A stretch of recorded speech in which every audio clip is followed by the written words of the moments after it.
Chapter 9. The Cursed Man. Armed warriors ran across the town with determination and anxiety burning in their eyes. Chaos was spreading across every nook and corner as the war drums and alarm bells continued to ring louder and louder with every passing second. Terrified screams cut through the lands as the frightened civilians were being directed towards the shelters inside the strong castle. A large army of fighters gathered behind him ready to fight and die on a single command. He couldn't say if his people felt the same as him, but in the eyes of many he saw the same look as the one he had in his own eyes. Madness. The hunger for battle, the desire to fight, the resolve to emerge victorious with victory or death. The sweet sound of steel clashing against steel, of the dying screams of men and women, of the blood and guts that flew all around them, of the fear in the eyes of their enemies when they delivered the final blow. Naruto glanced at his ancestral sword, Dawn, with its finely crafted blade and the hilt that bore the sigil of a dragon. Fire and blood. There was power in those ancient words. An immeasurable force that made his kind brim with pride and confidence. Many called it arrogance, and he had never denied it being such, for it was what it was, because their kind was worthy of that fear and respect.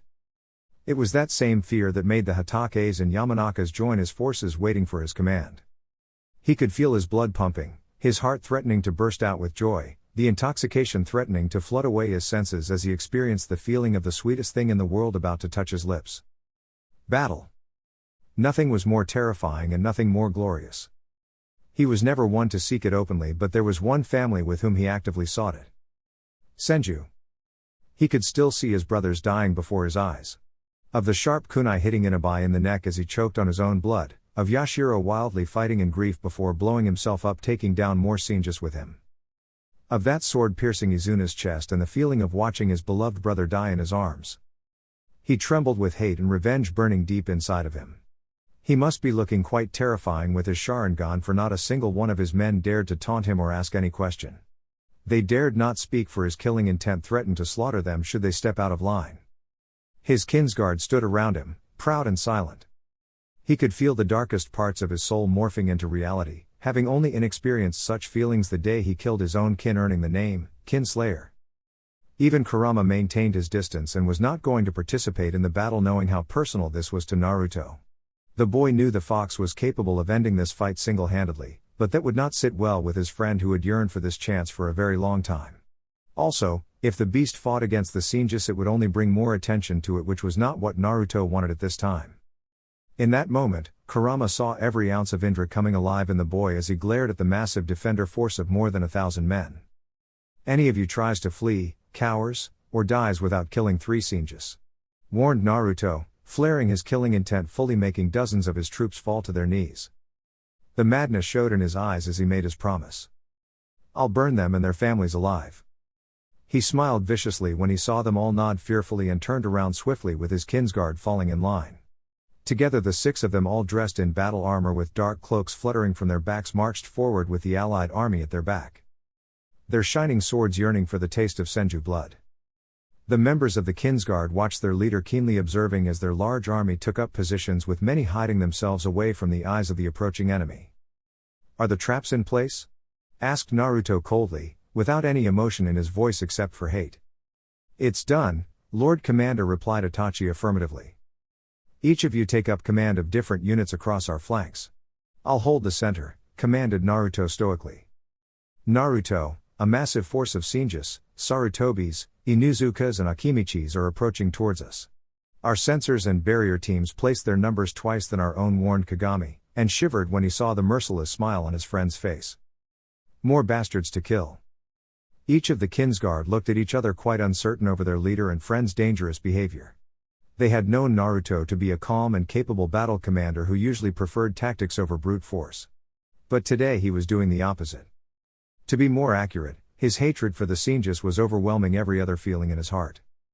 Is Tobirama Senju leading them? Shisui flinched when he felt the bloodlust in his friend's voice. They had heard of Madara's obsessive rivalry with Hashirama Senju, and in that regard Naruto was not much different from his elder brother, for he had an unhealthy hatred for Tobirama Senju. Answer me. They all flinched except for Itachi at his brutal commanding voice, and it was only when Shisui nodded in confirmation did the monstrous killing intent lift away from them. Any last orders? Questioned Takeshi obediently, which was a stark contrast to his rebellious nature. But even a hothead like him could see that Naruto was not going to tolerate any mistakes or even japes this time. Naruto stared at his friends and saw the fear in their eyes. Not only their enemy outnumbered them and comprised of powerful warriors, but they were more worried with his hatred. But he could not stop. For years, he had dreamed of this moment when he finally avenged his brother. And now that it was here, he could not bring himself to care about anything else.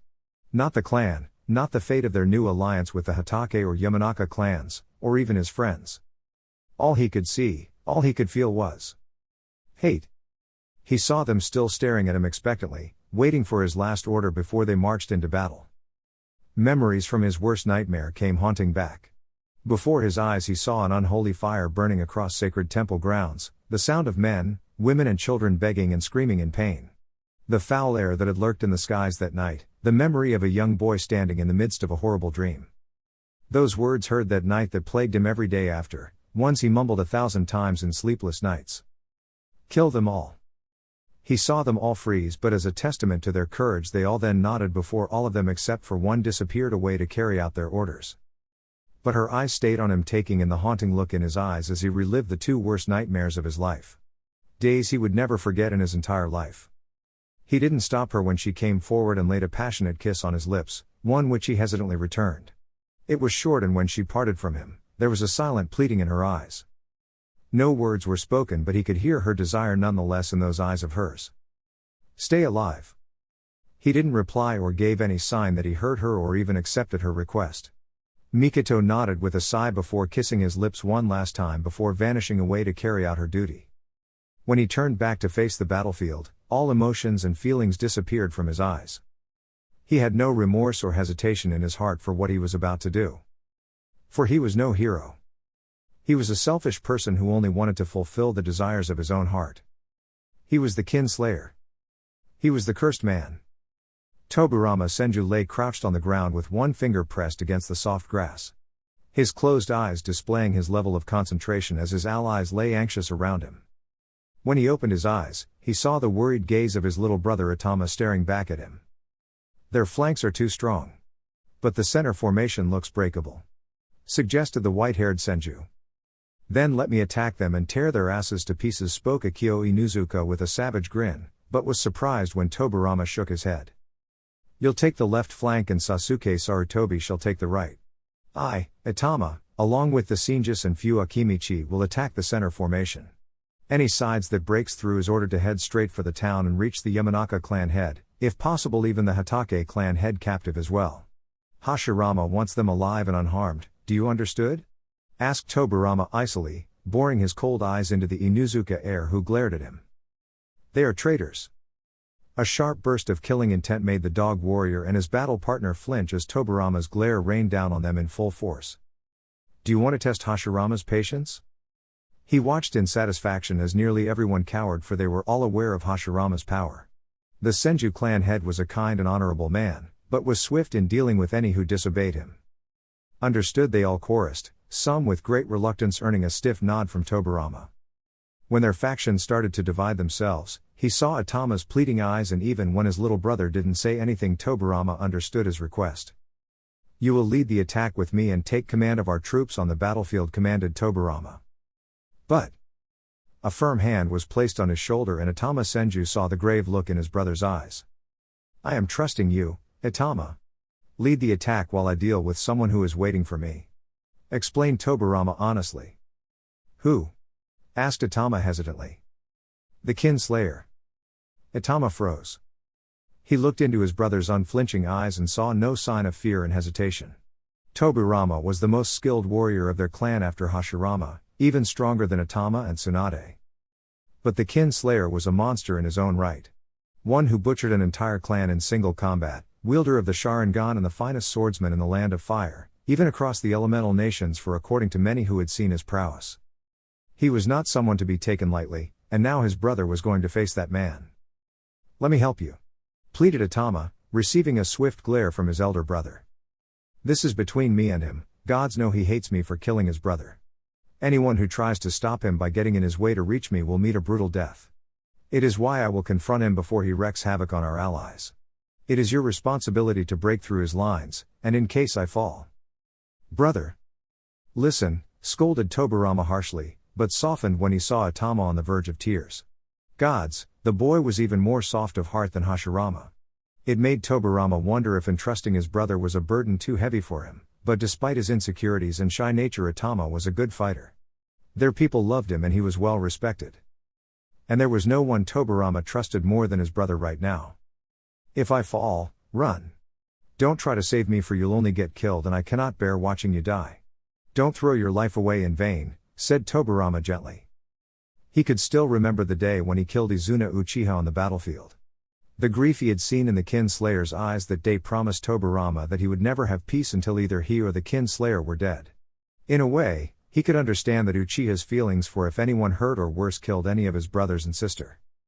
Tobirama shivered as he realized the extent of rage and hatred that would seep through him if that happened. And the kin slayer had already lost 3 brothers against the Senjus. The stronger their love, the stronger their hate, and the worse their madness. He could still remember his father's words about the Uchiha and the grave warning in them. It was why Tobirama knew it was he who had to face the kin slayer, and no one else. Itama reluctantly nodded and was surprised when Tobirama hugged him fiercely. Words couldn't describe how proud he was of his little brother, for in this world of madness and hatred this boy was still pure and kind. Something which Tobirama dearly wished to preserve. They soon parted as Itama gave the command, making the Senju and Akimichi warriors march forward. Tobirama quickly caught Tuka Senju before she joined the others. The dark-haired girl curiously stared at him with a raised eyebrow but saw the Senju's gaze lingering on the form of his brother. Look after him. She didn't miss the worry for his brother in his voice and firmly nodded, earning a brief smile from him. But before he could walk away, she grabbed his hand and made him look back at her. Does it have to be you? She asked sadly. A resigned smile came on his face as he kissed her forehead. It can only be me.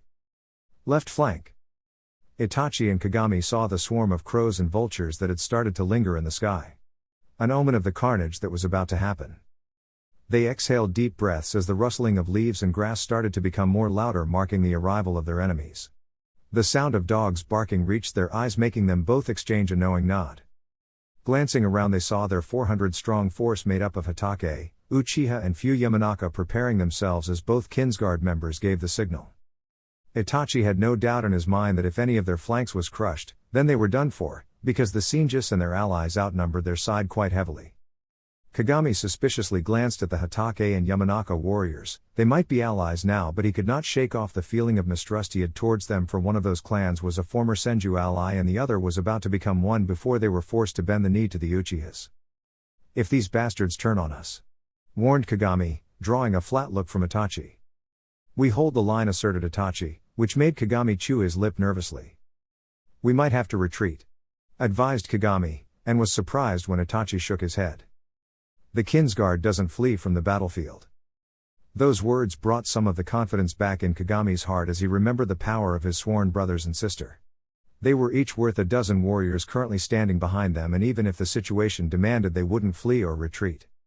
Because Naruto wouldn't, neither would any of their other brothers and sister.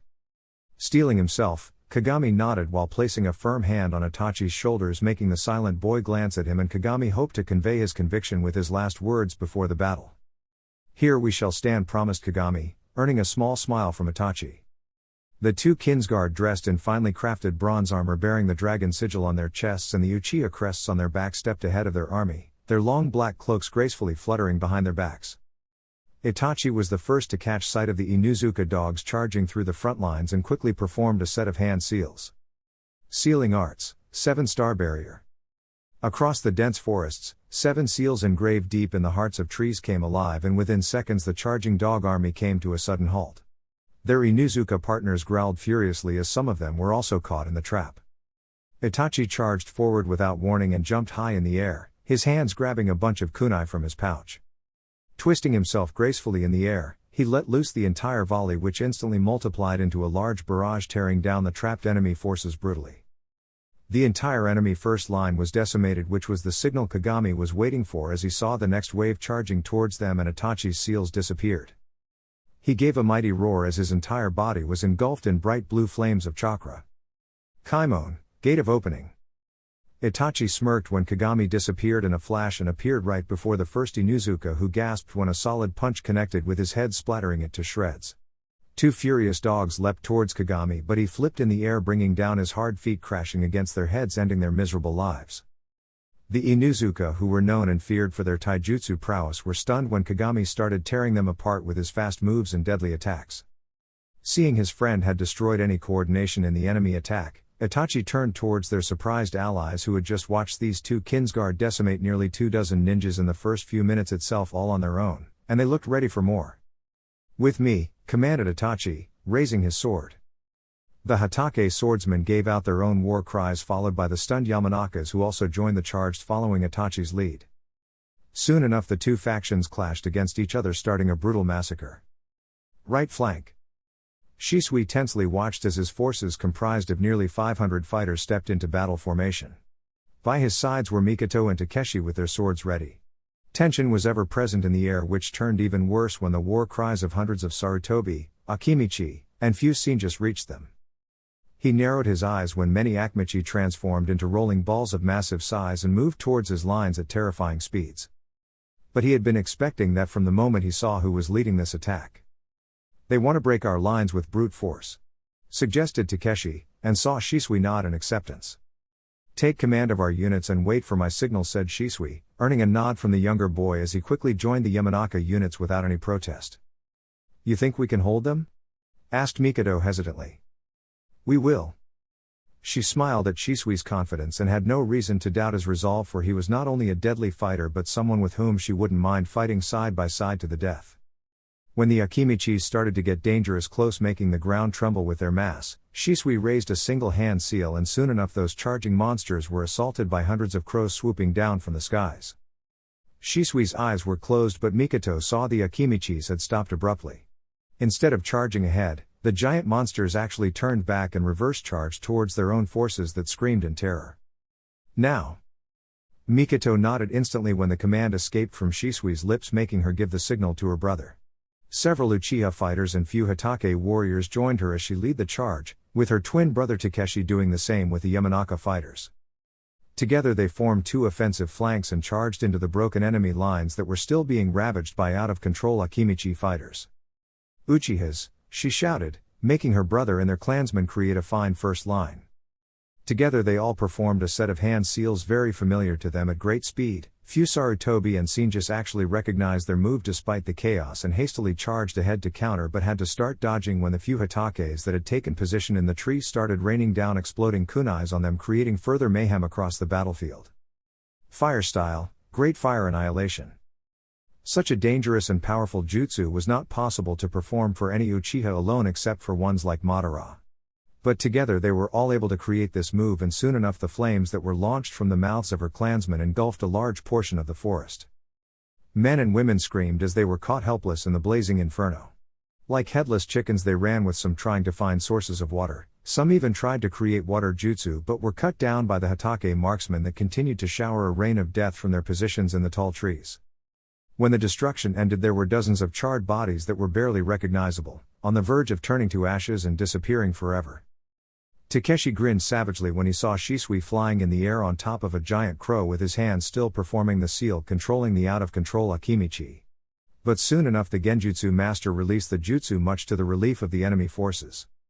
But it didn't last, as the dangerous Uchiha clasped his hands together whispering, "Genjutsu, Field of Darkness." When their enemies cried that they were not able to see anything as a sudden darkness stole every ounce of light from their surroundings, then Takeshi cheered, leading the charge of his clansmen. He slashed his first enemy across the throat, ending the miserable boy's life, and saw his clansmen begin the butchering of the disarrayed enemy forces. However, a few enemies had broken out of the Genjutsu, and Takeshi grinned, for at least there were some capable fighters in the enemies. With a savage battle cry, he and his twin sister attacked them. Center formation. Naruto could feel the enemy approaching, and there were a lot of them. More than the forces under his command, but that was to be expected since he had decided to strengthen his flanks while taking the risk of annihilation on himself. With him were majority of the Uchiha force, fewer Hatakes and most Yamanakas. Together they made up a strong army of nearly 300 fighters. The odds were heavily against them, but there was no other choice but to fight, or risk everything they had gained so far. He grasped his ancestral sword firmly in his grasp as the first enemy forces entered his line of vision. Activating his Sharingan, he charged forward and smirked when he stabbed the blade clean through a surprised Senju's heart. The battlefield came alive as his supporters and the enemies now clashed in open combat. Weapons, jutsu, and body parts went flying along with the blood-curdling screams of the dead and dying. Lightning release, thunder armor. His entire body was coated in bright sparks of lightning that savagely electrocuted the scene just very close to him. His own ancestral sword now coated in the element. It was why he loved the weapon, for not only was it made up of the finest steel but had engraved in it secret seals that allowed it to manifest the type of chakra its wielder used. With a grin, he attacked any who dared to challenge him. His sword now laced with lightning carved through his enemy's armor like a knife cutting through butter, and he didn't flinch when they died one after another screaming in agony.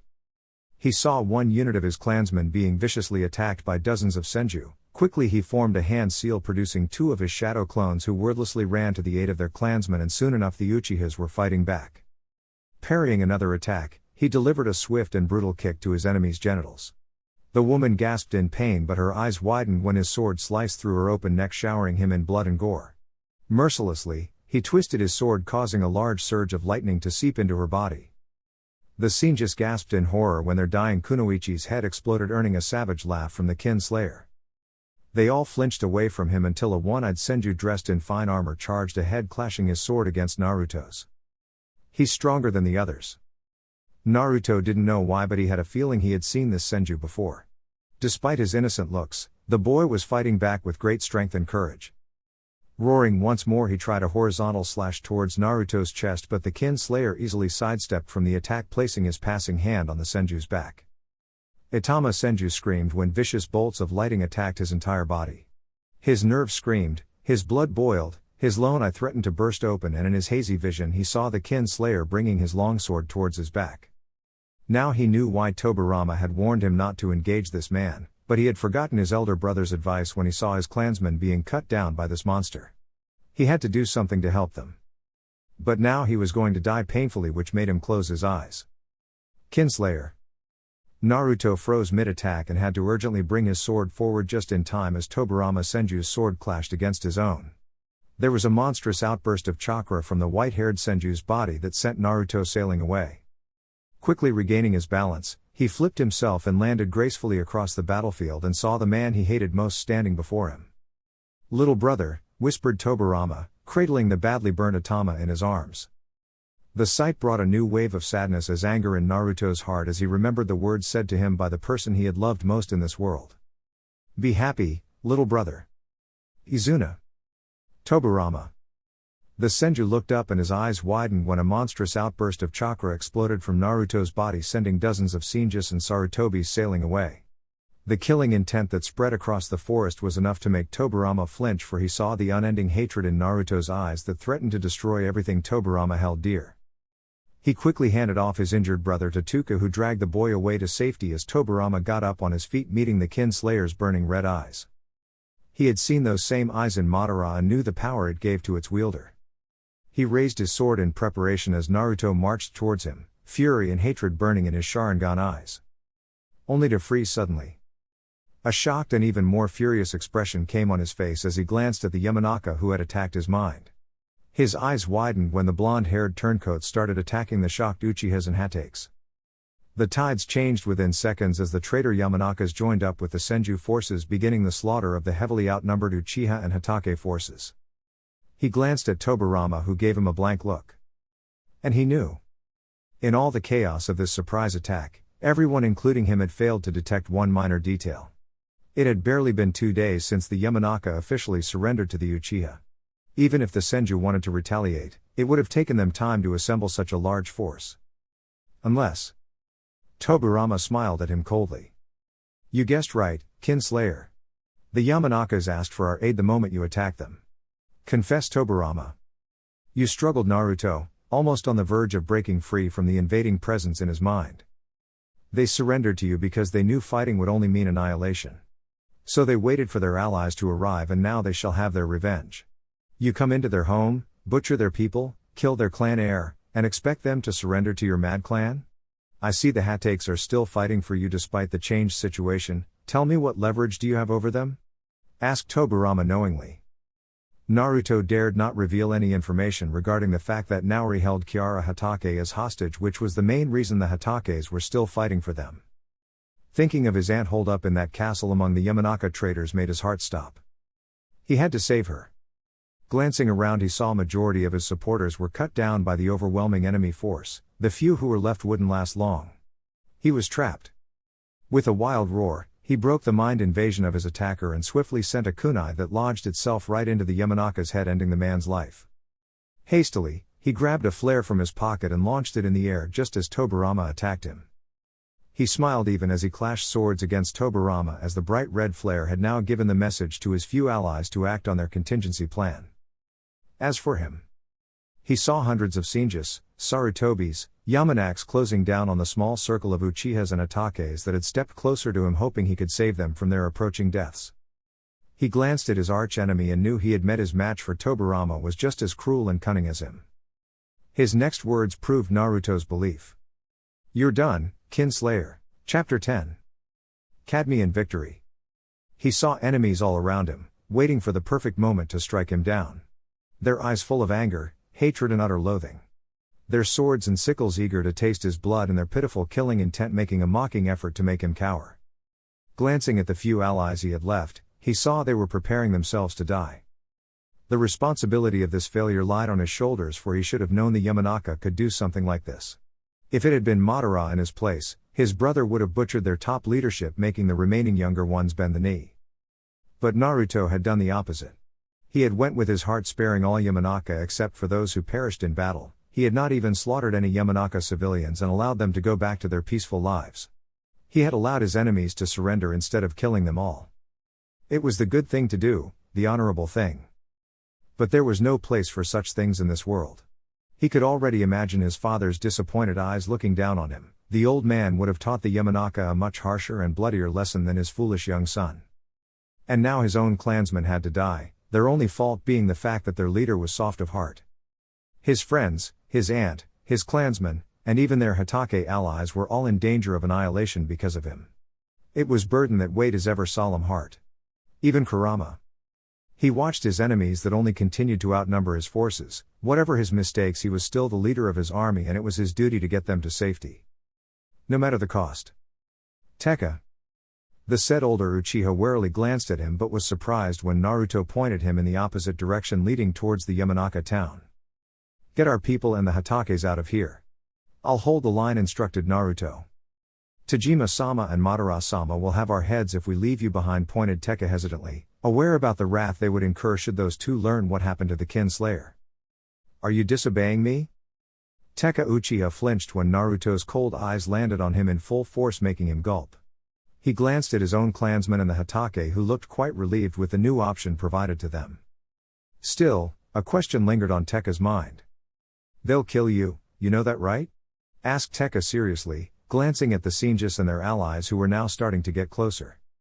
For his part, the Kinslayer merely glanced at his ancestral sword before looking back at the enemies with a cocky smirk.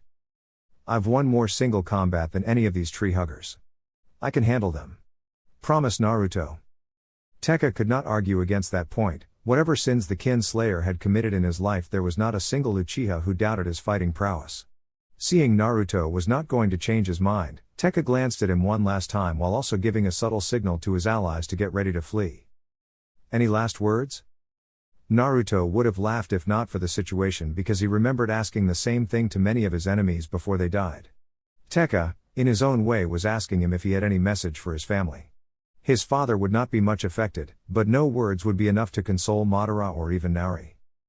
But still he wanted to humor Tekka nonetheless. "I am a ninja. I shall die as one." Tekka's eyes slightly widened, his lips parting to say something before he abruptly stopped himself. For the first time in his eyes there was an emotion other than loathing for this young boy. "We will avenge you," promised Tekka, earning a loud laugh from Naruto. "You speak as if I'm dead already?" mocked Naruto, his usual sarcastic grin present on his face. Tekka could only grimly nod in understanding. "Now go. Make sure the fox escapes with you." With a fleeting nod, Tekka and his companions took off to the trees with great speed. The Senjus cursed and made to follow, but Naruto got in the way and slammed his hand on the forest ground. A monstrous shockwave was unleashed across the forests. Majority of the ninjas sent chakra to their feet in order to retain their footing, but a few weaker ones were sent sailing away. Dust and uprooted grass disrupted everyone's vision, and when the brief storm settled they saw the kin slayer raising his ancestral blade while also picking up another sword from a fallen Uchiha. Tobirama acutely watched the kin slayer twist both swords in his hands with practiced ease, his dark Sharingan eyes challenging anyone to defeat him. But the killing intent he was unleashing was enough to make most of the Senju forces back away. He considered his options. While he considered himself a good fighter, the kin slayer was a dangerous foe. He could take him on, but at the same time he had the man cornered. Tobirama had the numbers on his side while Naruto was all alone. Even the Senju was surprised with the kin slayer's decision to act as a sacrifice to allow his people time to escape. It is far more honorable of him. Could there be more to this man than his stained reputation? Tobirama had only heard tales of Naruto's combat prowess. Maybe it was safer if he saw some of it first before taking him on. It was the right move. He gestured his troops to move forward, and few dozen brave ones charged towards the kin slayer, who grinned. Naruto stood rooted in his spot, his sword still swirling in the air waiting to claim blood. As his enemies came dangerous close, Tobirama's eyes widened when he sensed it. Water style, water bullets. Dozens of sharp water projectiles escaped from the kin slayer's mouth, and being so close to the man, the Senju warriors had no room left to dodge, and Tobirama grimaced when they were all hit in vital parts, making their bodies crumble motionlessly to the ground with a sickening crunch. Naruto walked over the corpses, making every effort to further infuriate his enemies, and was not surprised when the hot-headed ones took offense at the way he mocked their dead clansmen. Another dozen came charging at him with loud roars. It was so pitiful. Right before their very eyes, he disappeared in a flock of crows. Their worried eyes searched for him everywhere until he suddenly materialized in their midst, his swords hacking them all to death in twin fluent strikes. His eyes narrowed as he immediately got up and brought his swords upwards to deflect the hundreds of kunai and shuriken being launched at him from all sides. He grinned and began his defense by deflecting every projectile with his twin swords. Tobirama, despite his hatred for this man, could not help but be heavily impressed. All those people that talked about the kin slayer's fighting prowess didn't lie or exaggerate. With his own eyes, Tobirama watched the kin slayer deflect every kunai and shuriken thrown at him. Most of his accuracy was thanks to his Sharingan that allowed him to predict the trajectory of those weapons, but his light feet, his hand movements, his moves which were almost like a fine-crafted dance was a proof enough. Naruto Uchiha was the finest swordsman Tobirama had ever seen. His eyes slightly widened when one kunai came bouncing forward and lodged itself into a woman standing a few feet away from him. She choked as the blood leaked from her neck, and only now did Tobirama see dozens upon dozens of dead Senjus. All of them hit by either kunai or shuriken that they had threw at the kin slayer, and who had used his natural skill to send it back at them with thrice the force and speed. The soldiers were bloody mad now for having so many of their clansmen and allies cut down so easily. Despite Tobirama's warning shout, those fools charged towards the kin slayer from all sides. Naruto quickly roared before slamming his foot brutally across the barren land, making half the forest tremble. The approaching horde of soldiers also struggled to balance their footing and were as such left defenseless when the kin slayer twisted his twin swords in a 360-degree circular movement. Horror crept through Tobirama as he watched dozens of head roll off cleanly from the dead men and women's shoulder. Those who had been lucky to be charging behind the first wave instantly backed away with fear evident in their eyes. Tobirama made a quick count of the fallen and the wounded. More than 100 were already dead, with another 2 to 3 dozen sporting grievous wounds. He cursed himself again as he watched their Inuzuka and Sarutobi allies come charging in from the left and right flanks. Their appearance here could only mean the Uchihas and Hatakes from those flanks had fled the moment they saw Naruto launching that bright red flare in the sky. And the kin slayer had unleashed such a massive killing intent that must have forced Tobirama's allies to come charging here, if only to save him in Atama. But still that left for plenty of Yamanaka to chase after the retreating enemy forces. However, with the new addition of forces, the kin slayer, despite his skill and prowess, was overwhelmed. Still, he didn't even look winded despite the fact that he had been fighting for more than 20 minutes now. That playful grin still on his face. "Is that all you've got?" asked Naruto mockingly, earning hateful glares from his enemies, but none of them stepped forward to challenge him either. "Surrender, kin slayer," spoke Tobirama, for despite his urge to kill this man, he had a feeling the Senju could gain even more if they captured Naruto alive. Even if the boy's father had disowned him, Madara dearly loved him, and the thought of making that arrogant bastard worry was enough to make Tobirama smirk. In your dreams, pretty boy, retorted Naruto, and smiled when Tobirama scowled at the remark. Why fight for a clan who hates you? Didn't they leave you the moment the tides turned? Join us and Hashirama can see you greatly rewarded, suggested Tobirama, already willing to exploit his enemy's dark history against him. Now it was Naruto's turn to heavy glare at the Senju who had the audacity to assume he knew everything about him. You think my life is some precious thing to me? As if I would trade my family for a few more years of what? Asked Naruto furiously, surprising the Senju, for he saw nothing but truth and loyalty in those burning Sharingan eyes. Naruto Uchiha was definitely a strange man. Funny. For I think you only serve your family when it's convenient. Where was this loyalty and honor when you used those same hands to butcher your own people? The truth is, kin slayer, you're a man without honor, said Tobirama coldly. He stepped forward ahead of his clansman with his ancient sword unleashed and was quite satisfied when his harsh words made Naruto grimace. While the kin slayer didn't retort back with his usual sarcastic remark or even angry words, the raw pain in his eyes was enough to make Tobirama see he had wounded the man. For men like Naruto, Uchiha could survive 1,000 physical wounds, but the wounds to his character were the ones which hurt him most. Today, in front of my allies and the gods, I shall deliver justice upon your cursed soul, promised Tobirama, unleashing a massive killing intent, yet Naruto looked at him with a mocking smile. If those gods are real, then why is this world so full of injustice? Asked Naruto bitterly, as he could see he was about to be killed either by Tobirama or the hundreds that had surrounded him. His death would be worth it if he managed to kill Tobirama, but the pain it would bring Madara made him ask that question. Why was his family suffering more than the Senjus? What right did these tree huggers have to consider themselves physically and morally superior when they were just as worse as the Uchiha? Because of men like you, spat Tuka Senju hatefully, earning cheers and the same remarks from hundreds more.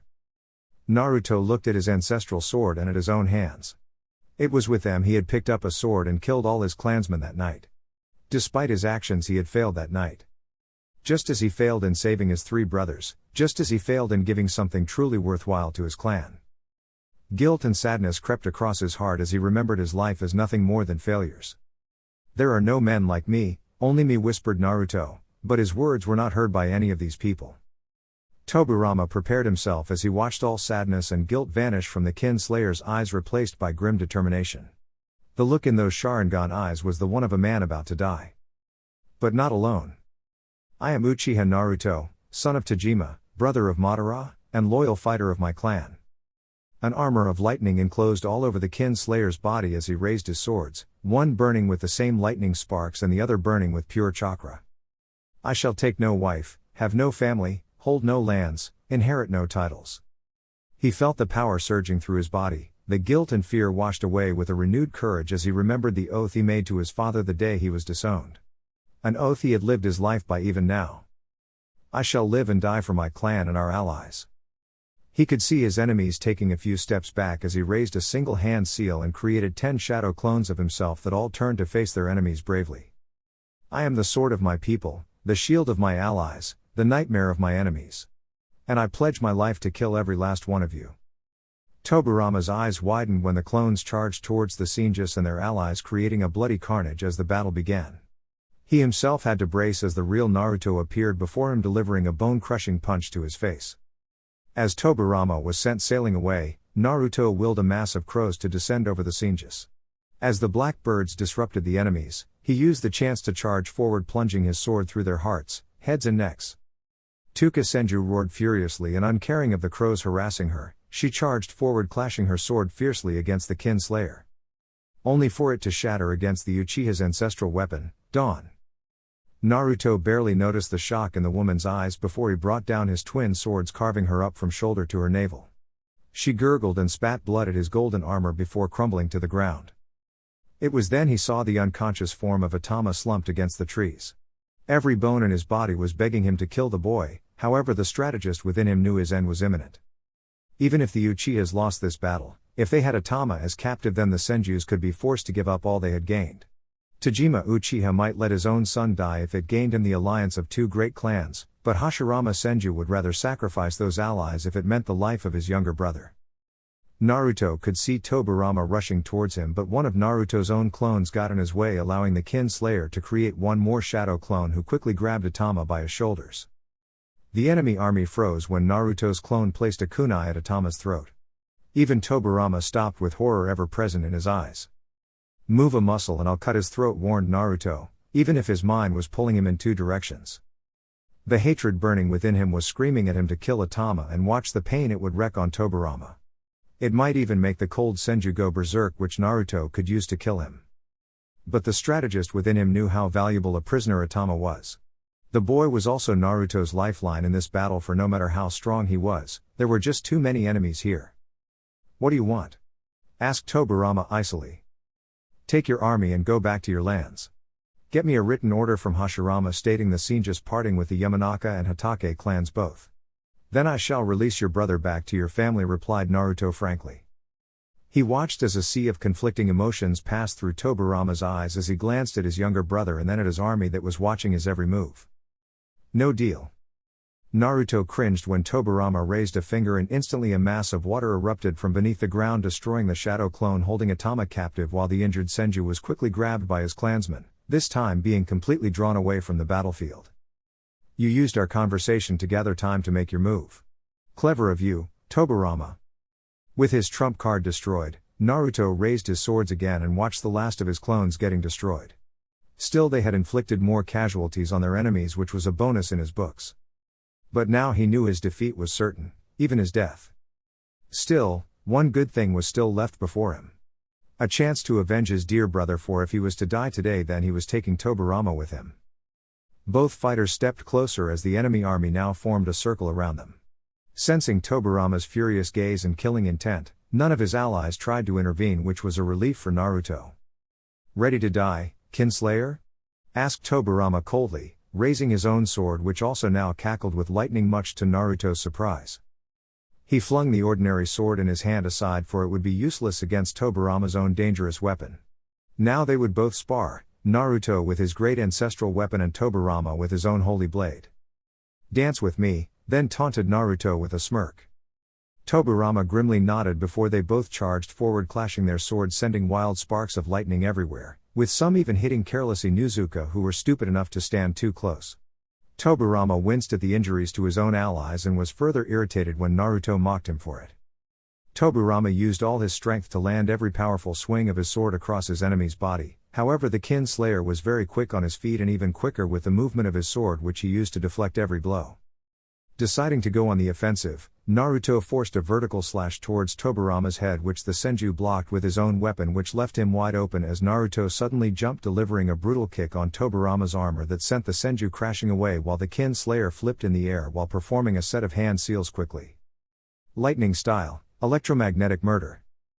A maniacal laugh escaped from Naruto's lips as he watched the sheer horror that spread in Tobirama's eyes, watching his own allies being electrified before his very eyes. Naruto didn't relent and continued to shoot bolts of lightning from his hands that were powerful enough to even hurt Kurama. Against the lightly armored Senjus and their allies, the attack was a death blow, and a dozen more were sent crashing away. Their lives already ended before they even hit the ground. The carnage would have continued had Tobirama not made his move urgently. Water style, Water Dragon. Naruto was quite impressed when Tobirama used the water present in the air and turned it into a monstrous dragon with menacing yellow eyes. But by then he had also decided and acted on his counter move. Fire style, Fire Dragon. He so dearly wished his father and their clansmen could see him unleashing bright red flames from his mouth and shaping them into the image of a roaring fire dragon. They had all despised him for not being able to use fire jutsu naturally, but after years of training he was at least good enough to perform some decent moves. Although pale in comparison to the things Madara could do with fire, Naruto liked to think his elder brother would be happy with his progress. As both dragons of opposite nature clashed, a heavy mist spread across the area. Naruto again realized he had a chance to flee in the short confusion, but he also knew most of the enemy forces were here because of the threat he posed. If he ran away, then these same enemy forces would pursue his Uchiha allies, his Kinsguard comrades and Nauri. And he couldn't allow any more of his people to die. Even if they hated or despised him, they were still his family, and that was all there was to it. So he used that short chaos to wreak more carnage across the battlefield by silently creeping upon unaware enemies and slicing their throats. He used genjutsu to trick the alarmed fighters into harming their own allies, which only made him laugh. But his fun didn't last long, as a wild gust of wind dispersed the mist and he found himself again surrounded by enemies, albeit fewer than they were before. Tobirama saw the 36 more soldiers that Naruto had killed in the confusion and grimaced. This victory was going to be very costly. But it also made one fact clear to him. Naruto Uchiha was stronger than him. He could continue to engage the man, but it would not stop Naruto from causing chaos and killing more of Tobirama's supporters, and enough had already died on this front not to forget those who could have died on the other two flanks. He had to put an end to all this senseless death. Setting his pride aside, he gave a subtle nod to his army. Naruto's eyes widened when he saw dozens of enemies performing a quick set of hand seals, and all of them were looking at him. Dozens of fireballs, water bullets, wind cutters, lightning bolts, and even giant rocks were hurled at his position. He allowed them to assume that he was done for before at the last second he made a quick hand seal. Kawarimi. Tobirama cursed out loud when he felt a violent force pulling him, so sure he was of his victory that the chakra going through his feet was not enough to resist against the monstrous pull. Before he could blink, he appeared right into the spot the Kinslayer once stood. He just had enough time to see the army of attacks that had been launched by his own clansmen before they hit him. Naruto collapsed brutally against the ground where Tobirama once stood as he heard the blood-curdling scream of the Senju with whom he had replaced himself at the last minute. By the time the dust settled, he found Tobirama smeared in burns and deep cuts across his entire body. The white-haired Senju spat blood and the same liquid leaked out of a dozen wounds from his body as he fell to his knees before crashing gracelessly across the forest ground, staining it crimson. The Senjus and their allies watched in horror as their finest warrior fell, the victim of trickery. Sensing the boiling hate and madness, Naruto quickly jumped towards Tobirama's slumped body and was relieved as well as furious to see the Senju was still alive, if only barely. He caught sight of the enemy army about to move forward in fury and quickly got up on his feet before planting his sword right ahead of Tobirama's head, marking a clear line. "You can kill me, but he dies with me. Then answer Hashirama how you got one of his brothers killed and the other hanging near death. I'm sure it would be quite an interesting conversation," suggested Naruto with an arrogant smile. "He's already a dead man. You think us fools? We know you'll kill him even if we retreat," spat Sarutobi furiously. Every cell inside his body was telling him to kill Tobirama. His brother would have done it. But the rational part of his mind knew how important a hostage he could be not to forget even a valuable source of information on the Senjus and their plans. In that way, he was more important that Atama Senju for Tobirama was considered to be Hashirama's top officer. Whatever his thoughts on the Senjus and their allies, one thing Naruto admired was the fact that they respected and actually cared for their comrades. Something which the Uchihas lacked to some extent. Both clans were just as worse despite what either side claimed.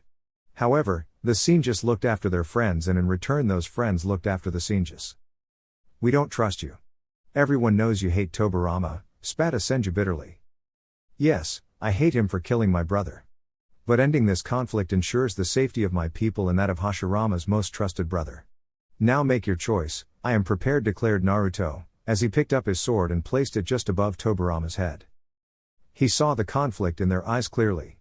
They didn't trust him not to kill Tobirama, which was quite justified, for he didn't even trust himself not to do it. But if he was to turn this battle around and make sure his faction didn't lose all they had gained, then he had to sacrifice his personal vendetta. It was hard and quite bitter for him, but the lives of his people mattered more than his pride. Finally, one of the older Senjus with stark gray hair stepped forward and stared at him with a resigned look in his eyes. "I can see in your eyes that you seek death. You have nothing left to lose, but we do. We shall retreat for now and inform Hashirama of this," proposed the older Senju calmly. "Tell him if he wants his brother back alive, then he has to relinquish any alliance with the Yamanaka or Hatake.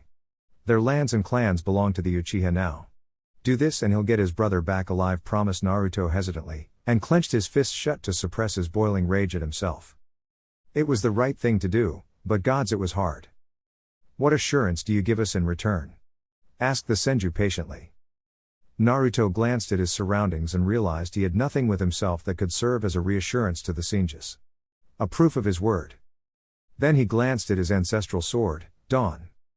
His breath stopped as he knew what he had to do. The sword had been a part of him for all these years, had given him victories unmatched. The history of the Uchiha was inside this sword, right from Indra to Naruto himself. A priceless heirloom. The only gift his father had ever given him. Closing his eyes, he tossed the sword towards the Senjus and heartbreakingly watched as one of them caught it. He knelt down and now placed a kunai at Tobirama's throat and saw the older Senju glance at the priceless weapon. "That sword is my life and the pride of my clan. As long as you have it, Tobirama will live, said Naruto icily. Even the Senjus and their allies gasped in surprise at the ancient weapon.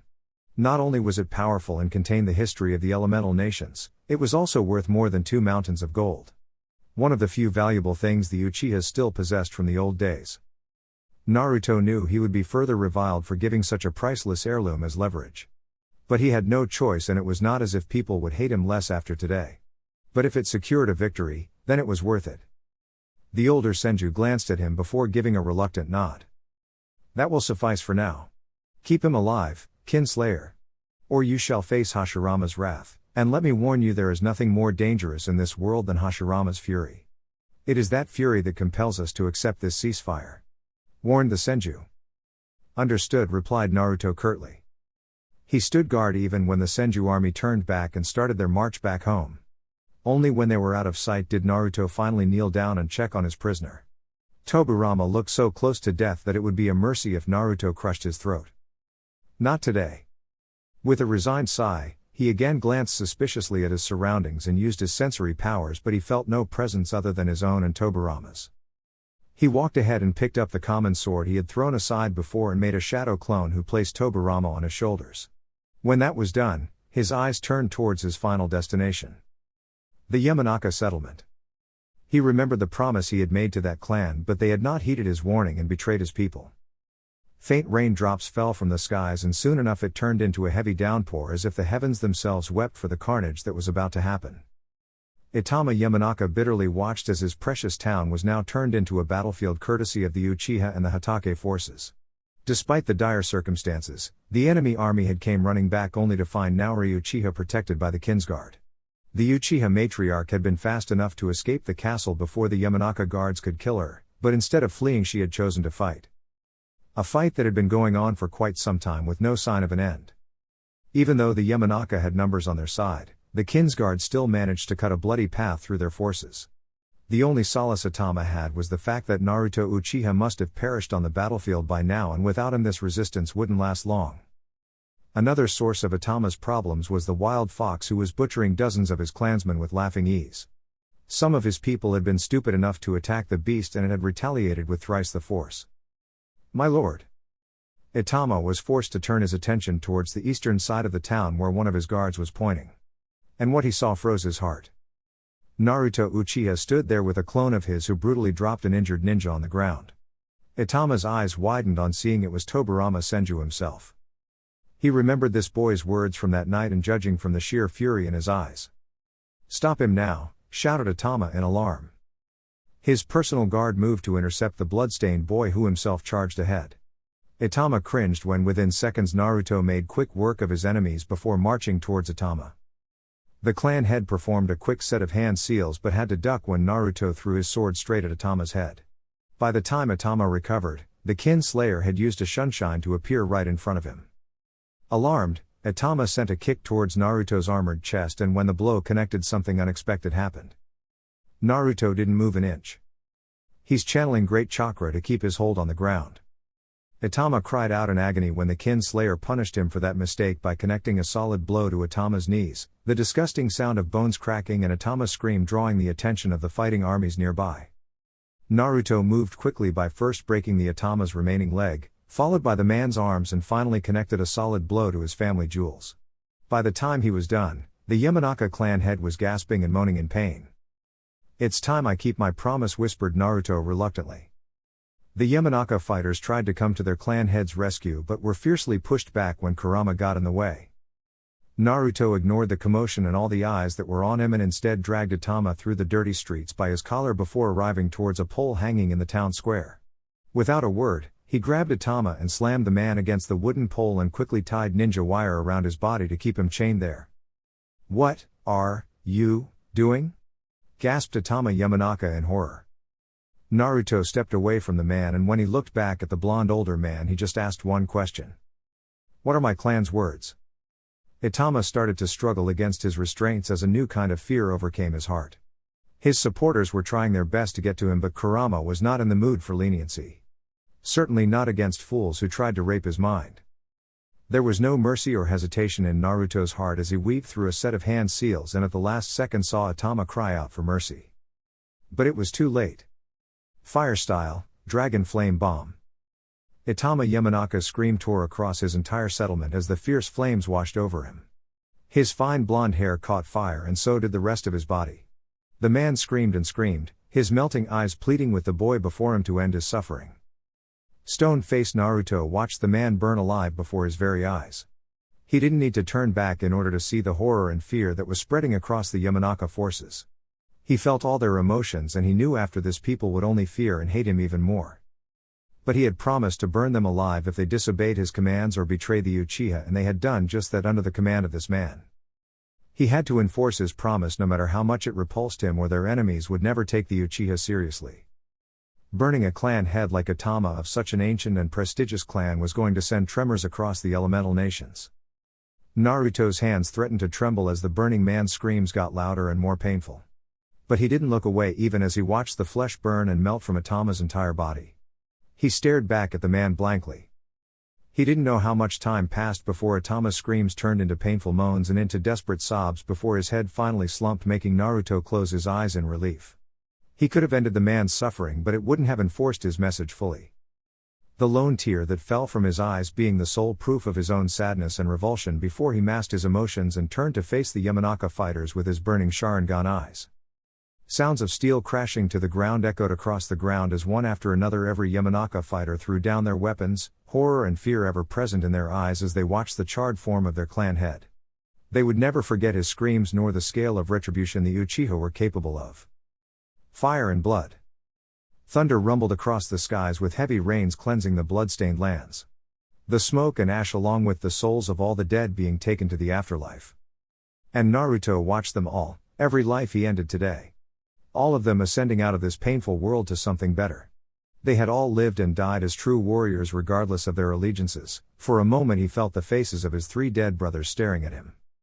They were smiling at him, waving their hands as an invitation for him to join them. He wanted nothing more than to join them after today, to escape from this insufferable world where he faced and committed atrocities every day.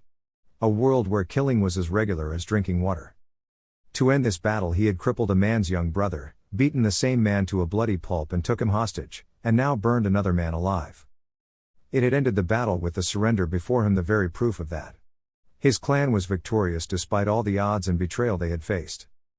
And yet he felt more defeated than ever.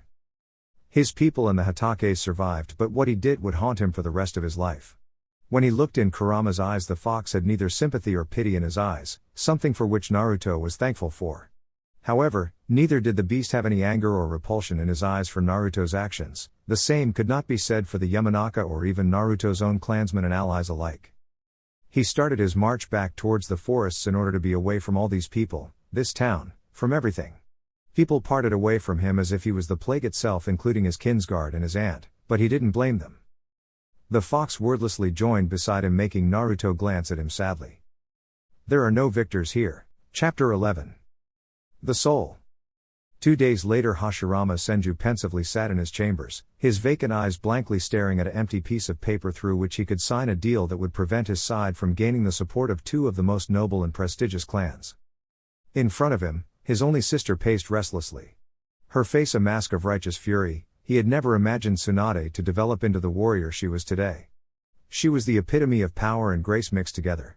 In his opinion, she was probably the most powerful kunoichi and second best medic in the Land of Fire. He often wondered where that little girl he had carried on his shoulders disappeared to be replaced by a 15-year-old young woman who stood 5 feet 9 inches tall before him. Her blonde hair had grown longer, now almost reaching her back, and which she kept tied in a fine ponytail. Her skin was fairer than all of her brothers except for Tobirama, and she had all the womanly curves including her generous chest. Many men had fallen to her charms only to have their necks slit when she turned on them. Most of all, her temper was more dangerous than any of her siblings, and right now she looked ready to draw blood. He glanced at the older Senju man in the room, one who had brought him the message from the Uchihas. Kota Senju was an old man who had seen enough warfare to last 3 generations.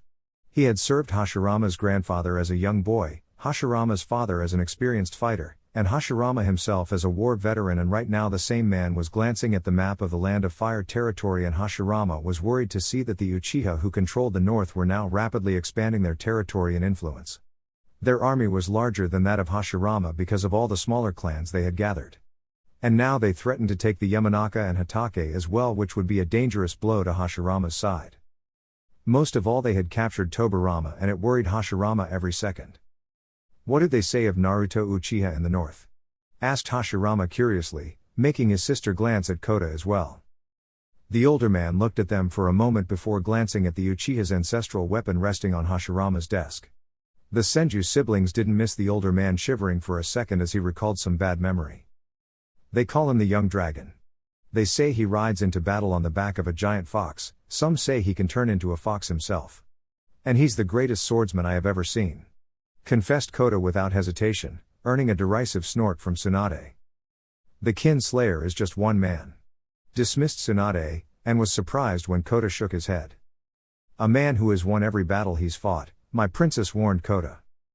Hashirama was still surprised when his people and allies alike called Tsunade a princess. Granted, the Senjus were one of the two most ancient and most powerful families, but they were not royalty like the Fire Daimyo. And yet they called her princess, giving her that much respect and love. But then again, his sister had always been the favorite of their people because of being the only daughter of their father. "What happened there, Kota?" asked Hashirama patiently, wanting to hear the complete account of their defeat. "We went in according to the plan. Tobirama suggested attacking the Uchiha on all fronts. Apart from Naruto himself, his kinsguard had taken up command of the flanks and they wreaked havoc on our forces. That group is no less dangerous than their leader and would have killed many more of our own if they had not been ordered to fall back by Naruto himself. As for the boy, he fought valiantly, and when surrounded by our forces he chose to stay behind, allowing his surviving comrades a chance to flee. We tried to overwhelm him, but he was very powerful, but more than that, he's smart. He killed hundreds of our ninjas before taking Tobirama hostage at the last moment. We couldn't continue the attack without the risk of him killing Tobirama," explained Kota briefly. "You should have saved my brother, Kota. The kin slayer was alone and there were hundreds of you," snapped Tsunade, for she remembered how badly injured Atama had been when he was brought back, all thanks to the kin slayer. And now another of her brothers was captured by that same man, and only gods knew what the butcher was doing to her poor brother. "My princess, you cannot intimidate a man who seeks death. I saw it in his eyes, the desire to die, and he would have gladly done it if we attacked. And I assure you, he would have chopped off Tobirama's head before we killed him. That was not a price I was willing to pay," clarified Kota honestly, and prepared himself for a long argument when Tsunade looked about to protest again until one voice stopped them both. "Enough." Hashirama's calm but commanding voice made both Senju stop bickering and glance at their clan leader. Yet Tsunade was not finished, and she approached her eldest brother and knelt by his side, even taking his hands in her own, and looked at him pleadingly. "Give me the men, brother. I'll save Tobirama," promised Tsunade, unable to hide the worry and fear in her heart for the life of her captured brother. No matter her anger, she loved her family probably even more than Hashirama. But then again, Tsunade didn't have the burden of command on her shoulders. So, he patted her cheek like the young sister she was and gave her a kind smile. "I cannot lose any more of my siblings. Nor do I want to lose more men," admitted Hashirama gently. "Then come with us. No matter how strong the kin slayer is, he is no match for you," encouraged Tsunade, and was frustrated when Hashirama shook his head. "It will only lead to more bloodshed, and Naruto Uchiha is a fine commander who will make us bleed heavily for that victory, and enough of our men have already died. I just got word the Yamanaka have officially surrendered and allied with the Uchiha. The boy burned their clan head alive, and his supporters put the rest of the Yamanaka leadership to the sword. There is no way either Yamanaka or Hatake will join us now. And I will not kill Madara's last and youngest brother," declared Hashirama. Tsunade clenched her hands away from his and looked at him with fury and disappointment evident in her hazel eyes. More than that, Hashirama also spotted revulsion in her eyes at the actions of Naruto Uchiha. "He's not your friend anymore, brother. Whatever bond you two shared all those years ago, he forsake it," yelled Tsunade angrily, but felt guilty when she saw the raw pain in his eyes on that remark. It still was beyond her belief that her eldest brother and Madara had actually been good friends a few years ago. Neither of them had known each other's true identity, and from the happy smile that always arrived on his face on remembering those days, Tsunade knew Hashirama treasured them dearly. But it all had fallen apart when they both learned each other's true identity. Madara had been repulsed by the truth, and the bond he shared with the Senju was shattered. Madara had walked away, but Hashirama was still waiting at the crossroads for his friend to return back to him. "If I kill Madara's last brother, none of us shall survive the storm he would bring into our lives.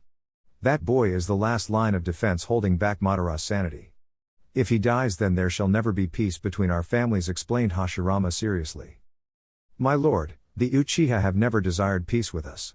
They shall not stop until they have destroyed us and our allies completely, advised Kota, and frowned when Hashirama glanced at him and Tsunade with a smile on his face. Peace is possible, Kota. If we are so passionate about fighting, then I am equally passionate about peace. My father never wanted it, nor his father before him, but I do. And I, Hashirama Senju, am the head of this clan. Tsunade shivered and stepped back on seeing the determined gaze of her brother hiding behind that smile of his. Her eldest brother was kind of hard and a friendly person, but everyone including his siblings knew there was no stopping him if he decided on something fully. I shall rescue my brother and resolve this conflict without further bloodshed, informed Hashirama. How? Asked Tsunade with a frown. In response, her brother got up from his chair and grabbed on the Uchiha ancestral sword from his desk. When he started marching towards the exit, both Tsunade and Kota were forced to follow after him. Prepare our escort. We march for the capital. Naruto felt the winds rush past him as he galloped across the dense forests of the Land of Fire on the back of his giant fox friend. They had been riding for 2 days now with only a minimal amount of rest in their journey, not many words were spoken and neither there was need for them. Kurama had been quite surprised when Naruto asked to visit the Amaterasu temple built by Indra Uchiha himself in the honor of the ancient goddess. While most noble clans and people alike follow the new gods, the Uchihas were the only family who kept faith with the old gods. But never had the fox taken Naruto to be a devout man.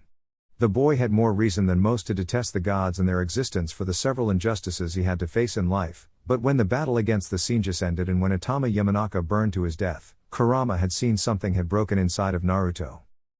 And he could only hope the temple now arriving in front of them could provide his friend the help he needed. Not many would understand what Naruto did in the battle had saved lives, of both enemies and allies alike. But those actions weighed heavily on his consciousness. Kurama carried his only human friend upwards the hundreds of high steps and deposited him at the gates of the temple. One of the unique things the fox observed was the lack of presence of any men here. The outer compound was full of several priestesses and their servant girls. Even the guards were female warriors, and if he recalled correctly, these were a warrior group of women who actually fought and won against men, taking their defeated prisoners and proposing them to either die by the sword or give their seed to the woman. If the union produced a boy, then he would be given to the father, and if it was a girl, then she would be raised by the mother to either become a priestess or warrior who defended this ancient temple. Located between the Senju and Uchiha borders, this place of worship had not been harmed by either side because the Uchihas were followers of the old gods and the Senjus respected religion enough not to do violence against its practitioners. Only true warriors were allowed to visit this temple, and Naruto was one of them. The boy got off Kurama's back and looked at his friend with the unasked question in his eyes. Go on. I don't worship these gods of yours when I am practically one myself, boasted the beast with a smug grin. Naruto's lips curved into his usual sarcastic smirk, and Kurama was relieved to see that side of him after so much time. The boy had been so quiet after what he had to do for their victory. He again surprised the fox by kneeling down and embracing Kurama in a firm hug. No man has ever had or will ever have a friend like you, Kurama. Thank you for being there, whispered Naruto. Kurama fought back his own tears at those kind and heartwarming words. No one had ever said something so nice to him after the Rikudo Sennin. Everyone who ever saw him only called him a monster. After what happened to his siblings, he had drifted aimlessly in this world, and only his duty to keep watch over the Uchiha had prevented him from becoming a mad dog. But Naruto was different. When men would have been afraid of Kurama and his power, this boy was not at all intimidated. He befriended Kurama, looked after him, protected and shielded him even if Kurama was capable of protecting himself. Never had Naruto asked him to fight his battles, yet Kurama had fought for this boy. Because despite not wanting to, he had came to love this boy just the way he had loved Indra once before he went astray. Naruto was so much like the boy Kurama had once loved and devoted himself to, but at the same time he was different. Something more. When they parted, Naruto gave him a small grateful smile before getting back on his feet and walking towards the temple. Kurama still watched him and was proud to see that despite so many beautiful priestesses around him, the boy only nodded back at them respectfully. Despite what the boy claimed, Kurama knew Naruto tried to adhere to his own sense of morals and honor. It set him apart from his Uchiha family, yet Kurama had always felt an aura of melancholy around the boy. He was born in tragedy because of the death of his mother, who died trying to give him life, the same way Indra's mother died giving birth to Ashura. Kurama remembered Indra being the same as this boy in some matters, The only thing separating them was the fact that Naruto was jovial and sarcastic. But the aura of tragedy and sadness was ever present in his life, just as Indra had in his own. The Uchiha founder had dearly loved his family once, just like Naruto did with his own. Indra had been just as protective of his brother and family like Naruto, even if those same people detested him for his skill and personality. But in the end, in Indra's eyes, that same family betrayed him. The man's own father robbed him of his rightful position as successor. It was another matter that Indra didn't have the personality to make men love and follow him. Ashura himself usurped what was lawfully Indra's, and that started a war that had never ended till this day. Being the few who knew the boy's truth, Kurama couldn't help but see the similarities. Naruto had always been hated and looked down upon by his father. Tajima even robbed his own son of his rights, just as the Rikudo Sennin did with Indra. The Uchiha themselves hated Naruto just as many of the Rikudo Sennin's followers detested Indra for his strict style of ruling. The only thing stopping Naruto from being the Indra of this cycle was Madara and Naori's love. It kept the boy sane despite all he had done and endured, but Kurama was now seeing cracks that had started to develop in Naruto's impregnable armor. He could only hope the boy didn't follow in the footsteps of his ancestors, because if that happened, Kurama was duty-bound to kill him. And it would break the beast's heart forever and shatter his last shred of hope in humanity itself. Naruto knelt before the altar with his attentive eyes staring at the large statue of a woman dressed in fine silk and wearing a shining crown on her head which was bright enough to match the rays of the sun. No wonder she was called the goddess of the sun. In her hands, she held a collection of flowers, and in another she held a great sword. Even if the statue was made of stone, he actually felt as if he was standing before the goddess himself. And it made him feel small and insignificant. He could still see Atama Yamanaka burning alive whenever he closed his eyes, could still hear the man screaming in his dreams. Granted, he had burned many enemies with his fire attacks in battles, but to voluntarily burn a man alive with a single purpose of cowering his supporters was not something he had ever done. "What brings you here before the goddess, stranger?" He turned towards the soft and kind voice, and despite his control over his emotions, he couldn't help but marvel the beauty before him. The only thing that stopped him from blushing was her priestess robes and her sole-armed female bodyguard who glared at him. Still, Naruto turned back towards the woman and noticed she had waist-length black hair tied in a ponytail and sharp green eyes. She was beautiful with feminine grace, and it made his heart skip a few beats. But then he remembered his oath towards his father and averted his eyes from her mesmerizing face. He vaguely heard her dismissing her bodyguard before she knelt beside him and prayed to the goddess. A comfortable silence stretched between them as Naruto thought about his next course of action. This temple was famous among warriors broken from war. It was known for its kind and caring priestesses who helped lost men and women find their way in life. It was a selfless order kept safe by the fierce female clan of warriors called Nadeshia. The only thing they asked in return was whatever the visitors felt comfortable in giving. Some gave charity in form of food, water and clothing. Some gave weapons. Few women even joined the Order of Holiness after enduring war their entire lives. And a handful men also gave the Nadeshia clan children to continue their clan. He wondered what would be asked of him to give. She must have recognized his look as she gave him a kind smile. She was older than him by a few years. "You are safe here," she promised, and despite his ninja nature he felt he could trust her. "My name is Naruto Uchiha," he said hesitantly, unsure if on learning his identity if she would hate him, for he had done many wrongs in life. And in the eyes of the gods he was a sinner, the worst one, bearing the name Kinslayer. "And I am Shizuka Nadeshia," she replied with that same gentle smile. If she recognized him she did very well in hiding her hatred if she had any. He gave her a respectful bow which earned a melodious laughter from her which brought a smile to his own face despite his troubled heart. "You are a noble, aren't you?" she asked curiously. "How would you know?" he questioned back with the same curiosity. "I have been observing you from the moment you arrived. Most men who come here are often distracted by the beauty of the priestesses and warrior women alike. It is why they often end up fighting our guards and be beaten. The good ones are allowed to provide us our next generation. But you were different. Never once did you look at any woman the wrong way. Even now you show me the proper respect, and your only purpose here is the one with the goddess," she answered. Naruto was stunned. To think she could learn so much about him in just a short span of time. This was no ordinary woman. "You have a broken heart," she said with a sad smile. He had heard rumors about the ability of a few priestesses who claimed to have glimpses of the future and know the true soul of every human being on meeting them. Never had he believed in those rumors, but Shizuka's gaze was so intense that he felt she could unveil his darkest mysteries in moments. Yet she continued despite his alarmed expression. You were born in tragedy amidst tears, blood and fire. I see great joy and great loss to have occurred the moment you took your first breath. And I see a smile on your face the day you breathe your last, she whispered. Naruto, despite not wanting to believe her words, couldn't help but find quite a lot of truth in what she said to him. He had been born in tears, blood and fire.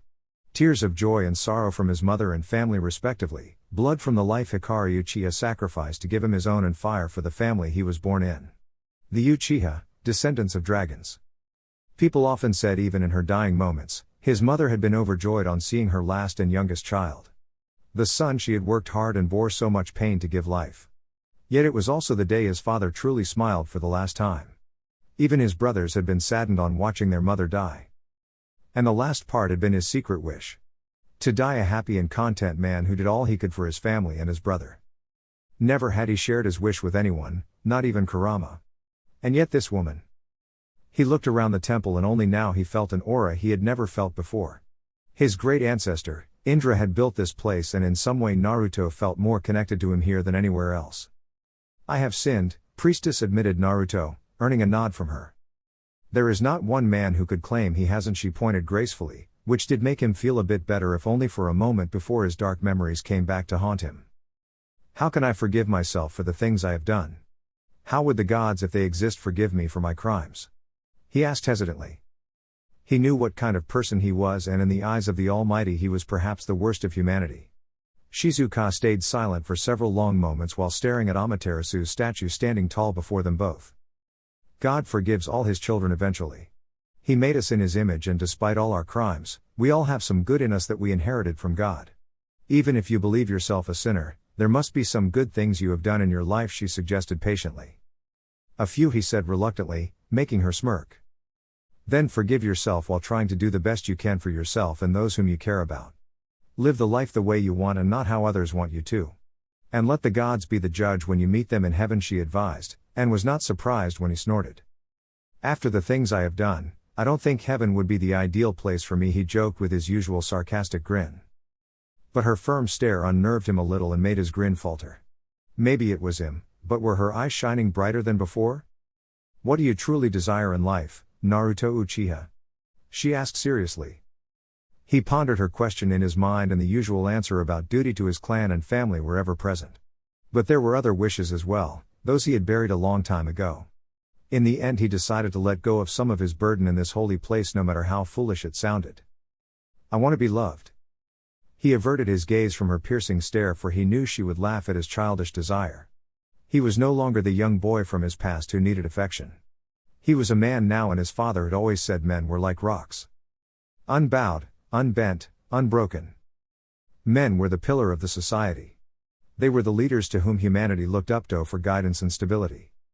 Still, she never laughed at him or gave a funny remark which made him look back at her with surprise evident in his eyes. I see 3 instances in your life, Naruto Uchiha.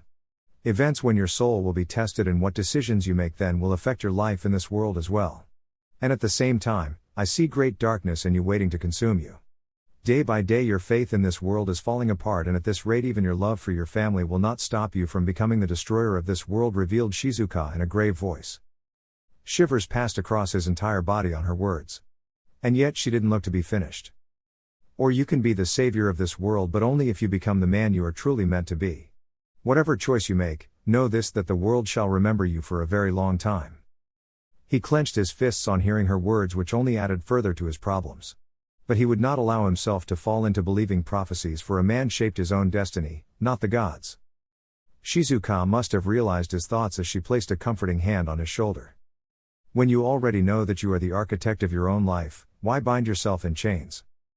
He stared at her in shock, for all his problems and worries had been resolved in those simple words. All this time he had imagined the world to be against him when he himself had been the one to do it. He never wanted titles, wealth, or even leadership. All he wanted was be happy, little brother. He closed his eyes, holding back the tears as his dead brother's last words came back to him. Even with his dying breath, Izuna had wished for him to be happy, knowing that was all Naruto had ever wanted. Shizuka now stepped before him and offered him her hand, which he took and raised himself back on his feet. There was a knowing smile on her face, and he couldn't help but return it with a relieved one of his own. Now what do you want? She asked curiously. I want to have a family, for my people to respect and love me again, to bring an end to this bloody war, and have justice for my brothers, and protect the ones I love. That is all I ever wanted. He confessed, earning a nod from her. Then you will have it all, but only if you work for it with all your heart. I see something truly unique in you, don't let others dictate your life. Seize control and become the sun of your own life, just as Goddess Amaterasu is the sun of all our lives, advised Shizuka. He surprised her when he respectfully knelt before her and bowed his head. Thank you. She smiled and made him rise back on his feet. I did my duty as the goddess would have wanted me to, replied Shizuka politely, and saw he was not satisfied with her answer this time. Still, I must insist to provide something in return for the peace you have given me, said Naruto honestly. Shizuka looked at him for several long moments, and why did he feel she was checking him out in a way not appropriate for a priestess? But then again, there was no written law that forbade these women of God from living their mortal lives to the fullest extent. These Nadeshia people were quite strange indeed. He was surprised when she came forward and laid a hand on his cheek, making him realize a small stubble had started to grow there already. There was something intense burning in her eyes that drew him closer to her, and suddenly he was exposed to her appeasing sweet smell that was similar to blue roses. How about this? She raised an eyebrow when he blushed heavily at her intended suggestion. I haven't done it before, he stammered in embarrassment. Truly? Someone handsome like you would have women swooning over him, remarked Shizuka without shame, further adding to his embarrassment. Or do you swing the other way? Naruto choked harshly and had to cough several times, earning another melodious laughter from her remark and further to his embarrassment. Something within him ignited at that moment, a fire in his heart that was worthy of his dragon blood. He was not willing to use Mikoto, who was infatuated with him. She was a beautiful woman, but more than that, she was a good person, and he didn't doubt she would ever refuse him should he need her body to comfort or pleasure him. But he would not endanger her by doing so. But a casual fling with a willing and attractive partner didn't sound bad. And somehow betting a priestess ignited the wild side of his that he kept in check all these years. Are you sure? He asked her one last time. His response was a passionate kiss. Kurama had to wait until nightfall for his friend to return, and when he saw him, he knew something had changed. Naruto walked taller and prouder than before. The guilt still lingered in his eyes, but along with that, Kurama also saw fierce determination. A man burning with passion, whose every stride made the ground beneath him tremble a little, made every passerby glance at him awe and fear both. He saw him going into this temple as a broken boy, but now he saw a grown man returning. The beast's eyes somehow drifted towards the temple top, where he saw a woman staring at Naruto's retreating form. Kurama blinked. Could it be? It was hard to tell when Naruto masked his emotions so perfectly, but he did smell a scent on his friend that was not his own. And it laid quite heavy on his body, which confirmed what Kurama had suspected. And he made sure to remind his friend of that. You defied your father, stated Kurama, and was stunned when Naruto looked back at him without a flinch. Yes. Kurama had known this boy for years now, and nothing had made him hesitate more than to defy Tajima Uchiha and his orders. Yet the Naruto he stared at right now was not someone who was going to accept the things laid out before him. There was a fire in his eyes, the will to accomplish his dreams he had as a boy. Ones which were lost in the tragedies of his life. And he was going to burn anyone who got in his way. She could get pregnant, Naruto warned Kurama, for he was quite aware the retribution Tajima would wreak on his son for defying his order of never maintaining any kind of relationship with any women. The man was even more ruthless than his own sons, which was saying something. I know. Again with the short and cryptic answers which made Kurama growl and Naruto to finally stare at him straight with his hard eyes. If it's a girl, she will either stay with her or come to me. If it's a boy, I shall raise him, and if neither happens, then I'll consider this my first step in regaining all I have lost, promised Naruto. But you were forbidden from ever having a family, said Kurama seriously. The murderous glare that came in Naruto's eyes made Kurama take a step back out of caution, for it reminded him of the same rage that had came in Indra's eyes when the man's own father did him injustice. I am taking back what is mine with force if I have to. If my father tries to resist, I shall destroy his precious legacy to shreds. Long have I allowed others to roll over me. I thought things would change and that my people would turn around. That this world will become a better place, but I was wrong. If I want things to change, then I have to conquer my own problems first, explained Naruto seriously. Kurama was left speechless and couldn't help but wonder as to what must have passed between Naruto and this priestess.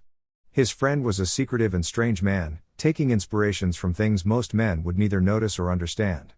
Even if he didn't know what truly happened, he was glad to see the boy he had met first years ago. The one who had so many dreams and ambitions in life. All these years that boy had been buried beneath the burden of family and duty, but finally the boy had died and a man was born. "You plan to conquer the entire world?" asked Kurama cheekily, earning a cocky grin from his friend. "If I have to. I dare say it would be quite the adventure, wouldn't you say, old friend?" asked Naruto happily. The both embraced each other with laughs before Kurama allowed Naruto to get on top of his back. He watched the Uchiha's lingering gaze still resting on the beautiful woman who was waving back at him sadly. Naruto in return gave her his own sad smile and waved back before turning his beast friend around to begin their charge back towards the Yamanaka settlement. No one should ever know about this. Not father, Naori or even Madara or any other person, instructed Naruto. "You don't trust them?" asked Kurama in surprise, for all the gods knew the boy loved his family. "It's not that. We are all duty-bound towards the clan and to father. Even if they don't want to reveal this secret, father could force them. And I don't trust the old man. He may never allow me to have a family, but this way should Shizuka ever have a child of mine, then my line and family would continue. Once father dies, then I know my brother will gladly welcome his niece or nephew into the clan. The fact that their mother was a highly respected priestess should do well in silencing any protests," clarified Naruto. "You sly little bastard. I forgot you could be quite the mastermind. You really have thought this all through, and I have to assume that Shizuka is happy to be the mother of your children should she have any." "I mean, you barely know each other," said Kurama with a frown, making Naruto laugh. "You don't understand their culture, fox. They seek men who are strong and good. The fact that I am handsome and of noble blood only makes me more popular. Besides, it was quite the experience and I want to punch my father for preventing me all this time," said Naruto harshly, making Kurama laugh. "Whatever you say, it's your decision. But there is some sense in this mad plan of yours, but a priestess? And that too inside the temple? Gods, you have no shame, man," mocked Kurama with a grin. He regretted those words when without warning Naruto activated his Sharingan and looked right into Kurama's eyes. "You bastard." Naruto laughed boisterously on hearing Kurama roar in fury, and even his stomach hurt as the beast desperately tried to blink his eyes shut. As if doing so would rid him of the exact memory Naruto had placed in his mind, of Naruto and Shizuka going at it like dogs in heat for hours. "Take that, you stupid fox," taunted Naruto with a smug grin. "I will kill you for this disgusting nightmare you have placed in my mind," screamed Kurama, but it only made Naruto laugh more. "Then who will remove this beautiful memory from your mind? Only I and Madara can do it, and I don't think you want to ask my brother for help. So hush, you stupid fox, and run," commanded Naruto with a smirk. Kurama yelled hundreds of nasty obscenities for nearly an hour, but it only made Naruto laugh more and more until his sides started to hurt. Yet he was happy and free of the burden that had weighed heavily on his mind ever since he burned Atama Yamanaka. There would always be darkness in this world, enemies always waiting to harm him. But if he was to find true happiness, then he had to conquer it. Izuna had wished it for him with his dying breath, and if not for himself, then Naruto was going to do it for his dear brother. He had to find his way back to power, respect, and his place in his family, no matter the cost or consequences. His encounter with Shizuka was one he was not going to ever forget, for it had truly opened his eyes in more ways than he could have imagined. But it also made him wonder about something. He had not loved Mikoto or Shizuka, yet he was attracted to them for different reasons. He had maintained different kind of relationships with them, yet he didn't love them. Did that make him a heartless bastard? Or someone who was not capable of love? Either way, he doubted he could ever love any woman in his life permanently. The gods had to practically throw Shizuka at his face to make him realize many important things. Would they do the same the next time? But then again, he had not yet been bound to any woman, no matter how hard they tried. Naori had always called him a wild dragon, and his actions as well as personality befit his aunt's hypothesis. The only one possible of even getting a hold on him should be more crazier or wilder than him. And those kind of morons were a rare breed in this unforgiving world. Maybe he could be a Casanova kind of bachelor? That thought was quite amusing to his young mind, for it filled his head with several enticing images. But for now he was content in basking in pure joy as Kurama yelled at him to take those memories out of his head. Next day, when he entered the borders of Yamanaka territory, he was very pleased to see a joint force of Uchiha, Hatake and Yamanaka keeping watch. What actually surprised him was the roar of approval and cheers from not just the Hatakes. But the Uchihas as well. Even Kurama seemed surprised by this change of heart. And as they continued to march straight towards the settlement, the roar only continued to grow louder and more bolder. On everyone's lips there was just one chant. The young dragon. Naruto's throat felt dry as he remembered this same name given to him in honor of his first victory against the Senjus. Back then he had not felt anything for this title because he had lost 3 brothers for the victory. But now, for the first time in his life, he saw true respect and even admiration in the eyes of his people, and it was all for him. It was overwhelming. He had never received even a quarter of this love and cheers when he defeated the Fuma clan in single combat. But then again, they were not Senjus, and any victory against those tree huggers was enough to make any Uchiha a legend. And Naruto knew he had managed to achieve victory from the jaws of death. He had saved the lives of his clansmen, thrashed the Senjus, took Tobirama hostage, and had successfully managed to bring 2 great clans to their side. It was a great victory, probably his best till now. And he had every intention of achieving even greater ones should it give him even half of the love he was receiving right now. He had been afraid that his people and allies alike would hate him for burning Atama Yamanaka alive, but that single act had secured their victory. Could it be at that time they had just been too shocked of his action rather than be repulsed? It had to be the case, because if it wasn't, that not every Uchiha or Hatake would be coming forward to greet and praise him. The young dragon. The young dragon. The young dragon. He rode through the town that was shaking with the loud cheers and callings of his title over and over. Had he himself been the reason for his misery all these years? Was it so easy to change his own world? But now he knew where the problem had been. It had always been just one person, Naruto himself. He had borne the guilt of killing his clansmen and his failure in saving his brothers. It made him loathe himself. And how could he expect people to love him when he didn't even love himself? How could he expect the prideful Uchiha to respect him when he himself allowed them to mock him behind his back? Had he confronted them, even punished a few severely, then perhaps they would have feared him. But they would not dare to mock him or curse him. But it was all in the past now. Seize control of your life. He remembered Shizuka's words to him, and it was only now that his shoulders stood tall and proud. His smile was infectious as he truly basked in the much-awaited love from his people. The Uchihas were a prideful clan and one who had long memories. They would never forget a slight and answer it with thrice the retribution, but they were not one to forget loyalty and sacrifice either. And he had given them both for nearly 10 years while bearing all their scorn and hate. "You made it, boy," whispered Kurama, and while the beast didn't give a rat's ass about what the Uchiha thought of his friend, he was at least relieved to see them accept Naruto for the man he was. It took 10 fucking years of misery and pain, but the moment was here. They both arrived at the Yamanaka castle to be greeted by Naori and the entire Kinsguard, along with a small force of Uchiha and Hatake officers. When Naruto dismounted and walked towards them, he made sure to keep his emotions in check. No need to appear smug when the look in his aunt's eyes was quite grave. But he was surprised when his clansmen knelt before him and the Hatakes gave a respectful bow. Naori gave him a fierce embrace but said nothing about his absence for 3 days. He had gone away knowing she and his friends could handle it, and they had done just that and more. He had a feeling his aunt and his friends might have a hand in making their clansmen truly accept what he had done for them, even going so far as almost sacrificing his life. Still, it was just a small contingent of his large clan and allies.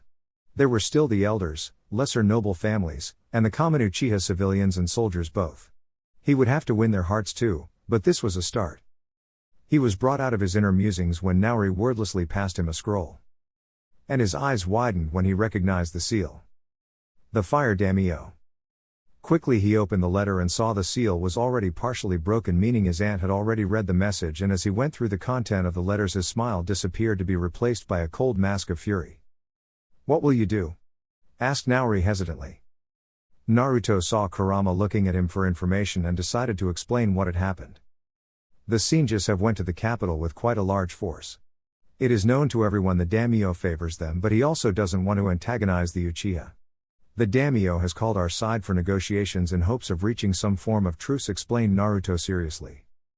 So they ask for talks while keeping an army nearby to slaughter us should we not agree to their terms? Doesn't Hashirama realize we will kill his brother before he tries to harm one of our own? Asked Kagami furiously. They have called me to represent our clan along with a small guard detail. I doubt Hashirama will attempt something, knowing any action against me means Tobirama dies, said Naruto hesitantly. It's a trap. The daimyo's in on it, spat Takeshi bitterly. You cannot ignore a royal summons from the court. Much less one from the daimyo himself. Warned Naori. Naruto somberly stared at the message directed to him and what implications it held for him. He would have assumed Hashirama wanted to negotiate with his father since Tajima was the clan head and the authority. But it seemed the Senju clan head wanted Naruto to represent his clan since it was he who defeated the Senju and currently held Tobirama captive, and not Tajima. Or was there some other purpose? He looked at his aunt who was the politician in their family, and even she seemed wary and unable to determine the true motive behind their enemy's actions. His Grace summons you to the capital. Then you'll go to the capital. Naruto's eyes widened and his voice died in his throat as he looked at the person approaching towards him. Despite the situation, a wide smile came on his face, and breaking all sense of grace he ran towards the person. But not alone. Madara barely managed to make his promise before Naruto had engulfed him in a monstrous bear hug. Being the taller among the two, Madara lifted his sibling in the air, earning a loud chuckle from him. He finally managed to calm down his young brother and got a look at him. Gods, how many years had it been since he last saw the depressed little runt? He remembered bidding farewell to a young boy only to see a full-grown man before him. A man who had proven himself a true Uchiha and was the pride of Madara's eyes. Naruto also looked at his brother and saw Madara was a few inches taller than him, his frame broader and more muscular than Naruto. His baby fat had melted away, and despite being clean-shaven, Madara was an intimidating figure with his long shaggy black hair reaching up to his back and onyx black eyes that held the Sharingan in them. It was hard for Naruto to accept that this man was feared across the elemental nations almost at the same level as Hashirama. Probably even more, for while Hashirama was kind, Madara was ruthless. But then again, Madara had always been just his eldest brother to Naruto. Someone whom he could truly depend upon, a person who had defended him all their lives and stood for him more than anyone else. And here was his brother again, after all these years, ready to protect his sibling in his need of hour. This man was the reason Naruto had never wavered in his loyalty to the Uchiha, for he would rather die than cause Madara any harm. Even if it meant serving those who hated him, but now his brother was back and he could already feel things changing. Madara's next command to Naori was a proof of that. Call the army. Chapter 12. The trial. Tobirama hazily stared in the darkness as he heard the lock click. His cell doors opened and he had to shield his eyes from the sudden invasion of the bright flame torch. It took him a few moments to adjust, but when he did, he saw the visitor staring at him impassively. Kinslayer, he spat, but it didn't evoke a single emotion from the Uchiha. Naruto didn't speak and instead called for a chair, which the guards provided quite quickly before bowing out of the cell. He then glanced at the Senju and was satisfied to see his wounds were healing, thanks to Naori's aid. Tobirama would still not be fight-worthy for another few weeks, but he wouldn't fall dead either. Senju, how is your new accommodation treating you? I hope your stay here has been comfortable. Greeted Naruto with his trademark smirk. Mocking me, are you? Asked Tobirama with a scowl. Accurate assessment, agreed Naruto with a smile. When their barbs died down, both Uchiha and Senju glared at each other intensely for several long minutes. The tension was almost breaking the air until Tobirama spoke. I underestimated you, admitted the white-haired Senju, and was surprised when Naruto nodded. You're not the first to do so. Confessed Naruto. Why haven't you killed me? Asked Tobirama flatly. You know why? Tobirama could only think of one reason as to why he was alive and why the Yamanaka as well as the Hatake were still under the control of the Uchiha clan. Hashirama, said Tobirama bitterly, knowing what price his brother must have paid for his life. You're an ungrateful bastard, you know that? Asked Naruto sarcastically. You don't know anything about my family. My life is not worth the loss it would mean for our clan. It would make the deaths of all those warriors meaningless if the Senju lose control over the Hatake and Yamanaka, said Tobirama seriously. Your brother thinks otherwise, pointed Naruto, making Tobirama slam his hands against the strong walls. He's a fool. The glare he received from Naruto made him shut his mouth, and he couldn't help but wonder at the anger that arrived in the Kinslayer's eyes. You're lucky, Senju. Your brother is still alive for you to call him a fool. Be grateful that you still have family that would give anything for your life. If the situations were reversed. Naruto stopped himself abruptly, but Tobirama didn't need him to finish what he wanted to say. It was clearly visible in the Uchiha's eyes. Your father would have let you die. At first he thought the Uchiha would either rebuff his claim or remain silent, but Naruto nodded, much to Tobirama's surprise. Then why fight for such a family? Such a clan? Asked Tobirama curiously. For my brother. Tobirama never saw a shred of doubt in Naruto's eyes. For the first time the Senju could respect his enemy's loyalty, for Tobirama despite his opposition to Hashirama's beliefs would never hesitate to lay down his own life for his siblings. They both stared at each other knowing they were bitter enemies who would have seen each other dead if it was any other situation. Why are you not interrogating me for information? Asked Tobirama seriously. It's risky and can shatter your mind leaving you a living corpse. Your brother specifically asked for you to not be harmed in any manner or else the deal was off. We have agreed to those terms, admitted Naruto reluctantly. Yet I see in your eyes the desire to kill me. Remarked Tobirama, and clenched his fists when Naruto snarled at him. You killed my brother. Don't mistake this small mercy, Senju. I spared your sister's life in our very first battle. If I had known you bastards were going to kill Izuna I would have slaughtered her. Only then you would feel the pain that I feel every day, yelled Naruto furiously. Tobirama glared at his enemy with twice the anger and hatred. I lost a brother that day as well. Your bastard clan killed my brother Kawurama and he was more important than all your brothers. Consider yourself lucky, kinslayer, for if it was in my hands then none of your siblings or even you would have survived that day, spat Tobirama viciously. Speak like that and I'll slit your throat right here. Warned Naruto, holding back his hands from grabbing a kunai from his pouch and finishing the deed. I'd like to see you try, challenged Tobirama with a smirk. He watched in satisfaction as Naruto fought with himself, his hatred trying to overpower his sense of reason. In the end, the Uchiha could only sigh bitterly before falling silent. Tobirama felt his own anger fade on seeing the heartbroken look in Naruto's eyes, and he didn't need to be a scientist to imagine what was on the Uchiha's mind. You loved Izuna the most in this world, even more than Madara? Suggested Tobirama knowingly. Naruto's murderous glare was all the confirmation Tobirama needed to know. One day I will kill you, Senju promised Naruto, earning a smirk from the white-haired boy. Likewise, Uchiha. Seeing that he was getting nowhere, Naruto got up and was about to exit the cell when Tobirama's question stopped him. There is more to you than what you let people see. Turning back, Naruto saw Tobirama staring at him intently, which was the motivation Tobirama needed to continue further. I imagined you to be a mad bastard. But when I saw you, that image shattered. They all call you kinslayer, a heartless bastard who couldn't remain loyal even to his own people and killed dozens of his family. A monster, but I wonder what kind of monster would sacrifice himself to save a clan who hates his very guts? Questioned Tobirama pointedly. I think this cell has made you lose the last of your sanity, chipped Naruto with a playful smirk, but Tobirama's knowing gaze didn't falter. Why did you do it? Naruto was left speechless by that question. Nobody had dared to question him on his darkest secret, most just assumed him to be a heartless monster while others were too scared to ask it. His family knew his reasons and his friends cared enough about him not to ask. But Tobirama, despite his hatred, had seen through the mirage of lies and rumors. He had seen through Naruto's soul itself. Why did you do it? Asked the Senju again. Naruto clenched his fists as he remembered that fateful night, all those screams, all those who begged him for mercy, that madness and all that blood. Most of all he remembered those haunted eyes. Loyalty. Tobirama remained silent, pondering over that mysterious answer as the Uchiha walked out of his cell leaving him in darkness. Naruto carefully sharpened his new temporary sword with the help of a sharp iron stone.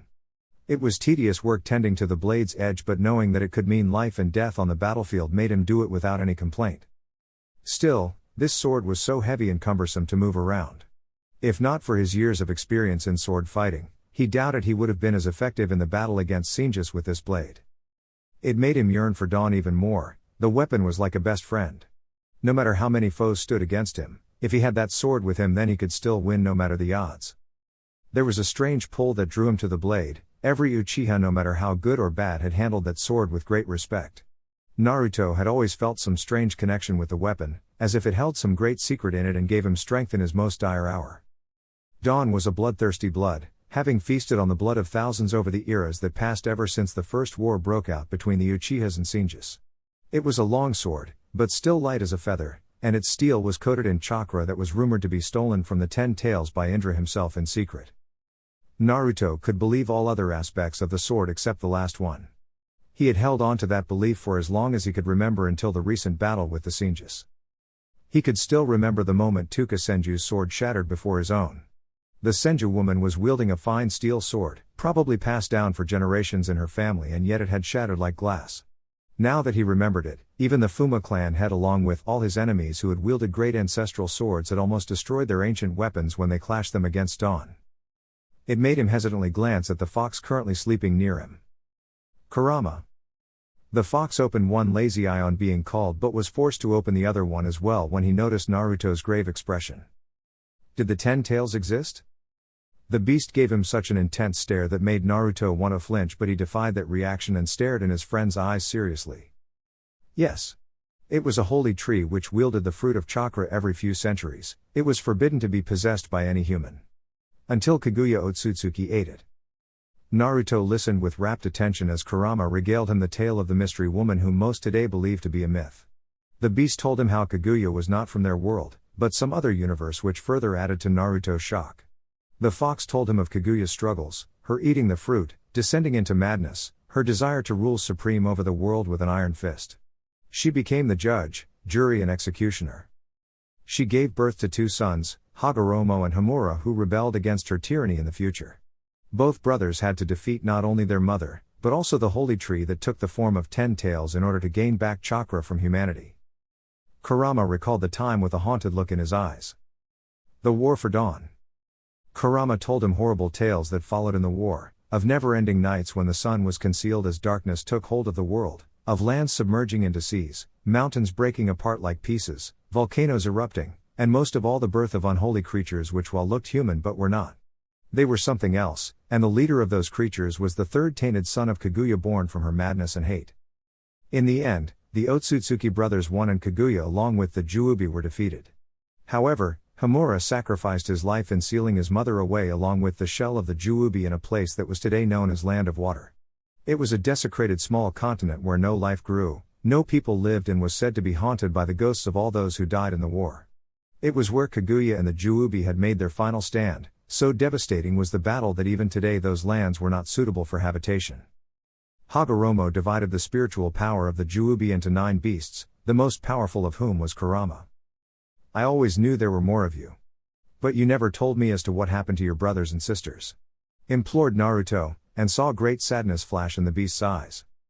We all scattered across the world to maintain the peace that the sage wanted, but we failed as war spread everywhere.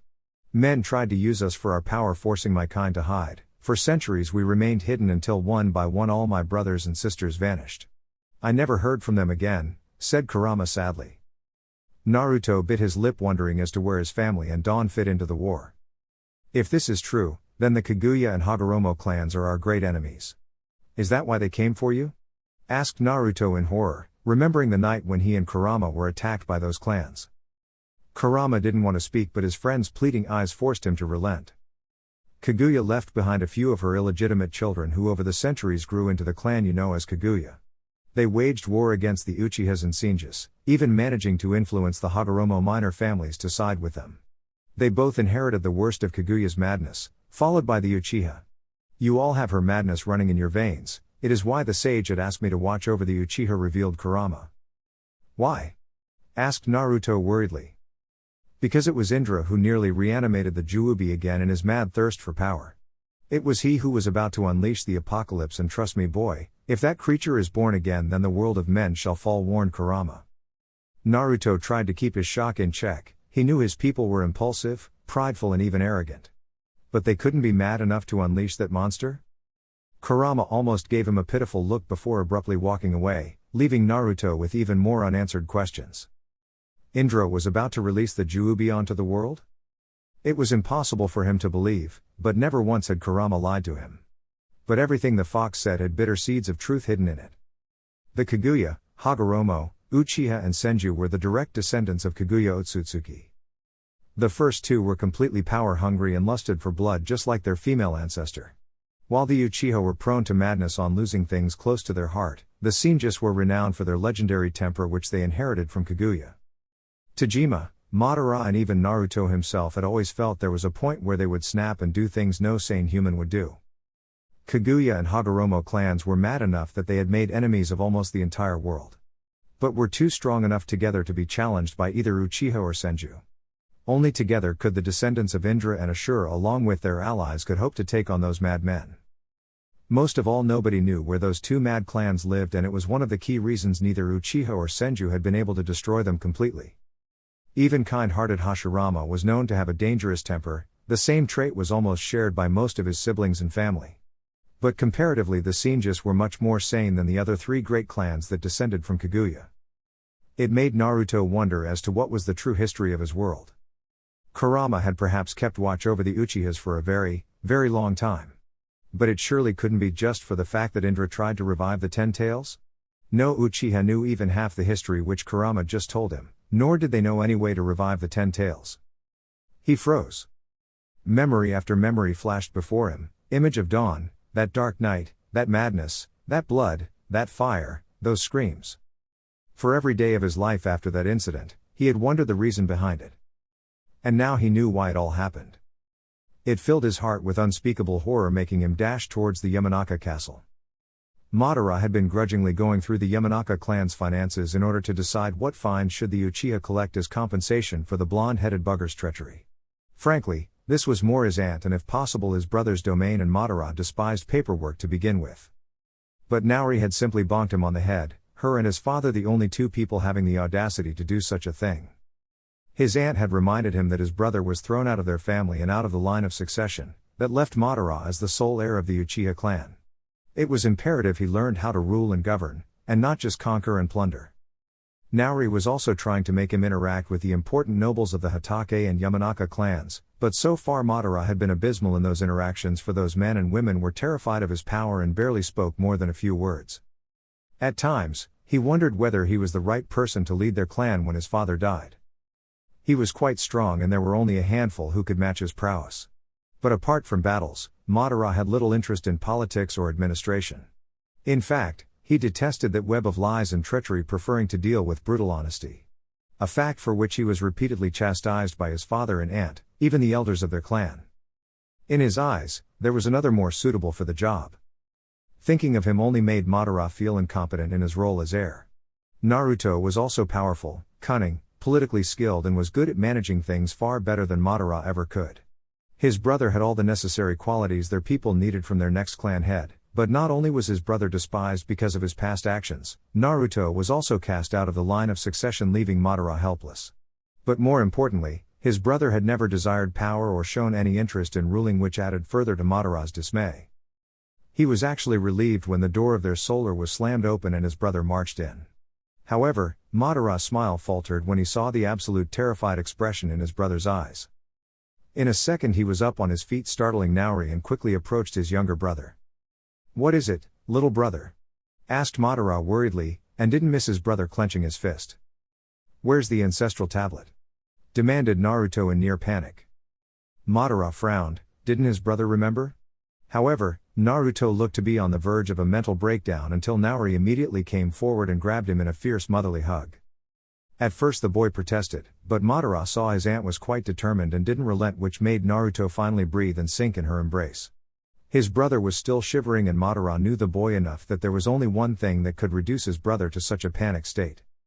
Still, he kept his silence, watching Nauri whisper soothing words in Naruto's ears, allowing the boy to calm down. It took a few long minutes, but neither Madara or Nauri lost their patience, which helped Naruto to calm down. When the boy seemed in control again, he gave Nauri a wide grateful smile before kissing her cheeks affectionately, earning a smile from her. Madara felt jealousy course through his heart on seeing the unending love his brother had for their aunt. Granted, she had been like a mother to the boy, but it still made Madara feel a little insecure. It was supposed to be him and Naruto against the entire world, but it seemed that while their years of separation had not shattered their brotherly bond, it had also not been able to prevent another from taking an important place in Naruto's heart. Yet, Madara kept his silence. He had no particular need for affections from either his aunt or father. He loved and cared for them, but he could fight his own battles as long as he had Naruto by his side. He had to suppress his bloodlust on imagining the situation if the Senjus had killed his last brother. Gods knew how much restraint it had taken him and repeated pleadings from Naruto to stop Madara from ripping Tobirama apart limb from limb. That Senju had already killed Izuna, and now he tried to take Madara's last brother from him? Madara had never forgiven the Senjus for killing his brothers. He had once shared a friendship with Hashirama which had also gotten destroyed when he learned his friend was in truth the head of the clan that slaughtered his brothers. He had to agree to negotiate because the Senjus had dawned and even Madara knew the importance of that sword. Most of all it was Naruto's pride, and for his brother Madara was willing to set his bloodlust aside. Temporarily. One day he would still have justice against the Senjus for the murder of his brothers and clansmen. But he would wait for the right moment and then he would kill them all. Madara? He saw Naruto staring at him, and it did not surprise Madara anymore that his brother always read through his thoughts no matter how much Madara tried to hide them. Madara wished he could say the same regarding his brother. You destroyed the Uchiha tablet that night with your own hands. Have you forgotten? Reminded Madara, with a frown, and didn't miss Naruto sighing in relief. Naori checked her nephew's forehead and asked, "Are you all right?" "Just a bad dream," whispered Naruto, which was enough to pacify Naori, but Madara saw through that lie easily, and if not for Naruto's pleading gaze he would have called his brother out on that lie. "Father will be arriving shortly," informed Madara, and saw the nastiest scowl arrive on his brother's face. "I see." Madara pretended to not notice the hostility and decided to bring his brother up to speed as to their next move.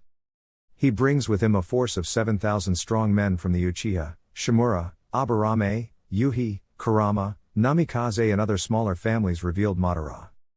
"That is not our full strength," suggested Naruto, earning a nod from his aunt. "There is no need to bring all 10,000 of our fighters.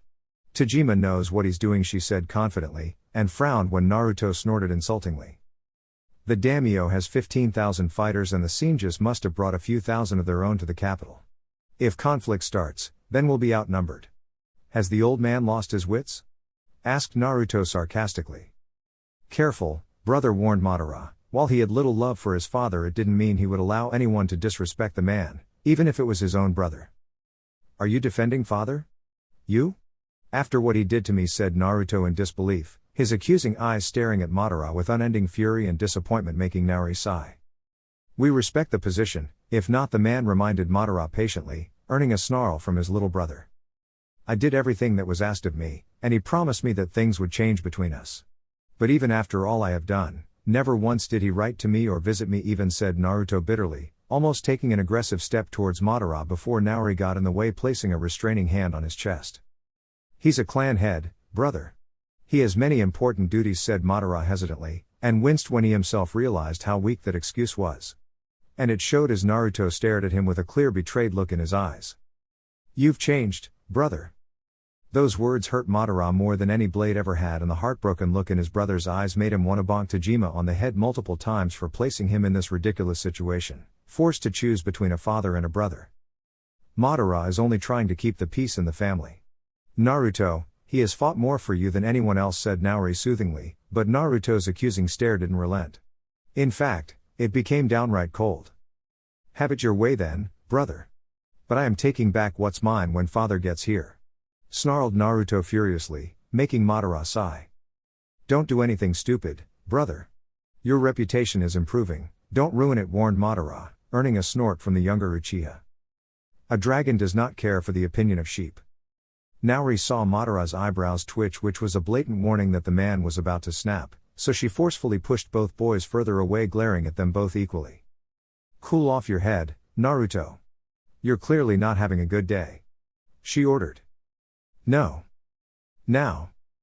Madara smirked on seeing the little runt squirm under their aunt's gaze before clenching his fists tightly. Naruto glared at his aunt, receiving the same gesture from her, but in the end he loved, or at least respected, her enough to follow through with the order. "Madara, get back to your paperwork," reminded Naori sternly. It was Naruto's turn to smirk when he saw the groan that escaped from Madara's lips. Yet his triumph didn't last long as he realized something had changed between him and his brother. There was a distance. It was small, but there. He knew Madara still loved him and would protect him, but his brother was slowly being groomed to be more dutiful towards his responsibilities as heir of their clan. Being forced to be more objective than emotional, even if it meant going against Naruto. He could see it in his brother's eyes that he didn't want it, but it was his duty. But Naruto was not deterred by that. He had to fight his own battles rather than rely on his brother every single time. He was a man now, and not the young boy who had needed protection from his brother all those years ago. So, he gave a cut nod to his brother, who returned the gesture with unmasked sadness in his eyes. Exchanging a glance with Naori, he walked out of the room. It was evening and almost the entirety of the Uchiha, Hatake and Yamanaka population had assembled before the gates of the settlement. Naruto dutifully stood beside his aunt and brother, flanked by the members of the Kinsguard as they all patiently waited. The sound of thousands of footsteps made the ground tremble, and Naruto didn't miss the slight shivering of the Yamanaka, and he didn't blame them. For the first man to clear out of the dense forest was riding atop a dark black warhorse. Dressed in blazing Uchiha armor, Tajima Uchiha still made many cower before him. Naruto coldly stared at the man for whom he had once harbored affection, even love which was transformed into pure loathing over the years. Despite his dark emotions, he still couldn't help but admire the man's power. Behind Tajima came thousands of the Uchiha bannermen, many holding the flags of their respective clans, but it was the dragon banner that was fluttering the most, carried proudly by thousands of Uchiha. He followed Madara and Naori's lead when they both knelt before their leader, his Kinsguard and the remaining population following suit. While everyone had their heads bowed too, Naruto, while kneeling, never broke eye contact with the man. There was not a flicker of emotion visible in Tajima's cold eyes, which only glanced at him for a moment before nodding as he descended from his horse. Within seconds, the clan head was flanked by his supporters and the elders of the clan. Naruto didn't miss the sheer loathing in the eyes of the elders. They had all wanted his head on a spike after that night, and if not for Madara they would have had it. One glance at their sneering faces zeroing down on him, and he knew. Tajima brushed past Naori and Madara, ignoring them both only to step before his youngest son. There was no joy, or surprise, or even fury in those cold and lifeless eyes as they motioned him to rise from his feet. Naruto followed the command, making sure his own eyes were the same as his father's. "You lost Dawn." There was a time when those words would have stung, but that time was long gone, for Naruto had expected nothing less from this cold man and his equally ambitious advisors. They would not see why he relinquished their clan's greatest relic, they would not see the victory he brought them, nor would they accept any excuses from him. "I did," replied Naruto, his voice as cold as ice. It was Hotaru Uchiha, an elderly woman, who stepped forward next. Naruto had not forgotten the fact that he had killed her brother that night, earning the name Kinslayer. She had been out for his blood for a very long time, and now she had the chance. A vote was called among the clan.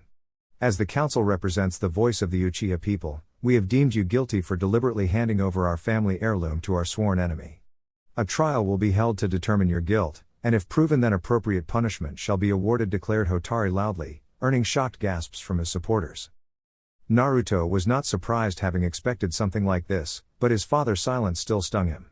This woman was accusing his son in front of their clan and allies, and yet he was silent despite knowing why Naruto had to do what he did. But then again, the Uchiha people were represented by the council, and unanimously they could call for a vote which the clan head would be forced to pass. It was the only flaw to the rule of Naruto's family, which Tajima was duty-bound to uphold. Still, he was pleased that his friends and all those Uchiha, Hatake, and even Yamanaka whose lives were saved because of his actions were none too pleased. In fact, they looked downright furious, but Tajima's cold gaze was enough to make them cower. Madara and Naori tried to get close to Tajima surely to oppose this farce, but the clan head simply shook his head, making them stop. Naruto's once beating heart turned as cold as ice as he approached his father. Another elder, Itama, tried to stop him but was swiftly made to step back when Naruto activated his Sharingan, glaring down at the man. Father and son locked gazes with each other, with no emotion present in their eyes. "I will never receive justice from this farce, and I've had enough of this madness. I will not stand in this trial," declared Naruto, earning outraged shouts from the elders and their hundreds of supporters. For a moment, Tajima's eyes flickered with pride, but it could be Naruto's imagination as he saw the older man glance back at him coldly. "The law is the law," announced Tajima. Naruto smirked before unleashing his sword, drawing shocked gasps from majority of the people. Ignoring the outraged cries, he pointed the weapon at his father. "I challenge you to single combat." Stunned silence engulfed the entire crowd at his words. Even Tajima blinked, looking for the first time a bit startled. He glared at his youngest son for his open defiance, warning him to back down, but Naruto didn't. Tajima was well aware of this law. It could be used by any Uchiha to challenge their leader should they feel they could be a better leader of their clan. But in the strong patriarchal Uchiha society, nobody challenged their betters. Surely, various noble families vied for leadership, but they worked from the shadows, knowing openly challenging the hierarchy would mean doom for their entire family should they lose. Naruto was the first to exercise this law, and that too against his own father, which had the entire clan and their allies alike stunned. Even Madara had paled and Naori looked ready to faint. His friends looked at him worriedly, but Naruto's gaze was solely fixed on his father. The elders who were previously confident now looked uncertain, for if Naruto won then he would be the new clan head, and they didn't need anyone to tell them what the boy would do to them after all they did to him. Tajima, for all his power and shrewdness, knew what his youngest son was capable of. There was a time when he could put down Naruto easily, but it had long since passed. He was a warrior proven, having many victories to his name, even claimed to be the finest swordsman in the elemental nations. But at the same time, if Tajima won, then he would be free to decide Naruto's fate, and the young Uchiha doubted it would be anything pleasant. Certainly not after this open defiance, but it was now or never. "Then I name Madara as my champion," announced Tajima with the tiniest of satisfied smiles. The Uchiha clan head saw Naruto stagger for the first time as he glanced at his elder brother. There was no doubt Naruto was powerful, but Madara was a totally different beast. Most of all, Naruto would never raise his sword against his brother. And Tajima knew that. "Father," protested Madara, only to have Tajima glare at him coldly. "That was a command, or will you betray me too, just like your brother?" asked Tajima with the barest of hope visible in his eyes. Naruto's heart broke on seeing so much hope and pride that his father had in his eyes for Madara. It was enough to make him see that nothing he would do would ever be enough for this man. At the same time, Tajima had not only ordered but requested his eldest son to remain loyal. Glancing at the crowd, Naruto saw they were all looking at Madara anxiously. If his brother refused, then it would not only undermine their father but also make Madara unpopular. It could also endanger their family's rule over the clan, and Naruto knew the elders and lesser noble families would exploit this incident to create further divide. "I accept." Madara watched in horror as those words escaped from his brother's lips. He wished it were his imagination, wished so badly for Naruto to set aside his acceptance, but his brother stared back at him with sadness but determination ever present in his eyes. Their painful silence allowed Tajima to step forward and glance at the crowd. "May the gods let the true dragon win." Chapter 13. A dragon has claws. Mikoto as well as the rest of the Kinsguard stared at their leader, who was seated in a corner sharpening his twin swords. There was not an ounce of emotion present on Naruto's face, and his gaze was solely fixed on the weapons he would be carrying into battle. A battle against his own brother. Everyone knew how much Naruto loved his brother, but to think those same brothers would be at each other's throats in a matter of minutes. "Naruto, it's still not too late," advised Kagami. "It's a deathmatch," warned Takeshi worriedly. "You're strong, but Madara is more powerful than you. Lord Commander, your brother will use more than swords against you," cautioned Itachi. At that, Naruto finally looked up and saw the fear ever present in their eyes. "I am not killing my brother no matter what the law says," he promised. "So you want to die instead?" asked Mikoto furiously, making him smile. "I never said that," he pointed. "Are you not afraid?" asked Mikoto worriedly, and was relieved when it made him pause. She watched him stare at his twin swords, and even if he was the finest swordsman she had ever seen, her heart feared for his life. He finally got up on his feet and walked towards them. Dressed in his golden armor with twin fine swords at his sides, he was a formidable opponent to glance at. But the one he was going up against was just as good, if not better. Stopping before his friends, he stared at them seriously. "Every man is afraid before going into battle. I am no different," confessed Naruto. "If it looks like you're in trouble, call for us. We will answer," promised Shisui, placing a hand on his friend's shoulder, making Naruto smile. They all were still amazed that in a matter of 2 hours all the preparations had been made. The Yamanakas had an old training ground in the forest that would serve as the battlefield for the upcoming combat. Almost every person was going to be there, a conflict which could possibly be remembered for 1,000 years. Just like Indra and Ashura's was till this day. Not only were the two fighters the strongest Uchiha of their generation but also the finest warriors of the world. They were also the only Sharingan wielders the Uchiha had ever produced in hundreds of years. Ever since the Sharingan was awakened and the two brothers continued their exploits over the years, it was always a point of contention as to who was stronger among them. Madara had many victories to his name, the most notable being defeating the entire Aburame clan in single combat on his own. While Naruto was proclaimed to be the finest swordsman of this generation of ninja warriors. He defeated the Fuma clan in single combat with his fox, and was also responsible for victories against the Senju and Yamanaka clans. "If I fall, then you all shall pledge your loyalty to my brother," Promise me, he insisted. And if you win? Asked Itachi calmly, much to the relief of the others because they could not have given Naruto that promise. Certainly not if Madara killed him today. Then seize the elders and all who try to stop you, he instructed, earning nods from his friends. He saw Mikoto was resisting the urge to grab him and not let go, but he discreetly pointed her towards her brother's presence, which made her reluctantly back down. With one final parting, he departed from the room and saw Kurama waiting for him outside. You ready? Asked the fox nonchalantly. As ready as I can ever be for something like this, replied Naruto calmly. Kurama, despite the situation, gave him an amused grin. Then go out there and kick his ass, ordered the fox. So sure I can win? Asked Naruto amusedly, a smile arriving at his lips. Yes. Naruto gave a respectful nod at the faith his friend was placing him in. Kurama had even offered to fight alongside him, but he had refused.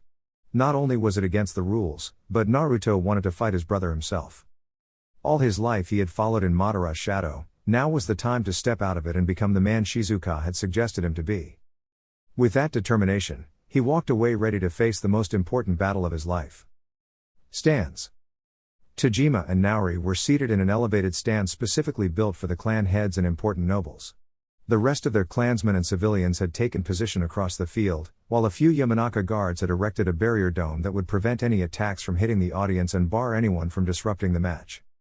Around Tajima sat all the clan heads of every allied clan, including the likes of Sakumo Hatake, Shinoburame, Saiko Kurama, Rei Namikaze, and many more.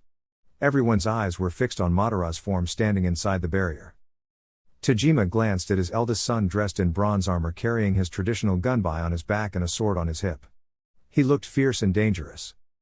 And then the other side of the barrier opened as a figure walked in. Nauri didn't miss the various clan heads staring in surprise and even awe as they saw the young dragon in all his glory.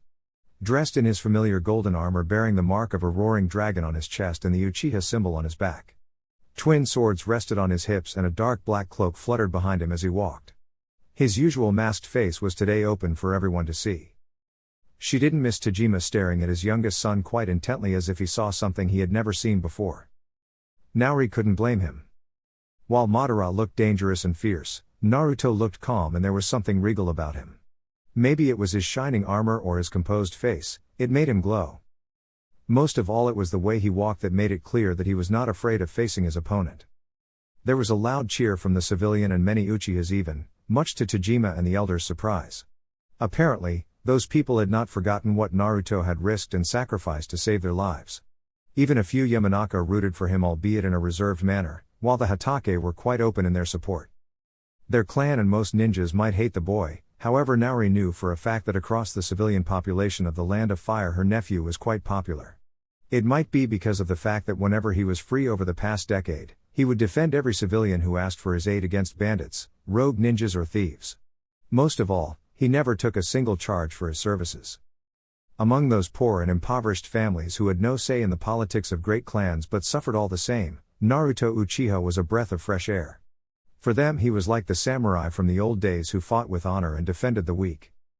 Despite all that had happened in his life, Naruto still tried to live his life by performing his duty not just to his clan but innocents alike with honor and dedication.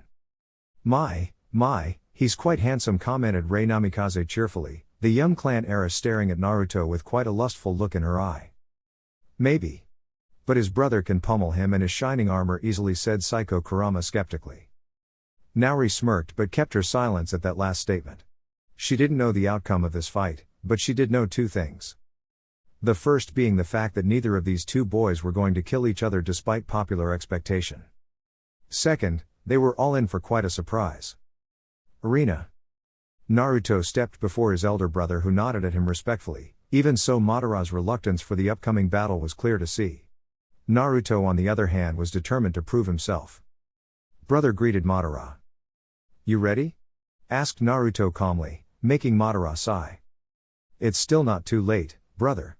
Bend the knee and let the trial happen, we'll squash it easily just like before, promised Madara sincerely. For a moment he was so sure Naruto would do so, instead his brother smiled at him. My knees do not bend easily, Madara. Those words had said all Madara needed to learn. If that was not enough, the ironclad determination in Naruto's eyes was enough to make him see the boy was not going to back down. Very well, relented Madara, earning a smile from Naruto. I wish you good luck, Madara. It earned a sly grin from the elder Uchiha as his right hand gripped the hilt of his sword, while the left grasped the gunbai on his back. Before Madara could even unleash his weapons, in the blink of an eye Naruto's hands grasped the hilts of his swords, and a second later the shining weapons were unleashed for all to see. And so was Naruto's Sharingan as all playfulness disappeared from his eyes. Now it begins, proposed Naruto calmly. Madara closed his eyes, releasing a final sigh before he unleashed his own weapons, and when he opened his eyes again they stared back at his brother with a fully evolved Sharingan that displayed nothing but determination and confidence. Now it ends, little brother promised Madara. The next second 2 killing auras engulfed the entire forest. Stands. The clan heads flinched when the monstrosity that was the killing intent was unleashed by the brothers. It was so thick that it felt as if the air itself was made to bow before them. Dozens of civilians already fell unconscious, and so did the weaker ninjas. Even the stronger ones felt quite uncomfortable in the presence of that power. Nauri did not miss Tajima brim with pride on seeing the effect his sons had, and the match had only just began. Their allies who were previously considering the two as boys now realized they were grown men instead. Madara's killing intent was like a raging tsunami threatening to consume everyone and everything that came in its way. Nauri found it quite fitting. On the other hand, Naruto's killing intent was completely focused like a sword. Strong, precise and deadly. What surprised her and everyone else was the fact that Naruto was being able to match his brother's power. Even Madara seemed surprised. Nauri had always known Madara was a powerhouse, but if the account of the Kinsguard members were to be considered, Naruto had not yet unleashed his full power in any battles till now. She had a feeling that claim was about to be laid to rest. So this is the young dragon, commented Shinoburame quietly. It remains to be seen whether pretty boy can match up in skill and quick thinking, advised Shimura Tobi coldly. While the Shimura clan had always been the most loyal bannermen of the Uchiha, their ruthlessness was greater than those of the dragon descendants. Indeed, agreed the other clan heads, earning reluctant nod from the Uchiha elders. Nauri could not help but smirk on seeing those fools losing some of that overconfidence now that they realized Naruto was no longer the weak boy anymore. Out of the corner of her eye, she saw movement that caught her attention. Naruto's most loyal and trusted friend discreetly stepped towards the stands. Shisui's face did not betray any emotions, but Nauri did not miss the fact that he was fully armed and armored. So was the rest of the Kinsguard, and they all specifically took positions near the seats of the Uchiha elders. The elders actually looked quite relieved on seeing Shisui's presence. Just like them, Shisui belonged from an important Uchiha noble family, and while his father did not sit on the elders' council, he did wield quite a lot of influence. More than that, Shisui was the second most skilled swordsman in the Kinsguard, according to some even in the Land of Fire. The Morning Star. It was the name bestowed on Shisui after he repeatedly helped Naruto defend the civilians of the Land of Fire from those who wished to harm them. He carried with him the ancestral sword of his family, Fury. And he was considered the most noble, honorable and chivalrous member of the Kinsguard. Now that Nauri thought about it, each of the Kinsguard had earned famous names for themselves after their exploits with Naruto over the past decade. Takeshi, the Defiant, for his wild and fierce nature. He was also the most stubborn and hot-headed member of the Kinsguard who always refused to accept defeat under any circumstances. Itachi, the Silent Shadow, for his unflinching loyalty and uncanny ability to remain by Naruto's side most of the time. Kagami, the Gallant, for his unwavering courage to face his enemies no matter how outnumbered or outgunned. It was said no man, including Naruto himself, could match Kagami's taijutsu prowess. Mikoto, the Dark Sister, some claimed the name was bestowed on the girl for her dark raven locks and smoldering looks. Others said it was because of the fact that Naruto cared for her as the sister he never had in his life, but Nauri knew that was not the case. Even if her nephew tried to hide it, Nauri knew there was something primal existing between the boy and Mikoto. The daughter of a common servant, Mikoto and her brother Takeshi were raised as warriors by Naruto himself. They both were quite fine swordsmen and utterly loyal to Naruto till the end. Shisui, the Morning Star, a brother to Naruto in all but blood. The closest warrior who could claim to match Naruto's swordsmanship and the one whom Naruto trusted most. The Kinsguard was actually quite respected by allies and foes alike, for they were the strongest Uchihas of their generation. The only thing that kept them from becoming legendary in the clan was their loyalty to Naruto, who was despised. But never had that fact bothered any of them. They are all good men and women. Loyal and courageous. Naori could not help but brim with pride on knowing that Naruto had gained their loyalty on his own merit and with his kindness. While Madara was loved by the entire clan, Naori had a feeling the support and love of these five was everything Naruto could ask for. And they were here for him. Arena. Naruto watched his brother chuckle as a dark grin arrived on his face on seeing Naruto actually able to match his power. It was a well-known fact that Madara loved battles to the point that he lived for them. But usually, there were barely a handful warriors who could match Madara's powers and expectations. Hashirama Senju was the best, and it was why Madara never missed any chance to fight his former friend. For over a decade, Madara had heard tales of his brother's exploits and skills. Now, he could see the first signs of the fact that those tales were not exaggerated. He made a hand seal creating 5 identical shadow clones, all of them wielding a sword and a gun by. Wordlessly, they all charged towards Naruto. Madara saw his brother neither smiled or tensed, he simply raised his swords coating them in chakra. The look in his eyes was enough to wipe out Madara's excitement a little, to be replaced by caution.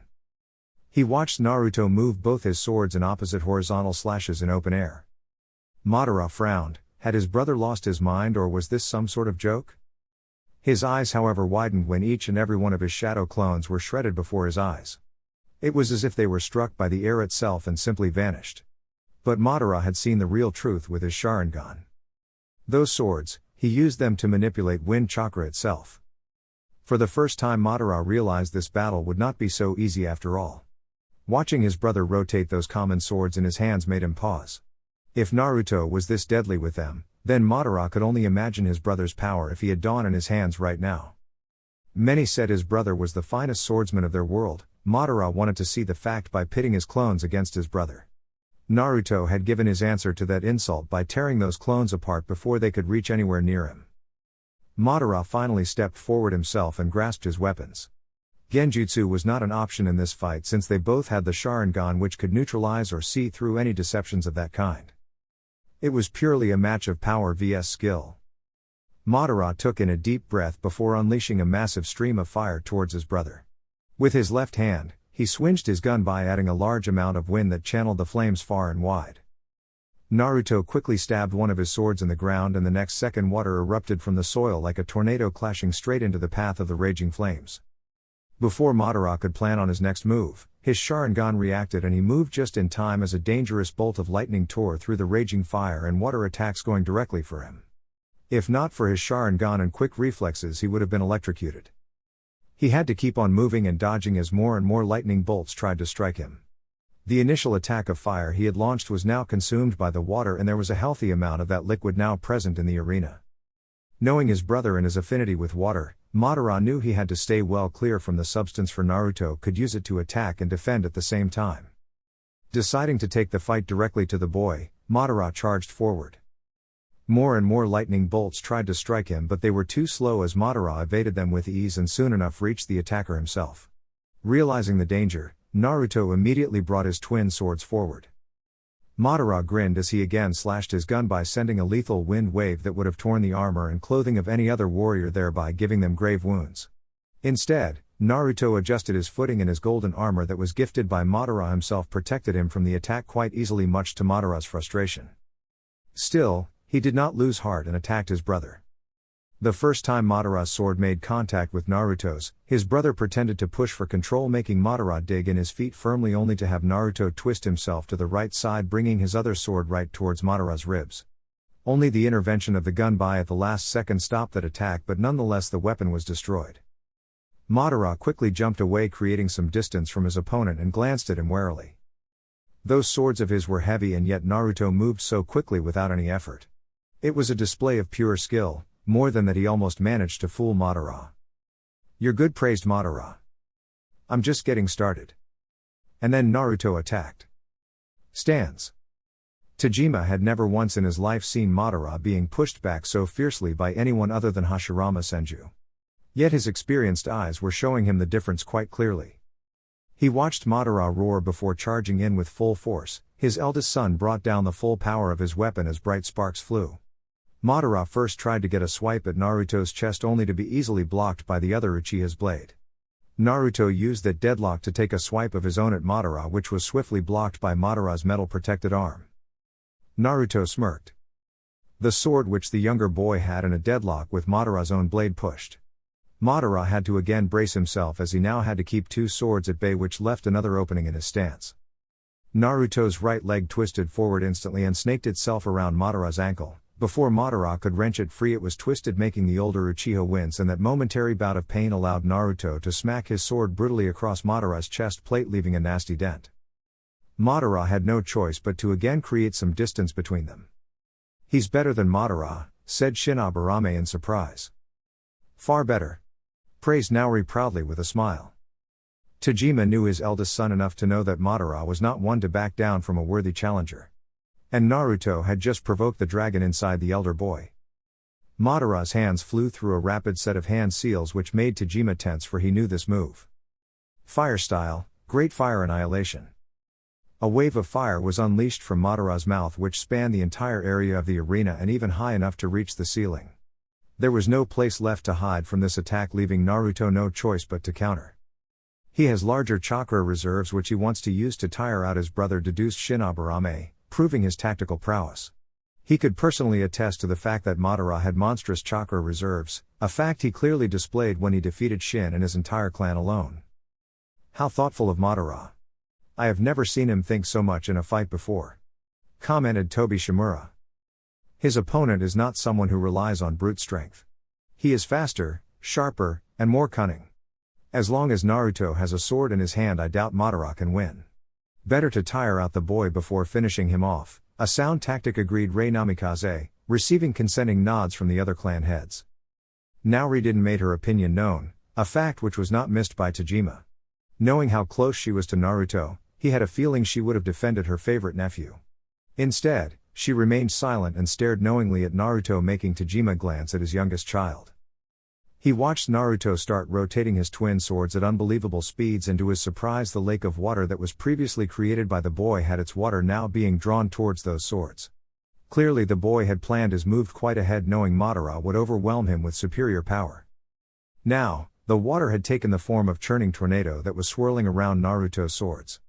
It was a sheer testament to his control over water style that not only he was controlling so much of that liquid, but had actually managed to give it a shape, binding it around his swords, that too in the face of an incoming massive fire tsunami attack. "So, this is the famous young dragon," thought Tajima. Despite their differences, even Tajima could not deny that Naruto was highly skilled not just with kenjutsu but also ninjutsu. The fire tsunami was now a few feet away from him, and the boy brought his swords forward, bringing with them the churning tornado of water. Tajima knew that the water attack was not enough to defeat Madara's powerful jutsu, but it was enough to create a small enough hole which Naruto used to pass through the fire. The boy kept on rotating his swords, making the tornado of water act as a shield against the raging fire, and when he was clear of the attack. Arena. Naruto brought his swords forward, unleashing those two tornadoes straight at a stunned Madara. Water style, Twin Dragons. In a second, the tornado changed form to take the shape of two massive water dragons that charged madly towards Madara. Acting on his feet, the elder Uchiha quickly performed a set of hand seals and slammed on the ground. Earth style, Earth Wall. The water dragons crashed against the giant wall with full force, but it didn't crack because Madara had placed quite a lot of chakra to keep it strong and firm. Combine that with the fact that earth trumped water, the dragons were vanquished and broke apart. But they had given Naruto the time he needed. Madara grimaced when he saw two chakra-coated blades slice his earthen wall cleanly. Already it was weakened by fending off the water dragons, leaving them powerless against the force that was Naruto. And now his brother had what he wanted. Close combat. Madara raised his sword as his brother approached towards him and was alarmed when Naruto grinned. Surprise! Bolts of lightning shot out of his swords instantly, and being in close proximity left Madara little room to maneuver. He bit back his scream as lightning coursed through his body, paralyzing quite a few chakra nodes. "You want to take my chakra reserves away from me, brother?" Madara had fought many opponents, including Hashirama himself. But this was the first time he came across a warrior like his brother. Madara was used to fighting full-blown battles where power was everything and that he had in spades. Even Hashirama fought him quite openly. But Naruto was not allowing that. His brother still fought fairly without the aid of trickery, but he refused to be bowled down in a power battle against Madara. Instead, the boy had his own fighting style, which was far more refined and precise. A fact Madara had to begrudgingly acknowledge as he raised his sword, enduring the shock his body just suffered, because his brother pressed forward. Madara's nerves were still recovering from the brutal shock, leaving him slow in his defense. Naruto exploited that weakness fully. Madara parried a blow aimed at his armpits only to have to react more quickly to stop another blow aimed for his neck. In between, he had to be wary of Naruto attacking him with his feet. The only thing keeping Madara standing was the raw force of his attacks that protected him and denied his brother any gains. Still, Naruto didn't relent because he knew sooner or later there would come an opening. So, he pushed and pushed, making Madara fall back and back. Oblivious to their surroundings, the two brothers failed to recognize the shock of the crowd and that of the clan heads. To their surprise and prior expectations of Madara winning the fight easily, the elder Uchiha was actually being pushed back to the point where he was pouring in every ounce of his power. Naruto, on the other hand, was yet to make any major gains in the fight, but he was patient and focused. As time went on, his attacks became even more precise and too fast to deflect. The increasing number of minor cuts on Madara's body a proof of that. The boys were at a stalemate, until Naruto furiously brought down his twin swords right above Madara's head, making the elder Uchiha raise his own sword. Madara winced and sank down to one knee from the force of his brother's attack, and while he managed to save his head, it left him wide open for a solid kick that connected right across his face. Madara's pain made his grip on his sword falter, and Naruto used that moment to break through that defense, carving through his brother's armor like a knife through brother. Blood erupted and splattered across his golden armor as Madara was sent crashing away. Most would have thought this to be the end, but Naruto knew how strong his brother was. More than that, Madara was a stubborn and prideful man, so he quickly moved forward to gain advantage. He realized his mistake when Madara twisted himself so that his legs entwined with Naruto's, and he made Naruto regret the mistake by toppling him flat across the ground. Naruto was too slow to react as Madara grabbed a kunai from his pouch before plunging it deep into Naruto's thigh. They both then scrambled away from each other and looked at each other. Madara was sporting a busted lip and a swollen eye along with the minor cuts across his body. The man's armor was destroyed, leaving him in nothing but his clan battle attire. While Naruto was bleeding heavily from his thigh and he could feel his ankle was twisted. Plus, all that amount of chakra concentration had given him a mild headache. Still, they both grinned at each other as if some personal joke had passed between them. Until Naruto's grin disappeared to be replaced by a murderous glare. One which Madara masked with his own. And that was when all hell broke loose. Stands. Everyone, including the crowd, ninjas, civilians, clan heads, and Uchiha elders alike, were stunned when the barrier suddenly disappeared as the Yamanaka maintaining it backed away. And then they all saw the cold fury in Naruto's eyes.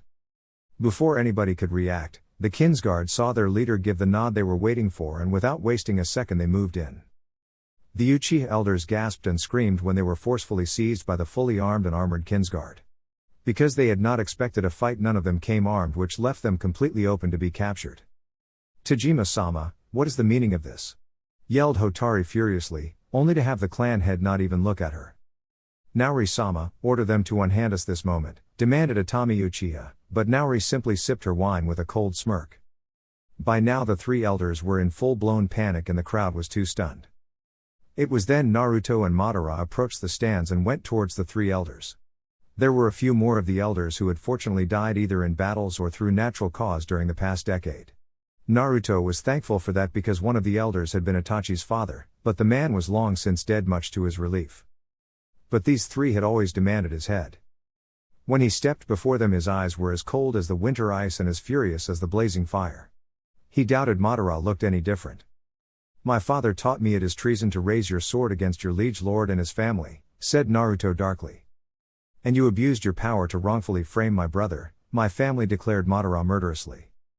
Ayato Uchiha, the cripple, snarled at that accusation and looked at Naruto furiously. "He handed our clan's most prized heirloom on a silver platter to the Senjus. He deserved to be punished," snarled the old man. "And it got us victory against the Senju despite the heavy odds. It saved the lives of all these Hatake and Yamanaka here, or is the Uchiha pride more important than the lives of our own clansmen and allies alike?" demanded Madara harshly. The elders glanced at the said people and saw for the first time the hate and bitterness in their eyes for their decision to accuse Naruto. Madara then glanced at the other clan heads and saw even they were quite relieved that Naruto chose to save lives rather than protect his clan's pride. It could have been any of their own people instead of the Hatake or Yamanaka, and knowing Naruto would place their lives above his pride was an assurance they would definitely need if they were to remain loyal to the Uchiha and fight for them. Unfortunately, the elders had a few points left to say. Maybe, but Naruto Uchiha is not a part of your family. He's just a common fighter of our clan who is forbidden from any lands, titles, family or even succeeding your father. Tajima-sama himself banished him and we are not going against our liege lord by accusing someone who is not his family anymore, pointed Hotaru Uchiha confidently. Her shock was now replaced by a smug smile and she moved to look at Tajima for the confirmation. Gods knew the old man hated his youngest son, which had made them make this move in the first place. In her ignorance she missed the murderous rage that arrived in Madara and Naori's eyes on that remark. I don't remember giving such an order, said Tajima calmly, ignoring the shocked and betrayed looks of the elders and the smug grins of his sons and his sister. But you, spluttered Hotaru in horror, and flinched when Tajima's eyes glared down at her. Is there any proof? Any written document that proves that I actually gave the order? Asked Tajima, as he got up from his chair and walked towards his sons before placing his hands on their shoulders. It's your word against our father's. And frankly your word means shit to me. If anybody has any objections, speak now, commanded Madara, glaring right at the clan heads and all Uchihas in the area. He smirked when they all quickly nodded their support, adding the final nail in the coffin. Madara doubted after that match and seeing what he and his brother were capable of, these allies would risk their necks for 3 old Uchiha with grudges. You tricked us. Accused all 3 elders in unison, glaring bloody murder at Tajima. Naruto saw the pure fury that arrived in his father's eyes and winced as Tajima's hand on his shoulder became rock solid. He is my son, thundered Tajima, making nearly every person in the area flinch. The Uchiha clan head turned towards them all and looked them all right in the eye. Today, before you all, I confirm again that Naruto Uchiha is my son, my heir, and your liege lord should Madara and I both fall. At first heavy silence prevailed in the air before Tobi Shimura got up from his chair. Naruto tensed when the man unleashed his sword. It was a known fact that the Shimura clan was their most loyal ally, and they proved that again when Tobi knelt and placed his sword at Naruto's feet. The young dragon. All the Shimura clan fighters were quick to follow their leader as they too knelt and pledged their swords. Following them soon enough were the Namikaze, Hatake, Yamanaka, Kurama, Aburame, and Yuhi clan heads along with all their fighters. Naori joined her brother and her nephews as the entire area erupted with a fierce cry. The young dragon! The young dragon! The young dragon!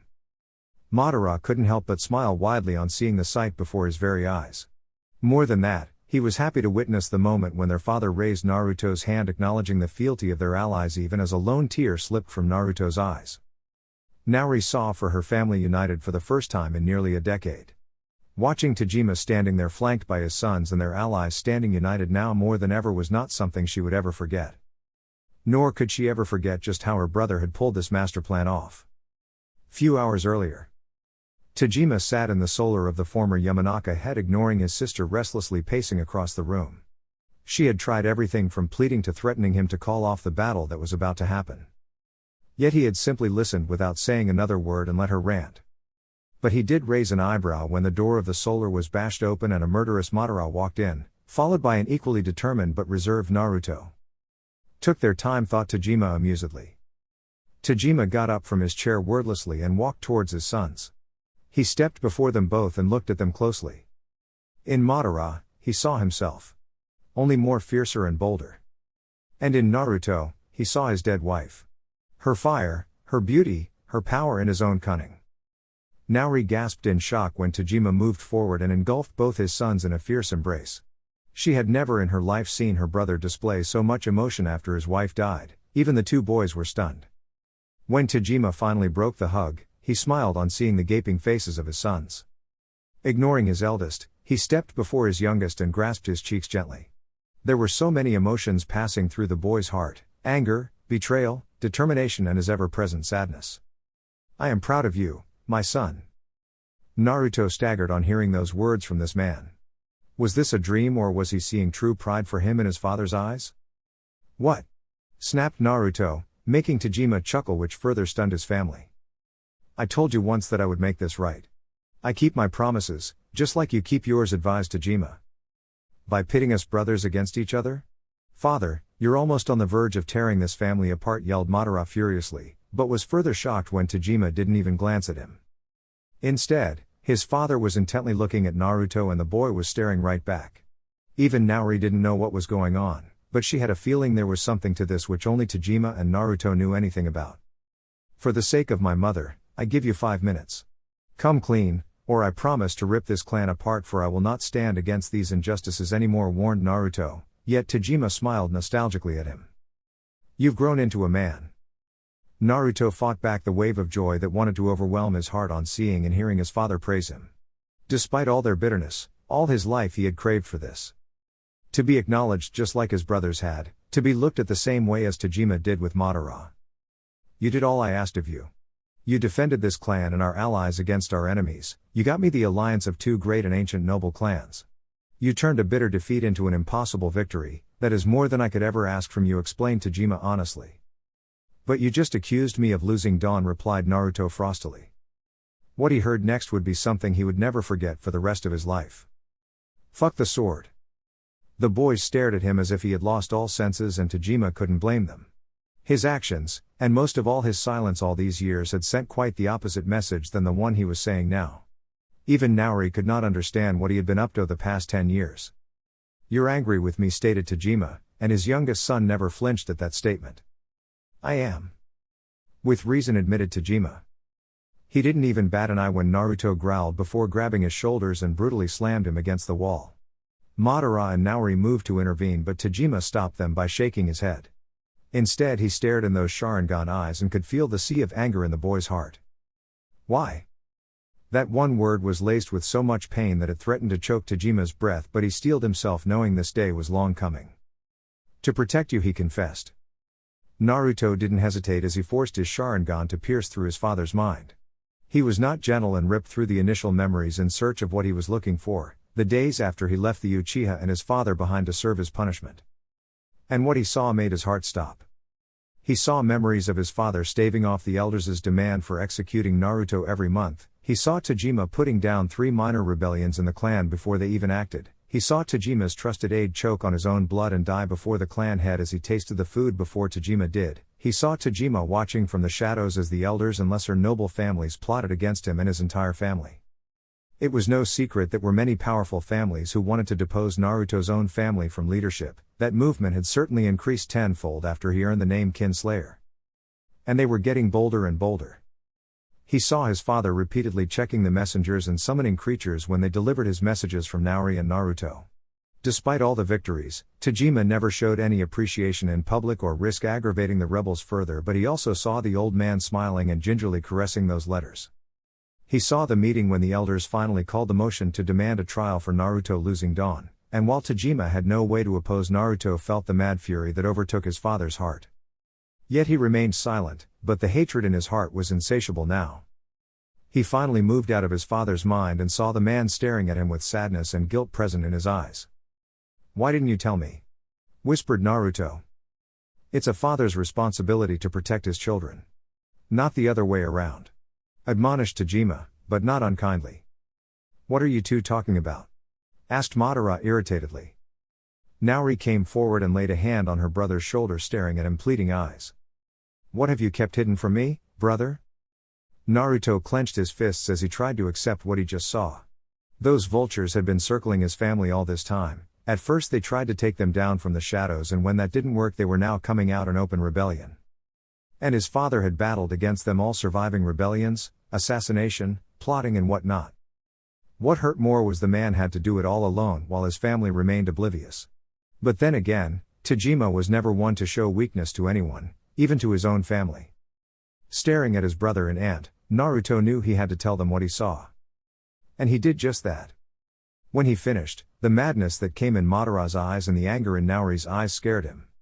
They wanted blood. Those bastards. I'll kill them all, roared Madara, turning around to march down and kill every last one of them. Then there will be 2 Kinslayers instead of 1, brother, warned Naruto. You want us to do nothing? Asked Naori angrily, but still looked more in control than Madara, who was on the verge of slaughtering an entire village. Naruto silently walked towards the lone window in the room and stared at the Yamanaka settlement. Thinking about what his father had faced all these years made him shudder. Never in his wildest dreams had he imagined things were so bad at home. To think, there was an open rebellion going on in the shadows in his clan for almost a decade. He glanced at his father and could not help but wonder how he handled this calamity all this time on his own. No one knew the truth, not their enemies, allies or even their own family until the elders decided to come out in the open. "This is not about Dawn. It's about me, about us," whispered Naruto. "They want to bring us all down," realized Naori. "If I had showed you my affection and pride in any form, then we would be having a full-blown civil war which would leave us broken. Then the Senjus would just have to pick up the pieces and finish us off. I didn't remain in contact because I was being watched. I tried everything to solve this mess, but they want us gone," confessed Tajima. Madara slammed his hands against the table, splitting it open. "1,000 generations have defended this family. It has never fallen before, nor will I allow it to fall now," promised Madara. "Neither will I," promised Naruto. "They expect one of you to die in battle. Whoever survives will resent Tajima, and they want to use that hate to overthrow your father. When he and I both are in our graves, they would turn again and see our last family member dead as well. Then they'll have the entire clan in their grasp," said Naori bitterly. "That will not happen." Naruto couldn't help but admire the strength of his father. Even after all these years, he was still so strong and formidable. It took him this long to realize, but Tajima had always been the rock of their family. He was not kind, caring or gentle. But he was strong, determined, ruthless and cunning. It were these traits that had kept them all alive till now. "You could have refuted this trial, but you didn't. Majority of our allies are here, you want us brothers to show them our power and gather support. And then the elders," said Naruto, realizing his father's true intentions. "And then we will kill them all," promised Tajima coldly. Naruto was left speechless. He had always imagined himself to be a little cunning, but his father was better than him. Neither Madara or Naruto himself had the patience or foresight to orchestrate a plan that took a decade while battling all those challenges that Tajima faced silently without complaining to anyone. It made him feel insignificant and small, for while he was hurt over his father's ignorance of him, the man was busy trying to save their family from enemies that threatened to destroy it. They have showed their defiance openly now. If Naruto wins, then he'll be the next clan head. Same goes for Madara. If he wins, you both are feared and respected by our allies. When they see you in action along with the entire clan, there won't be much resistance left when we move against the elders," suggested Naruto. "I don't want the title," spoke both Naruto and Madara at the same time. Tajima and Naori glanced at each other knowingly before looking at the two determined boys again. "What are our words?" asked Tajima seriously, and was proud of the cold smiles that arrived on the faces of his sons. Fire and Blood. Chapter 14. The capital. The atmosphere inside the room was quite somber as Tajima sat surrounded by his allies and his family. The matter of discussion was the fate of the three elders who were currently rotting in the dark cells. Many of the clan heads wanted the elders to be tortured to death for their treason against Tajima's family. Others wanted to make an example out of them. Tobi Shimura had actually recommended flaying the elders alive and then hanging their burned skin in the Uchiha settlement as an example of what happened when one crosses their liege lord. Even cold-hearted Tajima had been repulsed by that option but made sure to decline that punishment suggested by the Shimura with respect. A few soft-hearted clan heads wanted the elders imprisoned for life. There was still no consensus achieved, and the lords and ladies were still bickering with each other over which option was best. Only one person had remained silent, and Tajima glanced at him. Naruto's face was set in stone as he remained standing in a corner listening to suggested punishment for those who wronged him. He had not said a word till now but was forced to step in the center when his father beckoned him. Instantly, the bickering clan heads stopped their arguments. "Maybe we should let him decide the punishment. It was his honor those people tried to harm," suggested Tajima. "An excellent suggestion, Lord Tajima. It is befitting," agreed Tobi Shimura readily. "What do you have in mind, Lord Naruto?" asked Rei Namikaze curiously. Naruto flinched at that title addressed to his name. All his life he had been called nothing but a kin slayer, and now with a single battle he had achieved most of the things he had lost. The Uchiha were still warming up to the idea of accepting him back as one of their own, but they were not spitting at him either. He would call that progress. He looked at his family and saw all of them were willing to accept whatever decision he made. He had already listened to all the suggestions, some seemed reasonable, others were barbaric to him even if they were a norm during this era of bloody wars. He made his decision. "I want them beheaded before last light today," declared Naruto calmly. "Very well," acquiesced Tajima, earning consenting nods from all the clan heads and his family as well. The meeting was about to break up until Tajima saw Naruto was yet to stop staring at him. "What is it?" asked Tajima straightforwardly. "I'll do it myself." Shocked gasps escaped from most people's lips on that demand. Tajima narrowed his eyes, Madara frowned and Naori looked worried. "There is no need for that, Naruto. Whenever we have to execute one of our own kin for his crimes, we have executioners from outside our family who do the job. By doing so, the one who does the killing cannot be branded a," explained Tajima, careful enough not to say the dreaded word knowing how much it affected his son. "I am already one, father. It won't make a difference," rebuffed Naruto seriously. "Naruto." The clan heads and Naori flinched when they saw the cold fury that arrived in Naruto's eyes as he glared at Tajima. "If I'm putting someone to death, then it is my responsibility to look them in the eye and do the deed myself. I passed the sentence, now I'll swing the sword."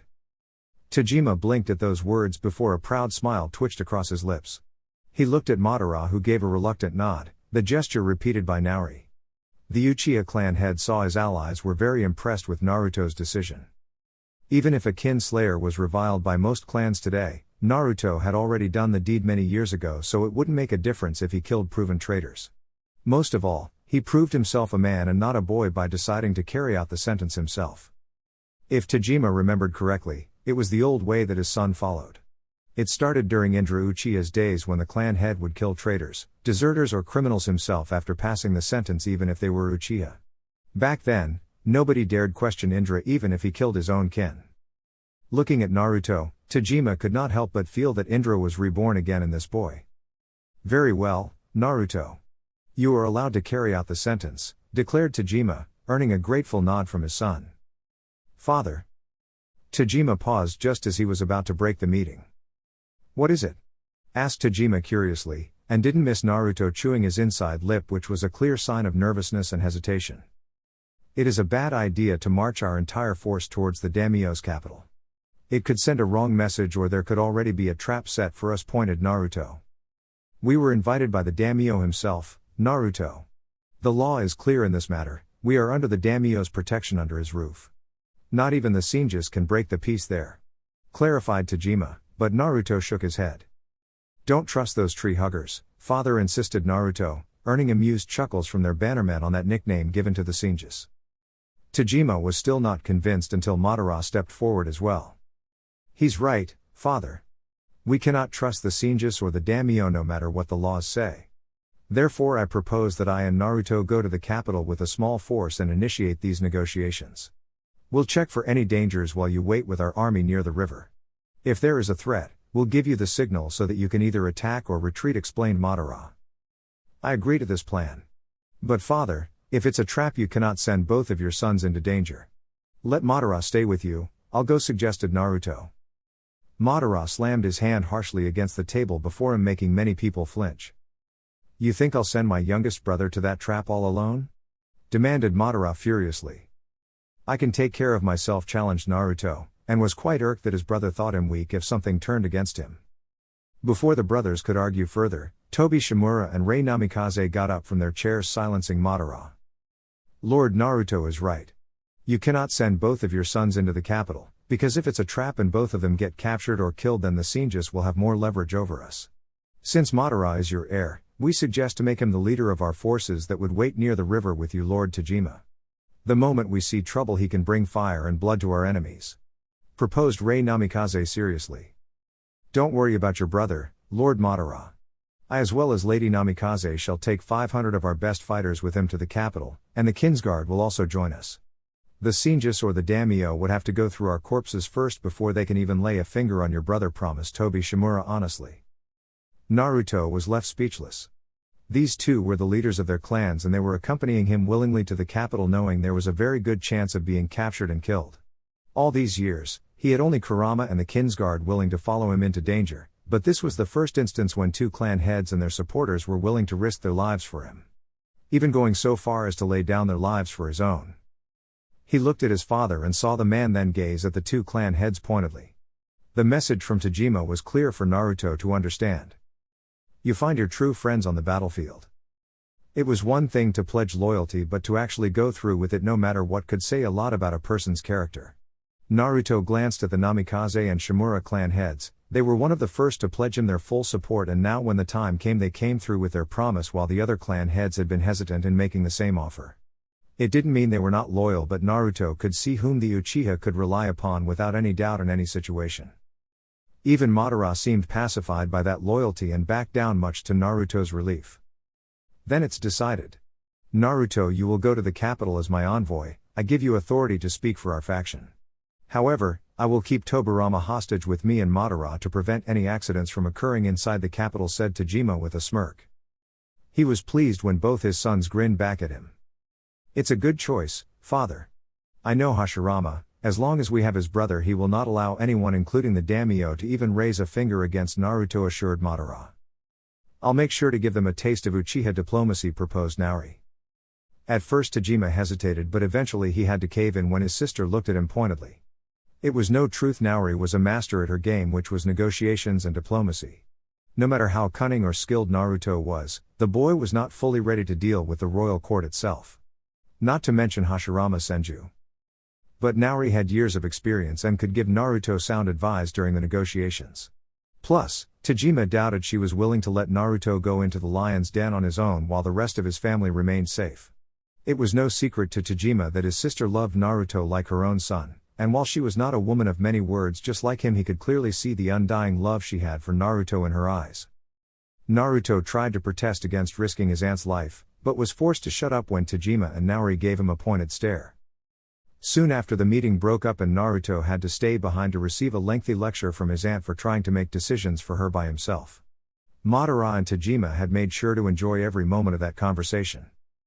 Heavy rains fell from the skies, drenching the lands clean off all the blood and gore that had contaminated it because of the conflicts during the past few weeks. Yet before these lands could get a fresh start, some more blood was about to be spilled. Tajima, Madara and Naori along with all the other clan heads watched as the prisoners were brought forward in the center of the open field where 3 wooden stumps were ready for them. When the prisoners were ready, they all stared at Naruto, who closed his eyes before taking a deep breath. When that was done, the boy opened his eyes again, and this time they were as hard as steel, which allowed him to walk forward as the rains drenched him from head to toe. Tajima could not help but be proud of his son, for he knew Naruto was not doing this for vengeance. His son was not that kind of man. The only person Tajima knew his son truly hated was currently rotting in a cell, and sooner or later Naruto would take his life as well. What made Tajima proud of his boy was the fact that he grew up to be exactly the kind of leader their clan needed. Someone who could support Madara in making the hard but the right choices. Tajima glanced at his sister and they both smiled because they now knew their legacy was safe in the form of these 2 boys. But for the moment, their gazes drifted towards Naruto as he reached the prisoners, and everyone heard the conversation that followed. It was Tajima Uchiha who glared at Naruto harshly. The crippled man's lone eye burned with hatred but never regret. The blood of Indra flows through my veins just as much as yours, boy. I fought Kendo Senju for your grandfather, I fought Butsuma Senju for your father, and I fought Hashirama Senju for your brother, said Ayato proudly. We are kin by blood. Uchiha and Uchiha, stated Atami sternly. Naruto's ice-cold eyes glared down at the 2 old men and 1 woman who stared back at him with fierce defiance in their eyes. Until they end, they were proud Uchiha. If only they knew why he became a kin slayer, then maybe none of this would have happened. But that secret was not to be revealed, for it would destroy the Uchiha before the Senjus ever could. You betrayed me. It's time to face the consequences of your actions, said Naruto stoically, earning a scoff from Hotori. You talk of justice? You? The man who killed his own blood and the person who is about to do so again, sneered Hotori spitefully. Kneel. Naruto's stern command earned him one final glare from the 3 elders, but they did kneel and placed their heads ahead of the wooden stump. Wordlessly, Naruto created 2 more shadow clones who took up positions with their swords beside Atami and Ayato, while Naruto himself took up position beside Hotori. Ayato Uchiha, Atami Uchiha, Hotori Uchiha, today before the gods and men I sentence you to death for treason against your own clan and your liege lord's family. Any last words? Stated Naruto calmly. The 3 looked at him, and the hatred he saw in their eyes was not something he would ever forget.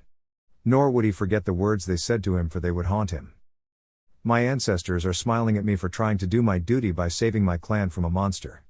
Can you say the same? Demanded Atami Uchiha. No man is ever hated as much as a kin slayer in this world. I die today knowing that one day you will pay in blood for all the blood you have shed, cursed Tajima Uchiha. Naruto remained stoic in the face of those words as his eyes moved towards the last elder. He didn't say it, but every moment of this act was like a stab to his heart. He didn't want to do this, didn't want to shed any more blood of his own people, but there was no choice. These three had rebelled in the open and an example had to be made. There would be some outrage over the execution of the last three elders, for they were quite respected among the clan. He had decided to execute them himself, saving his father, brother or aunt from giving that order. He even recommended this punishment so that every Uchiha knew that it was his decision all along. But what he was about to do was just the same thing as the one he did on that night when he killed his clansmen. Back then he had a reason, just as he did now, but it hurt him just as much as it did back then. Hotori Uchiha's last words were the final dagger to his heart. Kill me and be cursed, kinslayer. You're no kin of mine. The swords came down without hesitation, severing heads from shoulders, unleashing a torrent of released blood staining the once green grass as the twitching bodies collapsed against the wooden stump, while the accusing and hateful eyes still glared at him from the severed heads lying on the ground. He dismissed his clones and threw away his blood-stained sword. He marched back towards the Yamanaka settlement just as furiously as the rains fell from the skies. His eyes were angrier than ever and his heart threatened to explode from the inside. But he didn't cry or scream. He didn't acknowledge the respectful and proud nods of the other clan heads. They were all impressed that Naruto actually had the balls to carry out the sentence himself, not knowing the real reason why he did it in the first place. Despite their crimes and their hatred of him, those elders were Uchiha. They were family. And he killed them, just as he killed all those Uchiha mercilessly that night. He had sworn never to do such a terrifying thing again in his life, and yet today he just had to do it again. The elders were right. He was cursed. Naruto sat alone in the shady bar, shrouded in darkness. His hand idly twisted the cup of sake while his eyes absently stared at the liquid inside the cup, which continued showing him the moment when those three heads were separated from their necks, all the while those haunting words said by those people echoed across his heart. His hands were still trembling just as they had on that night all those years ago. Back then he had done his duty, just as he did today. But it hurt. It hurt a lot to kill people he was sworn to protect, to take the lives of those who were his family no matter the reason. For it put into question all his years of loyalty. What was the point of it all if he just had to continue killing his own people? You're no kin of mine. He finished his drink in one single swoop and felt the heat it passed across his body. Those people. They had hated him, conspired to kill him and depose his family. He wondered if they would do the same if they knew why Naruto killed all those Uchiha years ago. Would they understand? Would they find it in their heart to forgive him? Or would they still hate? Leadership is never easy. He hazily looked up and saw his father and Nauri standing before him. When he didn't say anything, Tajima took up a seat across from him while Nauri came forward and sat beside him. Without warning, Nauri snaked her arm around his shoulders, bringing him closer as Tajima ordered another round of drinks for the three of them. One of the few times the Uchiha clan had actually indulged in drinking. Neither Nauri or Naruto missed it, but they did not stop Tajima either. How did the two of you do it? Asked Naruto silently, and saw both brother and sister glance at each other. We were 7 brothers and sisters once. Admitted Tajima, his gaze lost in some long-forgotten memory and his voice laced with sadness. Nauri looked even worse as he felt her clutch him even more fiercely. What happened to them? Naruto's question was not answered by Tajima but by the man's sister. They all were murdered. You know why your father and I hate the Senju so much, why our people hate them? Asked Nauri. Why? Whispered Naruto. Your grandfather was tired of this never-ending war. He proposed a truce against the wishes of his clansmen and allies. He wanted to do it so that his children could live a life free of war and death. Your grandmother wanted the same. Admitted Nauri sadly. I wish I could have met them, said Naruto honestly, making Tajima weakly smirk. They would have liked you. A silence fell over them as their drinks arrived and they all busied themselves with drinking the sake. When that was done, Tajima's eyes turned cold and his fists clenched while Nauri looked heartbroken. When our father reached the peace talks, all his children and allies accompanied him, and then, said Tajima bitterly. And then the Senjus killed them all. Naruto's heart skipped a beat as he heard what happened. Nobody had ever told him the history of his family, nor had he cared enough to investigate. He had always assumed his father and aunt hated the Senjus, but he never understood why they hated them so fiercely to see them all dead. I watched 4 of my brothers die before my eyes. The youngest were killed before they even realized what was happening, The elder ones died trying to protect my father. Everywhere there was chaos, for the Senju and their allies had set up a perfect trap. We were foolish enough to have gone there on good faith. I somehow managed to drag Naori away from the chaos, but my youngest sister Rei was captured. They raped and murdered her, while the few of us that were left, including our wounded father, were dragged away by one of the Shimura fighters, revealed Tajima. Your grandmother couldn't bear the loss of 5 of her children. She died weeks later. Your grandfather became a defeated man who lost hope. We thought all was lost, but Tajima never gave up. I wanted vengeance, but he advocated patience, so we regained our strength. It took years, and when we were ready we slaughtered Kendo Senju's entire family except for his last son Butsuma, who became the new Senju clan head. We avenged our family, but it will not be complete until we see the Senjus pay for all they have done to our family, said Naori fiercely. For the first time Naruto saw a new side to his father and aunt. All these years he had thought them to be undefeatable and the rock that held their family and clan together. He had lost 3 brothers in one battle, and it pained him till this day, when he compared that to the loss these 2 had endured. I heard what Hotari said to you, said Tajima seriously. No matter what I do, I don't know if I can be one of them again, confessed Naruto, which made Naori touch his cheek and look him in the eye. You are Naruto of the Uchiha clan. The blood of the dragon. Nobody can take that away from you. Naruto couldn't help but smile, which made them smile as well. Your life has not been easy, Naruto. But someday we might not be here, it will be just you and your brother. We survived because Naori and I stayed united no matter our differences. You and Madara must look after the Uchiha, and that includes doing things you may hate. Madara will do his job when the time comes. Despite his shortcomings, he loves our clan and this family. You must help him in that, advised Tajima. I will, promise Naruto without hesitation. Life is never certain, Naruto. Should something happen to your brother, cautioned Naori. I won't let that happen. Tajima and Naori smiled on seeing the fire that came alive in Naruto's eyes, and they knew right there anyone would have to walk over Naruto's corpse first before they even got to Madara. And yet, we believe you. But if something does happen to Madara, then I want you to promise us something, said Naori seriously. Naruto merely nodded and saw Tajima glance at him with all his seriousness. If that happens, then you will be the leader of the Uchiha. I know what many think of you, but there are several others who would follow you all the way to hell itself. If one branch falls, even then the tree must stand strong. You understand? Asked Tajima, his intense dark eyes boring into Naruto's soul. He was pleased when his son didn't flinch and replied without any hesitation. I promise. Naruto saw they were satisfied with his answer because they knew that he kept his promises. He saw Naori looking at Tajima with a silent question in her eyes. No words were needed between them, just like no words were ever needed between Naruto and Madara to understand each other. The bond between siblings was quite unique and strong, no matter the generation. Tajima finally nodded, which made Naori smile widely as she turned back towards Naruto. What is it? He asked curiously. Would you like to see your mother? Naruto's heart stopped. All his life he had wanted to get a glimpse of his mother, and the only way to do that was through memories. He couldn't recall his own since Hikari died soon after birthing him, but his brothers and family remembered her. His father never talked about her. Some even said when she died, so did what was left of the light in Tajima's heart. After she was taken, Tajima never smiled openly. His brothers also didn't have much memories of their mother, except for Madara, and Naruto knew his brother didn't like anyone to look into his mind in any manner. Even Naori never talked about her much. But now. Naori gave a nod as he activated his Sharingan and looked into her eyes. He felt himself enter her mind, and she had already been prepared, for the first thing he saw was a sight that brought immense joy and pain to his heart. There, sitting on a bed, was the disheveled form of his mother. She had long brown hair just like him, even their skin tone was the same, so were their eyes. She was breathing harshly, but there was a smile on her lips and such tenderness in her eyes as she held the infant in her arms. Her remaining 4 boys had surrounded her bed, looking curiously at the bundle in their mother's eyes.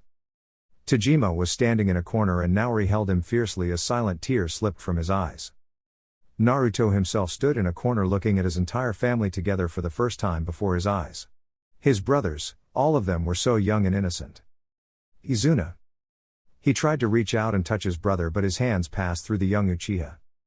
This is your last brother, my sons, whispered Hikari gently with a smile.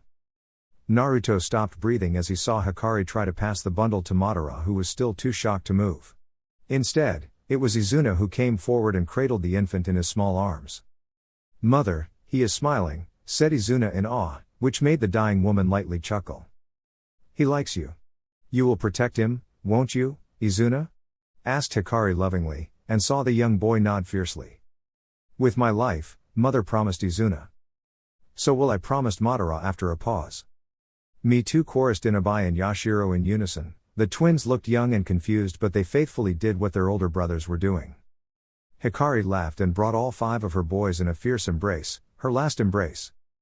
Her words echoing in the air. Naruto, his name is Naruto. Tajima watched as the trance broke and saw his sister staring at Naruto. He expected the boy to cry and he wouldn't blame him, but Tajima was surprised to see Naruto laugh. There was no sadness or misery in that laugh, but joy and gratefulness. Naori looked at her brother and saw him nod. When they came here, the boy had been a mess. He had looked lost, but now he knew what he was fighting for. He knew his family had his back from the moment he first came into this world. And that fact would not change no matter what happened. Thank you, whispered Naruto gratefully, looking at his father and aunt who smiled back at him. Now go and get some rest. We leave for the capital tomorrow. Tajima will finish some things here before joining us. You know the plan, correct? Questioned Naori. I know. Good. Sensing the conversation had ended, Naruto got up feeling quite relieved and nodded respectfully at his father and aunt. Naruto. He was just about to walk away when Tajima's voice stopped him. Looking at his father, Naruto saw the man was still smiling. If you ever want to talk about your mother, you know where I am. Naruto was stunned yet again. Tajima never talked about his dead wife with anyone, even now it had been Naori who gave him that priceless memory. And yet Tajima. He could only imagine what his father was putting aside to talk about someone he loved more than anything, one whose loss hurt him even today. Naruto himself never liked to talk about Izuna or his dead twin brothers to anyone, so he knew what Tajima was offering him was not something trivial. I'll hold you to that, father, said Naruto with a grin. Get out of here, said Tajima irritatedly, although the smirk hanging at the corner of his lips betrayed his real emotions. Naruto laughed before walking away. Mikado irritatedly opened the door of her temporary home with a nasty frown on her face only because the visitor had not stopped banging the door for a single second. Although, her frown was soon replaced by concern when she saw Naruto standing there in the rain, drenched from head to toe and shivering badly. Wordlessly, she grabbed him and dragged his ass inside. Before he could protest, she threw a spare towel at him, which he took with his usual cocky grin while she went inside the kitchen and started brewing some hot coffee. When she returned back to the living area, she saw he had made himself comfortable on her couch, but thankfully he had dried himself first. She offered him the hot coffee, which he took with a grateful nod as she seated herself in front of him. Her sharp eyes hadn't missed how furious he had been when he executed the elders. It had been the right thing to do, but it was painful nonetheless. She admired his resolve for seeing that difficult affair through till the end. He was still staring at the coffee, occasionally blowing a cold breath over the hot liquid before taking a few sips. Still, she saw a storm raging inside his eyes, which could only mean he was thinking quite hard. After spending nearly a decade with him, she knew most of his traits clearly by now. Although her patience was running thin tonight. Naruto. She prompted, finally making him stare at her. You remember you once said that you wanted something more for us, he said hesitantly, and watched her freeze. Those dark eyes of her narrowing down at him dangerously with hope but caution burning in them. I did. She admitted, trying to control her own heart that was beating faster and faster with every passing second. And I had said that I cannot risk doing that because it will put you in danger, he pointed carefully. And I told you that I can take care of myself. Besides, we're ninjas, our life is never certain, she pointed, earning a complacent nod from him. I know that. He replied hesitantly. What do you want, Naruto? Speak clearly, she demanded, unable to handle the anticipation. When she frustratedly got up from her own seat on the couch, he followed after her into the kitchen and blocked her way. They were both inches away from each other, so much that she could feel his breath, which was smelled of coffee, rainwater and mild trace of sake. You. Her eyes widened at that confession, and looking into his eyes she saw he truly wanted this. Still, she wanted to be certain, even if her heart was just about to explode from joy. What changed? She asked, even as she inched even more closer to him. She saw the flash of sadness in his eyes, which was soon replaced by determination. She wanted to know why that emotion passed through his eyes, but decided it was better to let him speak or risk him running away again.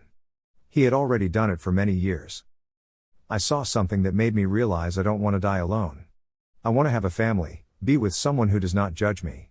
I really like you, Mikado. You're funny, caring and never back down before me. You see me for the person I am and not as a kin slayer, he whispered. And? She whispered back, her lips now brushing against the tip of his own. I won't lie to you.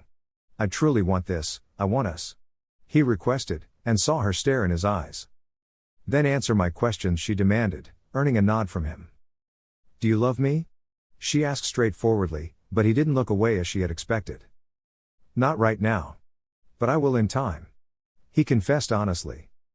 If it was any other woman they would have backed away, but Mikado preferred the hard but honest truth instead of a convenient lie. So, she accepted his truth by laying her head against his own. Have you ever been with someone before? She questioned, and saw him flinch. Answer me. He knew his own reaction had given him away. He had expected her to feel jealous, but strangely there was an entire different look in her eyes that made something burn inside his chest. I have slept with only one woman before. And I am not going to offer any explanation on this, said Naruto seriously. Fine. The next moment she slammed him against the nearest wall as her lips simply consumed his own. Naruto gasped in surprise as his hands grasped her wonderful hips, eliciting a moan out of her. In return, Mikado's own hands reached towards his pants. Naruto broke the kiss, but it couldn't stop the blush from arriving on his lips. It was made even more worse when Mikado smirked at him. I'm cold, he defended, which only made her grin devilishly at him. Oh, we can take care of that. Naruto's blush deepened to the highest level as she took off his pants and bent down. 3 weeks later. Hashirama Senju stood alongside his family and his allies near the gates of the fire capital. Personally, he and everyone else would have preferred not being here, but it was a courtesy that was demanded by the daimyo himself. Since the old and stern man had extended the same gesture to Hashirama's side when they arrived here, and since they were also under the same man's hospitality, they were obligated to facilitate his wishes. He faintly smiled on seeing Tsunade restlessly tapping her foot with a nasty scowl present on her beautiful face. In the rays of the morning sun, which had finally arrived after weeks of rain, his sister was glowing with all her beauty and grace. But it was also true, the Uchihas had taken their sweet time in getting here. It had been more than a month since the fire daimyo issued the summons to the dragons, and since the order failed to mention when they were expected at the earliest, it had allowed the Uchihas to exploit the opportunity to the fullest. Every passing day had already rattled Tsunade and Kawarama's nerves. Hashirama himself was not happy, but unlike his siblings he had expected the Uchiha to pull off a stunt like this. Certainly from the notorious young dragon. News of Naruto's trial had reached the capital. It was also widely known now that the boy crushed the coup against him by the elders of his clan and went ahead to execute them by his own hands. Beheading. Hashirama was still disgusted by that ancient custom followed by the Uchihas even today. They were the followers of the old gods and everything that hailed from that lost era. Even in these modern times. In that regard, only the Kagayas and Hagoromos were the ones who were the same as the Uchihas in this matter and many others. The Senjus also executed their enemies but through hanging. Most of the other clans did the same as well, but the Uchihas had in a span of a few months demonstrated that they were capable of beheading their enemies, flaying them alive, and in rare case wipe out an entire clan to the last member. All of those 3 barbaric acts performed by a young boy Hashirama was about to meet in a few minutes. Hashirama still didn't know what to think of Naruto Uchiha, the young dragon. The past few weeks he had made sure to listen to every information he could gain on the boy, since he was the one who held Tobarama's fate in his hands. What he discovered had not placed a rosy picture before Hashirama. Naruto was every bit Tajima's son, not just in blood but in deeds as well. Mercy was not his strong suit, but ruthlessness was. Fire and blood. Those were the Uchiha clan's words, and Naruto was the perfect embodiment of them to the last letter. If it was Madara who Hashirama had to talk to, then the Senju head had a faint hope that his friend would at least listen to him, if not outright reject returning Tobarama. But Naruto. He was brought out of his musings when he sensed it. The others were a little late, but soon enough they too heard the sounds. Their small welcoming party was currently standing exactly on the tower above the large gates which allowed them to see the Uchihas when they first arrived. The first to break out of the dense forest was a young boy in dazzling golden armor riding atop a giant fox. Behind him came hundreds of more fighters riding atop the horses the daimyo had provided for their fast travel since the lord couldn't wait anymore. Hashirama didn't miss the Uchiha, Shimura and Namikaze banners being carried proudly by many of the riders. But Hashirama and everyone else's attention was mostly fixed on the young boy in golden armor and the other 5 Uchiha dressed in bronze armor that were riding beside him. All of them were heavily armed and looked ready to respond on the first sign of any treachery. Despite his past deeds, Hashirama could not help but accept that Naruto was a striking man. Apart from his past exploits, the Uchiha was a handsome man inheriting all of his mother's beauty and his father's tact. More than that, he had carried himself back into the good graces of his allies with the victories he achieved over the years. Hashirama could attest that fact by seeing the way all those Uchiha, Shimura and Namikaze fighters were riding faithfully by his side.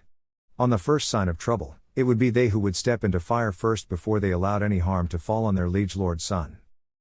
The Senju clan head saw the daimyo and his royal family looked quite impressed from what they had seen so far, which did not bode well for the Senjus. But he cast those dark thoughts aside and looked at his siblings to gauge their reactions. Kawarama flinched and started biting his lips in a clear display of nervousness. The boy had not forgotten the recent battle where he was almost killed by Naruto. Tsunade, on the other hand, was somewhere between maintaining her scowling expression and hiding her curiosity. No matter how much she tried to conceal her emotions, Hashirama could actually feel her conflict but chose not to call her out on that or risk letting her explode in anger and denial in front of all these people. If he knew her right, then Tsunade, despite her curiosity, was thinking about 1,000 different ways to kill all their enemies. As the Uchiha force drew nearer, the daimyo beckoned his own group to step down towards the gates. Everyone obediently followed the man's order without question despite any of their personal feelings. Thankfully, it was not long before Naruto rode inside the royal castle atop his giant fox, surprising everyone as they truly saw the massive beast in all its glory. 2 of the royal guards backed away when the beast snarled at them, earning a chuckle from Naruto, who patted the beast, which actually made it stop intimidating the guards. So the tales were true. He really does ride atop a giant fox. Despite the situation, Hashirama couldn't help but smirk on imagining a dragon riding atop a fox. It was a hilarious sight, one which would certainly make any Uchiha furious, which Hashirama was forced to avoid lest he endanger his brother's life any more than it already was. Still, he waited as Naruto got off his horse and his kinsguard dismounted from their own horses. Their party was joined by the Shimura and Namikaze clan heads. They all waited patiently as a strikingly beautiful female came from the rear ranks. She had all the Uchiha features: the high cheekbones, the extremely fair skin tone, long and straight dark purple hair, and eyes that had the power to charm anyone or intimidate them to death. So, this was the famous Nauri, the infamous sister of Tajima Uchiha. Together the entire group formed a protective circle around Naruto and approached towards their host. The Uchihas were nothing if perfect in the way they knelt before the daimyo. It might have hurt their pride, but Naruto seemed intelligent enough to understand which man he must not provoke. Hashirama hoped the boy would feel the same when they met. But the moment their eyes met, all he saw were cold eyes full of hatred. Chapter 15. The Last Roar. Naruto stared at the man before him. It was hard to believe that this simple-looking old man, who was probably in his early 50s, ruled over the entire land of fire. He was thin and gaunt, with long black hair that were quickly turning white, but it were his dark green eyes that made Naruto a little uneasy. Lord Raiga Minamoto was one of the many feudal lords who had ruled over these lands for hundreds of years. There was a time when his family were just wealthy and influential merchants until their founding father, Lord Hayato Minamoto, started expanding his clout by forming alliances. From there was born the feudal monarchy that had ruled over both Uchiha and Senju for a very long time. Despite all their power and strength, neither great clan or their allies could muster as many fighters as the daimyo could. He had the largest standing army of the elemental nations, made up of 25,000 strong samurai, royal guards, shogun, many lesser-known clans and the royal family's elite forces. Neither Uchiha or Senju had enough forces to beat those numbers. Even if they allied together, their victory would be bittersweet, for they would almost be annihilated by the time the daimyo's last forces were defeated. It was why he had knelt before this man, so had all his supporters, and he had no doubt even the mighty Senjus would have had to do the same when they first arrived at the capital. Kyoto. It was the name of the capital and the ancestral seat of the royal family. Looking at the city, Naruto could not help but be impressed. It was a vast settlement protected by walls that were nearly 50 feet high and protected by seals created by the Uzumaki clan themselves that prevented any ninja forces from scaling the walls by using chakra. Everywhere he looked there were vast buildings and even larger markets. Thousands of people dressed in colorful clothing could be seen either taking a stroll, buying or selling wares, or entering the numerous whorehouses, Across the innermost districts resided the nobles and advisors of the royal family. And in the center of the city was the Grand Palace. Even from this distance Naruto could see its 7 magnificent towers and the grand castle where the daimyo addressed his court. It was said there were many beautiful gardens and lavish bathhouses inside the castle. It was also heavily protected by nearly 1,000 fighters that were always on duty. Not to mention the city's personal elite defense force that always patrolled the capital and its adjoining borders. It would have awed any other man, but it only filled Naruto with bitterness. His ancestors had ruled over the elemental nations.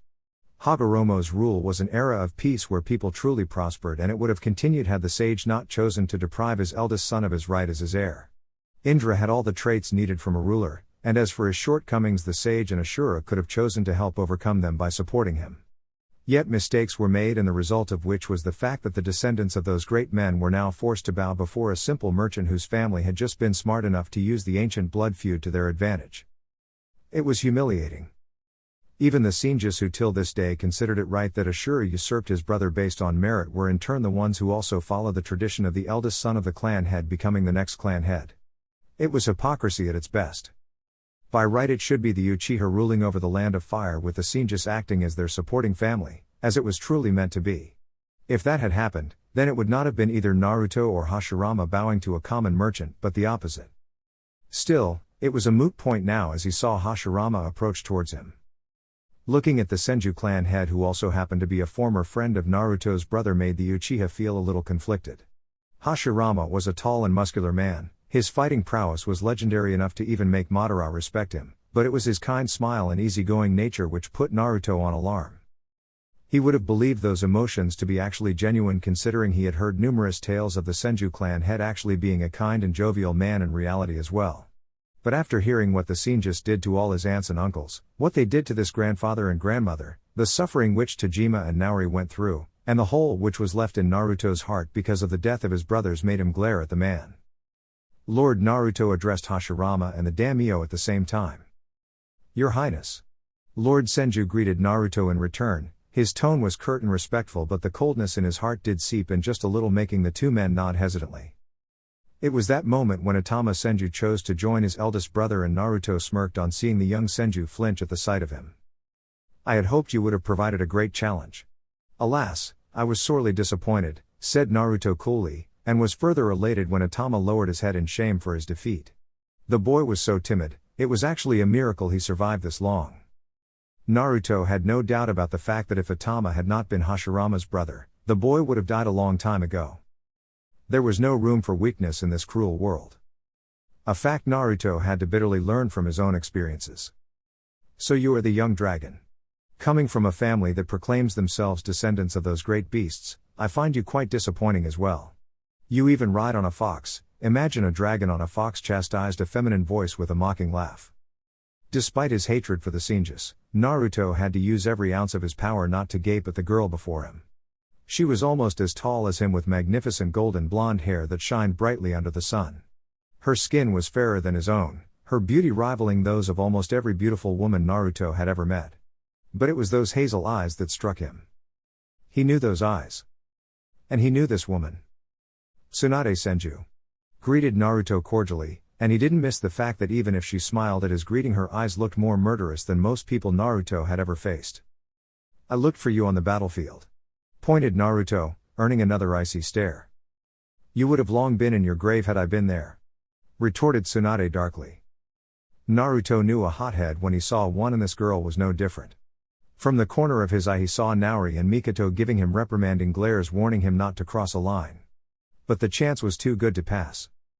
"It's funny. Your brothers said something similar and look where they are now. One a prisoner and the other, well, I'd like Itama to answer that question," chipped Naruto sarcastically. "You're out of line," Kinslayer spat Tsunade bitterly, her hazel eyes now looked ready to kill. For his part, Naruto took the blatant insult with a dismissive smile even as he saw Hashirama, Itama, the daimyo and other nobles bristle in shock. "Many say you are the strongest kunoichi of this country. For some even the strongest in the elemental nations," suggested Naruto, and inwardly grinned when he saw Tsunade smirk. The stupid girl had walked right into his trap because the moment he finished that sentence Mikoto snorted insultingly. "Now you have seen me," warned Tsunade, and was further infuriated when Naruto laughed. I have.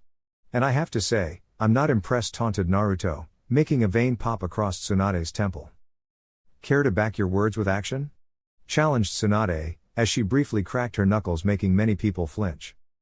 I knew Senju women were desperate for true men. Before he could finish the sentence, he was forced to draw his sword as 3 Senjus lunged at him, followed by Tsunade herself. Naruto easily parried and deflected the sword of the first enemy before delivering a brutal elbow to the man's face that sent him crashing away. The remaining 2 came at him howling like stupid brutes, which only made it more easier for him to evade their attacks before disarming them easily. It was at this time Tsunade was about to lunge at him but was forced to stop when Hashirama got in the way. The Senju princess snarled furiously but calmed down on seeing the entire Uchiha force as well as her own people along with the daimyo's forces look ready to fight. She glared murderously at the person who had provoked her to start this fight. Only now, when it was too late, did she realize that her mistake had costed her people, because Naruto turned towards the daimyo. "Is this the hospitality you offer to your guests, Lord Raiga?" asked Naruto disappointedly, and was satisfied when the stern-looking man looked embarrassed for a change.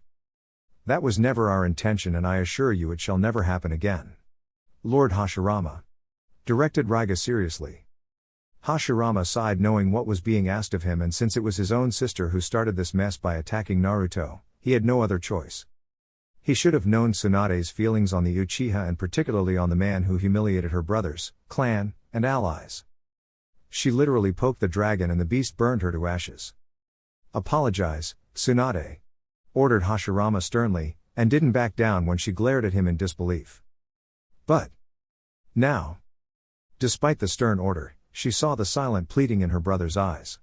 The message was clear for her to understand, and one which she had to accept despite her desire to make the kin slayer familiar with her punches. "Do it for Tobirama's sake." "I apologize for my outburst," whispered Tsunade barely. She expected the kin slayer to further taunt her for her mistake, but instead the Uchiha gave a curt nod before stepping closer to her, even as Hashirama tensed. "I spared your life once. Insult my people again and I will see that you pay for your mistake," warned Naruto seriously. Tsunade's eyes widened as she remembered her first battle. She remembered being scared out of her wits, barely able to hold her weapon, much less defend herself. All she had done that day was avoid getting killed by the older ninjas or even the ones of her own age. That was until she spotted someone whom she could take on. She had taken that chance only to fail and had watched that boy raise his sword. She had wet her pants as tears slipped from her eyes. She had been so terrified, weak and trembling. But the boy had stopped.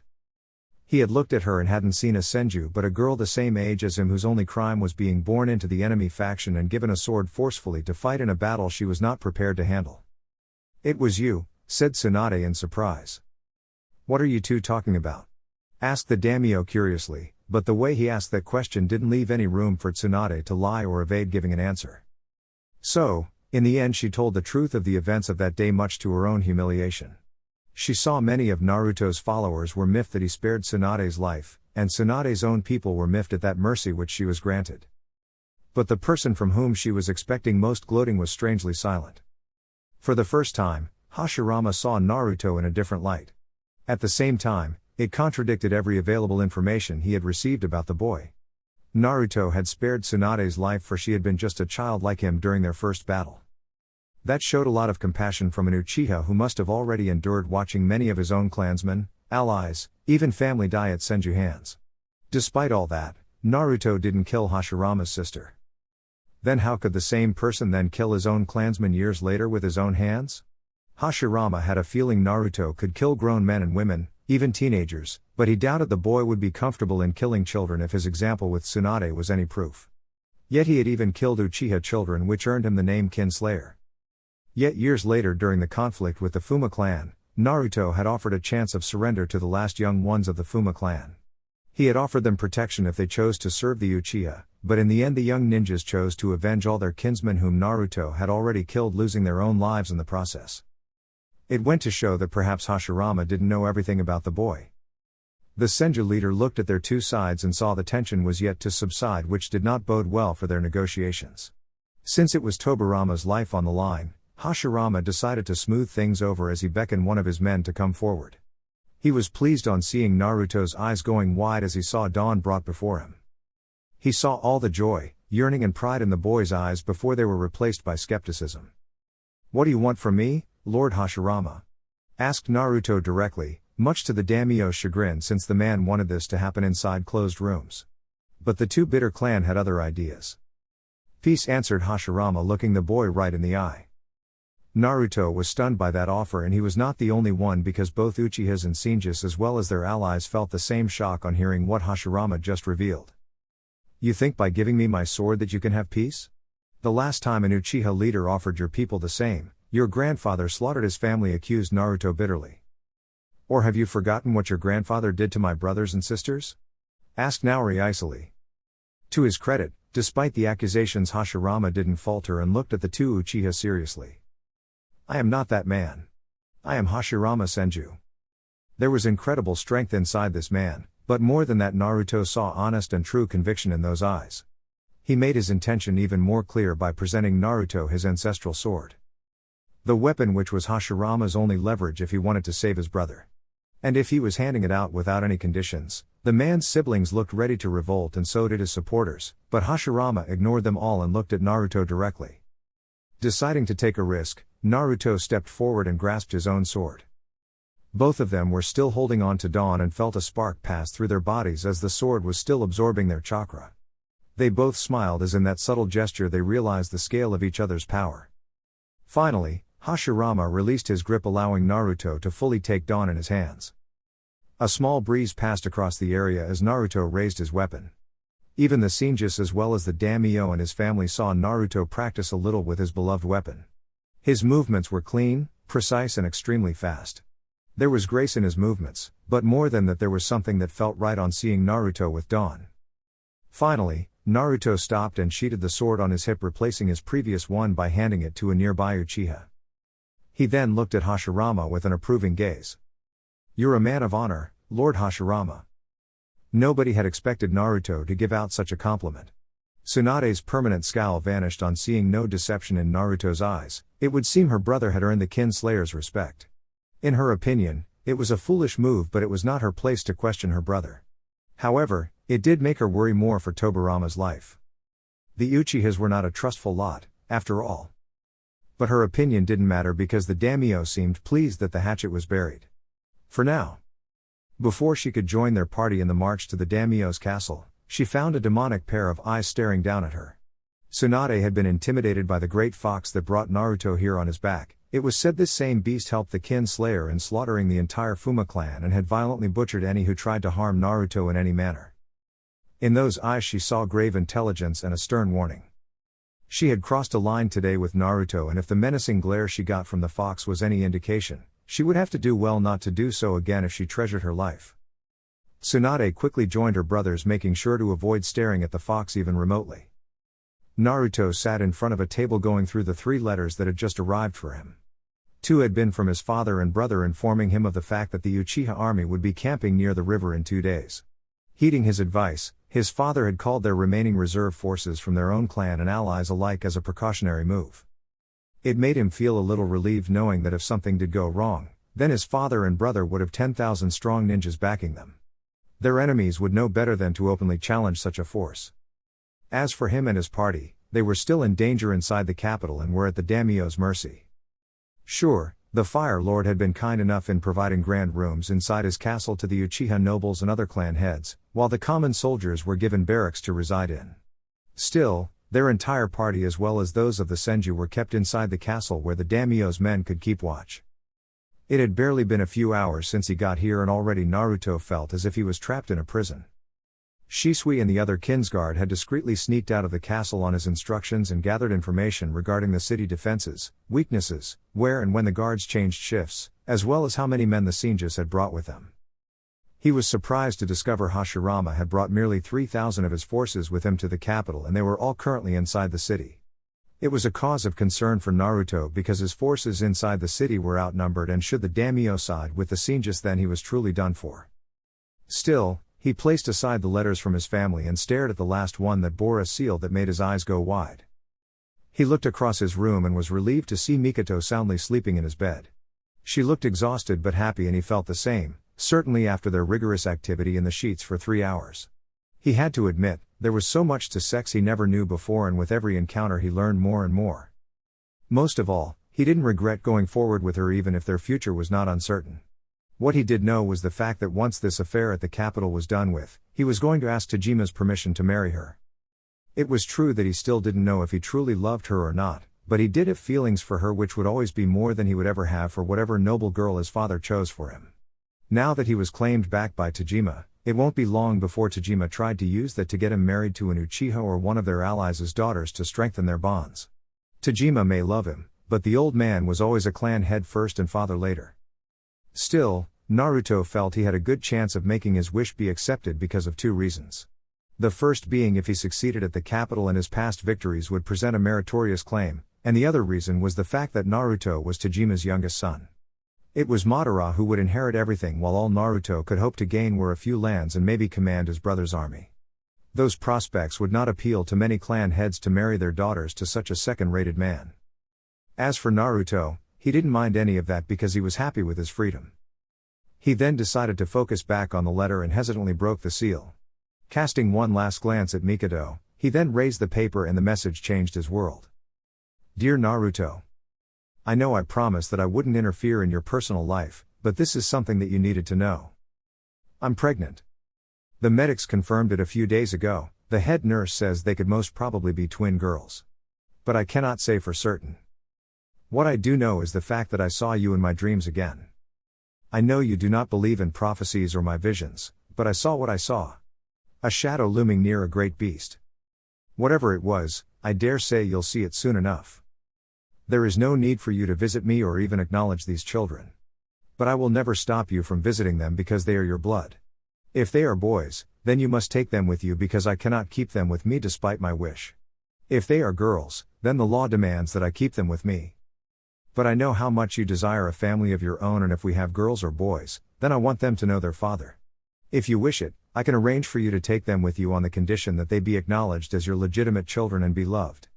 I shall also be allowed to visit them and vice versa whenever desired. Please remember the 3 instances I told you about where your choices will determine not just your future but that of this world. And be safe. It would be nice to see you again. Yours, Priestess Shizuka. Naruto quickly set the letter on fire and tossed it in the nearby dustbin, waiting till the moment it was completely destroyed. Only then did he sink into his chair and numbly stared at his own reflection in the nearby mirror. A father. He had wished for it so badly all these years. In the eyes of many, he was nearly an adult now, since ninjas in this age didn't live well beyond even 20 years of age. Few lucky ones managed to live till 30 years, his father was one of the men who survived even more than that. But considering Naruto's own life and the endless conflicts he was always involved in, his survival was never certain. And now he had something to live for, something more to fight for. Fear coursed through his heart on imagining if he would ever be able to be the father a child really needed. And Shizuka was saying he might just have to. The storm it would create in his family and his own reputation were enough warnings that made him dismiss the idea of acknowledging them. At least right now. If they were girls, then Shizuka would look after them and he would visit them regularly. But if it were boys? He massaged his forehead, knowing it was good and bad at the same time if Shizuka gave him twin sons instead of daughters. The Nadeshia clan would never allow boys in their midst, which would force Naruto to take them or give them to someone who could look after them. Either option was disastrous for Naruto. Madara was supposed to be the next leader. Only if he died or was rendered incapacitated could Naruto rise to leadership. But if by some tragedy all 3, Tajima, Madara and Naruto were killed, then even so the Uchiha clan will have male heirs that could resume leadership in the future with now retraining them. So, he made his decision. If they were boys, then he would take them with him rather than leave them as orphans or on someone else's mercy. Tajima could throw a hissy fit, but the old man knew the benefit of having spare heirs to maintain their family's leadership over the Uchiha clan. Even if they were girls, Naruto would acknowledge them as his own and be a part of their upbringing. If they desired to join the Uchiha, then no matter who opposed him, Naruto would get them under his roof. He suddenly paused. He had always been protective of his family, but this feeling burning inside his chest so brightly was entirely different. Love. Those children were not even born yet, and from this moment he felt a bond forming with them. They were his. A lone tear slipped from his eye and he smiled, for his impulsive decision of spiting his father might just have given him the most important gift of his life. He had to visit Shizuka after settling the affairs here at the capital once and for all. He had to see if she was being properly taken care of, if she was eating right, and provide any help she needed from him. She was one of the few people who had never judged him because of his dark past, and she was going to be the mother of his children. He was bonded to her for life now and he didn't regret it. Together, they had created something good and priceless. He remembered his own mother didn't survive giving birth to him and it made him clench his fists. He never wanted his children to grow up without a mother, he never wanted them to grow up under a distant father. They deserved every happiness in life which Naruto never got, and for that he was willing to sacrifice anything. But for now, he had an entire different matter to solve by tomorrow. He looked at the sky and saw the sun setting. They were expected for dinner with the royal family in an hour. Still, he wanted to get some sleep and if possible dream over what his children might look like. Would they resemble him or their mother? Would they be more like him or her? So many questions, so many possibilities, so many fears. He knew he would go mad if he continued thinking over this matter, so he quietly sneaked into the bed and snuggled himself towards Mikoto, who, sensing the warmth, wrapped herself around him without protest. With a smile on his face, Naruto went off to a peaceful sleep. Naori curiously stared at her nephew as they both walked side by side towards the dining hall where they would be feasting with the royal court and the Senjus. She had known the boy enough to realize when he was happy or sad, and right now he looked to be over the moon. "You look quite pleased," said Naori with a wry smile. "I am," he admitted easily, and patted Dawn at his hip.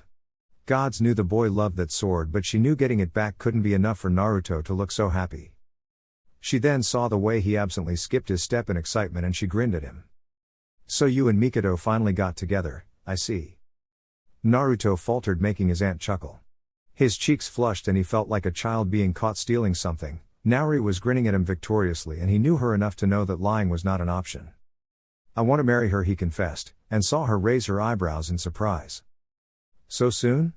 Why don't you two take it slowly?" suggested Naori, but he shook his head in denial. "I'd rather not, or else father would find some ugly-ass bride for me as punishment," said Naruto hesitantly. "Why would Tajima do that? You have always made him proud," countered Naori, and saw the boy bite his lips. "You know about her past, she's not worthy to marry into our family," and father's eyes pointed Naruto. "Maybe. But if you want it to happen, it shall happen," she promised, making him stare at her curiously. "How?" The gentle smile he received from her made his heart nearly melt. The love she had for him clearly reflected in her eyes as she touched his cheek with her hand. "Leave Tajima to me," she suggested, as his eyes widened slightly. "You do that for me?" Naori came forward and laid a tender kiss on his forehead, making him blush, but he still looked in her eyes. "I love you, Naruto." He knew that she had felt that emotion towards him from the moment they met again after Izuna's death. From then, there was no going back and they had grown closer and closer every day. She had stood by him, supported him, guided him, looked after him in every tiny subject of his life. He knew his father and brother loved him, so did Mikoto.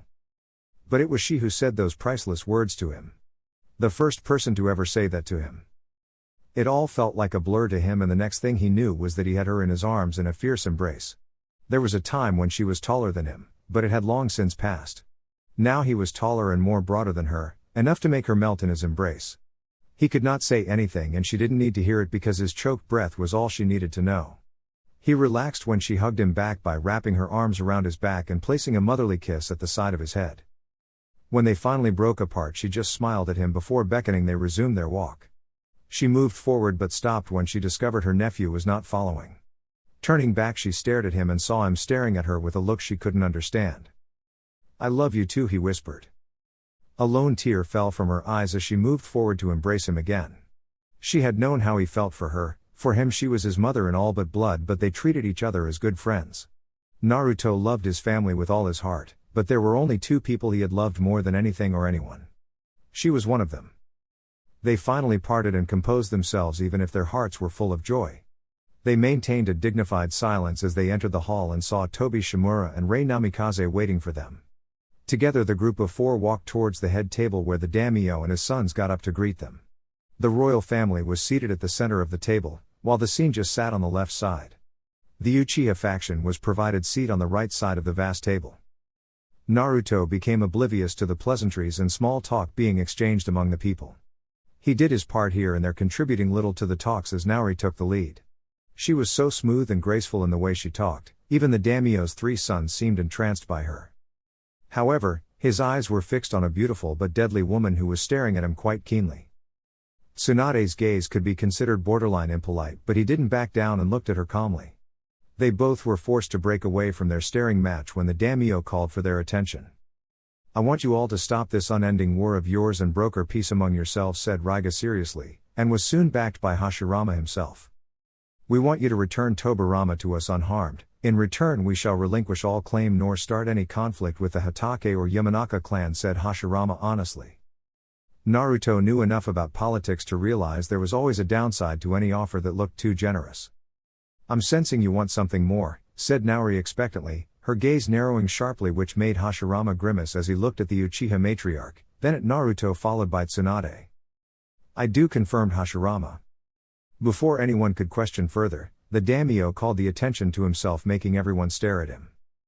"It is I who suggested this solution to Hashirama in the first place and would like to see it fulfilled. Your conflicts leave my lands damaged and cause great loss of life. All of this affects the livelihood of my subjects and has a direct impact on the security and economy of this nation. More than that, I have received an urgent distress call from the Uzumaki clan," revealed Raiga. "The Uzumaki?" asked Naruto curiously, earning a nod from the daimyo's eldest son, Shinji Minamoto. "They are our distant allies just as they are of the Senjus. They give us many good goods and play a large share in our trade. They also helped us build this city's defenses. Recently, they have spotted several ships circling around their borders at sea," answered Shinji, causing Naruto to frown. "The mountain clans from the land of lightning? They don't often venture so far from their lands, and aren't they embroiled in civil wars with rival factions?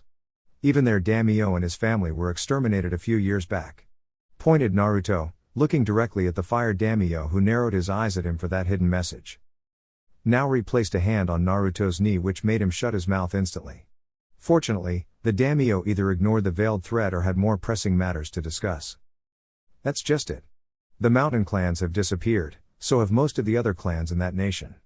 Our spies have heard nothing from that nation in months except silence," revealed Raiga gravely. Naruto furrowed his brows in concentration. The Uzumaki lived in the land of whirlpools and also controlled the land of water, both of which were the easternmost outposts of human settlement. More than that, they were the furthest allies the land of fire had in the elemental nations. The only rival those redheads had were those factions from the land of lightning who irregularly raided their lands. If it was not the mountain clans probing the Uzumaki, then someone else was. The Uzumaki were vital allies of the daimyo and the Senjus, but they barely had any relation with the Uchiha except for mutual trade, and even that was restricted to common items found in any other markets. Something is brewing out there which poses a threat to us all. If they are coming for the Uzumaki now, sooner or later they will come for us as well. We need to stand united to face that threat, and we cannot do that if you keep on fighting amongst each other," spat Ken Minamoto insultingly. The second son of the daimyo was a short man but had the balls to say such a thing. "Old blood feuds don't die easily," Lord Ken warned Naruto icily. His eyes glared so hard that the man flinched and looked away. "Do you think our enemies care whether you are Uchiha or Senju? The land of fire is the largest and most powerful nation in this world. Everybody wants what we have. And when they come for us they will kill every Uchiha and Senju who try to get in their way," advised Shinzo Minamoto, the third son of the daimyo. The man's tone was calm and respectful, but Naruto saw the urgency present in his eyes. "Our war cannot be settled by words, Lord Raiga. It can be delayed to deal with this threat, but unless the Senjus accept our rule there can be no peace. Indra Uchiha was the rightful heir and he was usurped. We will not rest until what he sought for our people is achieved. It may take 5, 10, or even thousands of years, but we shall have it," declared Naori boldly. Naruto had to admire his aunt's courage. To say something like that directly the daimyo himself and with such a fierce gaze was not something even he could imagine pulling off. The daimyo's family didn't look pleased and the Senjus looked ready to explode. So much for negotiations. "You're right. Words don't settle wars, but marriages do." Naruto and Tsunade both froze at the same time as the daimyo looked at them pointedly before announcing. "I, Raiga Minamoto, daimyo of the Land of Fire, hereby announce a marriage pact between the Uchiha and Senju clan." Chapter 16. Winds of Change. Tajima sat in his tent that was located in the center of their army camp situated near the river. It was barely a 2 hours journey that could allow his 10,000-strong army to reach the capital and raze it to the ground. After reading what he had, His heart wanted nothing more than to burn the city and all its residents to ashes. In front of him, Madara looked about to ready to explode, and with good reason, because under the pretense of simple negotiations, the Senjus had strong-armed them with the daimyo's help. He looked at his only sister and couldn't help but feel more sorry for her and his own son as well. On the daimyo's suggestion, Hashirama has agreed to marry Tsunade Senju to Naruto. The daimyo wanted the girl to marry Madara to keep this peace unbreakable, since he would be the Uchiha leader in the future, but Hashirama somehow managed to prevent that. That's a good thing, because Madara is not relationship material, said Naori with an amused snort. She grimaced when neither her brother or nephew laughed, because they saw right through her facade. In return, they want you to marry Hashirama, pointed Tajima bitterly. Not only was Naori quite a few years older than the Senju boy who claimed himself as a clan head, but Tajima would rather marry a street urchin himself rather than pawn off his dear sister to those monsters. She was his last sibling, and after his wife he had loved her more than he had ever loved either of his sons combined. She must have seen his feelings clearly as she came forward and laid a hand on his shoulder. They know how much we mean to each other, and it will guarantee that Tsunade will remain safe until I remain the same. The daimyo has also proposed building a military village on his expense where our two clans and allies shall reside in a few years. All factions shall receive work from the royal court, and in return we swear fealty to the royal family. Every clan emphasized Naori patiently. We will not bend, said Madara darkly, receiving a sharp look from his aunt. What happens to things that don't bend, Madara? Before the boy could answer, it was Tajima who cut him off with a stern glance. What are you implying? Asked Tajima seriously, knowing there was more to this mess. Naori sighed but came forward with the truth nonetheless. If we refuse this offer, we are going to be charged with treason. The daimyo has threatened to call his armies and ally himself with the Senjus. Together they will butcher us till there is not a single one of us or our supporters left. The sheer hatred that arrived in Tajima's eyes was enough to make his sister gulp. Her brother had never forgiven the Senjus for what they did to his family, and if he went forward with this, then the sister he loved more than anyone else would be held as a hostage for the rest of her life. The revenge he had been waiting for his entire life was about to snatched right out of his hands. They have already sent us a warning message, said Tajima furiously, and watched as Madara stepped forward. They prevented my brother from approaching us to explain this offer and instead only sent my aunt. They might have tried to hide their deception behind colorful words, but I know they are holding my brother hostage. Even if he was comfortably living in the palace, his life is in danger. Father, give me the men and I will put an end to this once and for all, requested Madara, determination and anger burning brightly in his dark eyes. Madara. Naori's attempt to calm him down only earned her a fierce stare from the boy. But behind that anger and hatred, she also saw something she had never expected to see from Madara so openly. Altiste for her. I will not sell my family. Despite the situation, both Tajima and Naori were proud to hear those words from Madara. They knew he was not as refined or cunning as Naruto, but he had an invaluable quality. Madara was loyal to his family, his clan, his allies, and he would defend them to the death no matter the odds. Madara, you are proposing we rise in open rebellion against the Fire Shadow himself? Asked Tajima seriously, wanting to be absolutely sure that this was not some outburst by the boy out of anger. Both elders stared at the young Uchiha as he silently contemplated that question. It took him a few long moments, and in that time both elders saw what they needed to say, and they knew Madara's answer before the boy even said it out loud. Yes. Tajima got up from his chair and walked towards his son as his sister did the same. They both stepped around the boy and all three looked at each other. Our best bet is to storm the capital and eliminate the royal family. If possible, take Hashirama and his family hostage. If we can achieve that, then the Senjus and their allies will bend the knee, suggested Naori. Madara, don't forget what the daimyo has done in the past to ninja clans that have opposed him, warned Tajima. He burned their homes, butchered their men, raped the women, and slit the children's throats, recalled Madara grimly, aware of what Raiga Minamoto was capable of in his younger days, and the years past had not made the man any kinder. He didn't have the men needed for a complete victory, but if he accepted this deal, then there would never be any hope for the Uchihas again. They would forever be enslaved to a common merchant and be forced to play nice with an enemy they had battled for thousands of years. But still, it is better to die on our feet than to forget who we are, said Madara honestly, and saw Naori stare at him worriedly. If you lose, your father dies, your brother dies, your people die, we all die, warned Naori gravely, earning a grim nod from her brother as well. Madara looked at his father, and even if he didn't say it, he saw his father would support whatever choice he made. Tajima knew their chances were slim, but they had no choice but to fight. The other option was even worse than being defeated by Senju in battle. Madara knew that if he did this, then it was he and his brother who would lead their armies. Their people would look up to them, more towards Madara because they considered him invincible. Going up against Hashirama and the Senju was one challenge, going up against the Senju and the daimyo both was suicide. Fortunately, Madara had not been sane enough to begin with, which made him grin wolfishly. Well, that makes it simple then.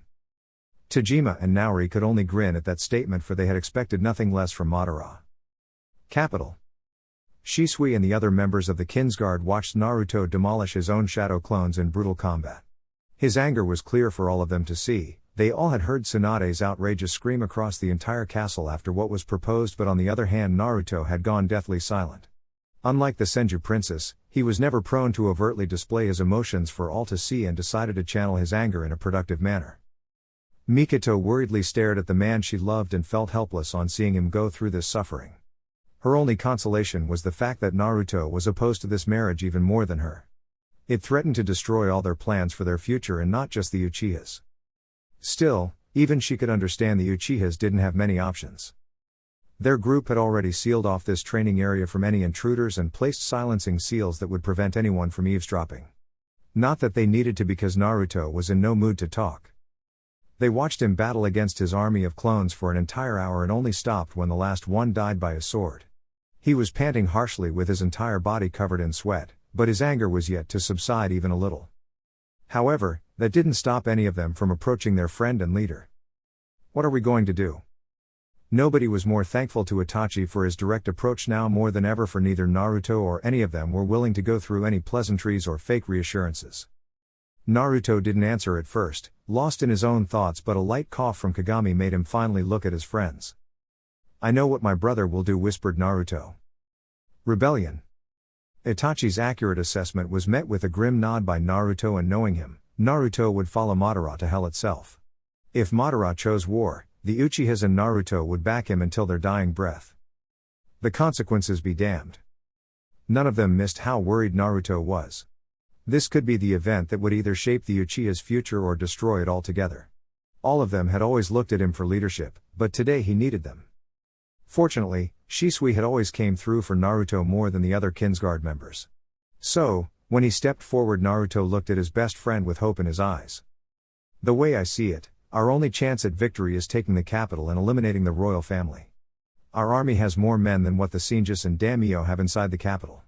If we take this city before the daimyo can call for his armies from across the country, then we can win," suggested Shisui. "How can we do that?" asked Naruto curiously. "We have Tobirama, whom we can use as hostage to make the Senju back down and retreat from the capital. But it is not a sure bet, so I suggest we take another one of them as our prisoner," suggested Itachi. "Who?" questioned Takeshi seriously, already willing to go ahead with this plan. "Tsunade or Kawarama, whichever idiot is easy. The girl's a hothead and the boy a weakling. If we have more than one of Hashirama's siblings as hostage, then he will be forced to run away from the capital and leave the daimyo behind. We can then take the city," implied Itachi. "There is one problem. How do we allow our armies to rush in? The walls are chakra-proof, the gates are even stronger, and breaking through those seals will take a lot of time, which would allow the daimyo time to call for his armies. If that happens, then we will be surrounded from both sides waiting to be butchered," warned Kagami. Shisui and Itachi glanced at each other knowingly, something which was not missed by the others. Those two boys had always been the sharpest among their group, and it seemed they had even thought of this problem.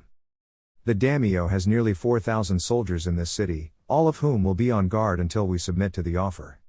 They are on high alert right now and will notice immediately if we make any move. That is not even counting the 3,000 Senju forces inside the city.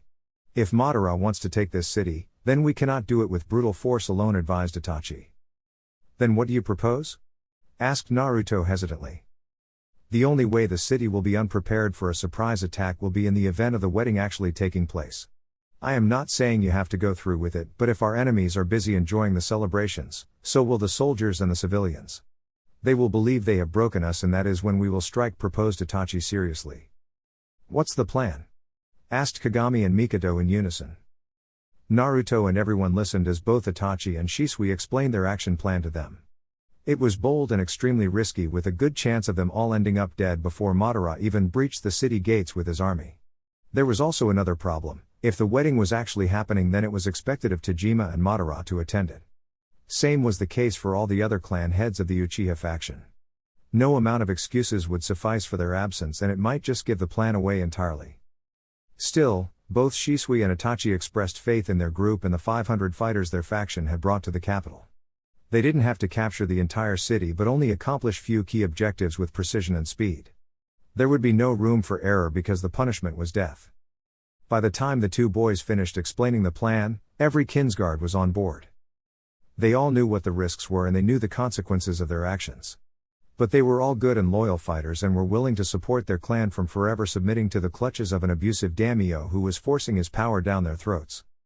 Today, it was this marriage. Tomorrow, it would fighting the daimyo's wars for him with other smaller nations, or just doing his dirty job so that his family could remain in power. And it would only keep on getting worse and worse until the Uchihas forgot who they were. If the Senju wanted to bow to such a man, they were free to do so, but the dragons were not going to. Shisui saw Naruto's hands were shaking, a phenomenon which had never happened before. "Are you afraid?" asked Shisui seriously, looking at all his friends.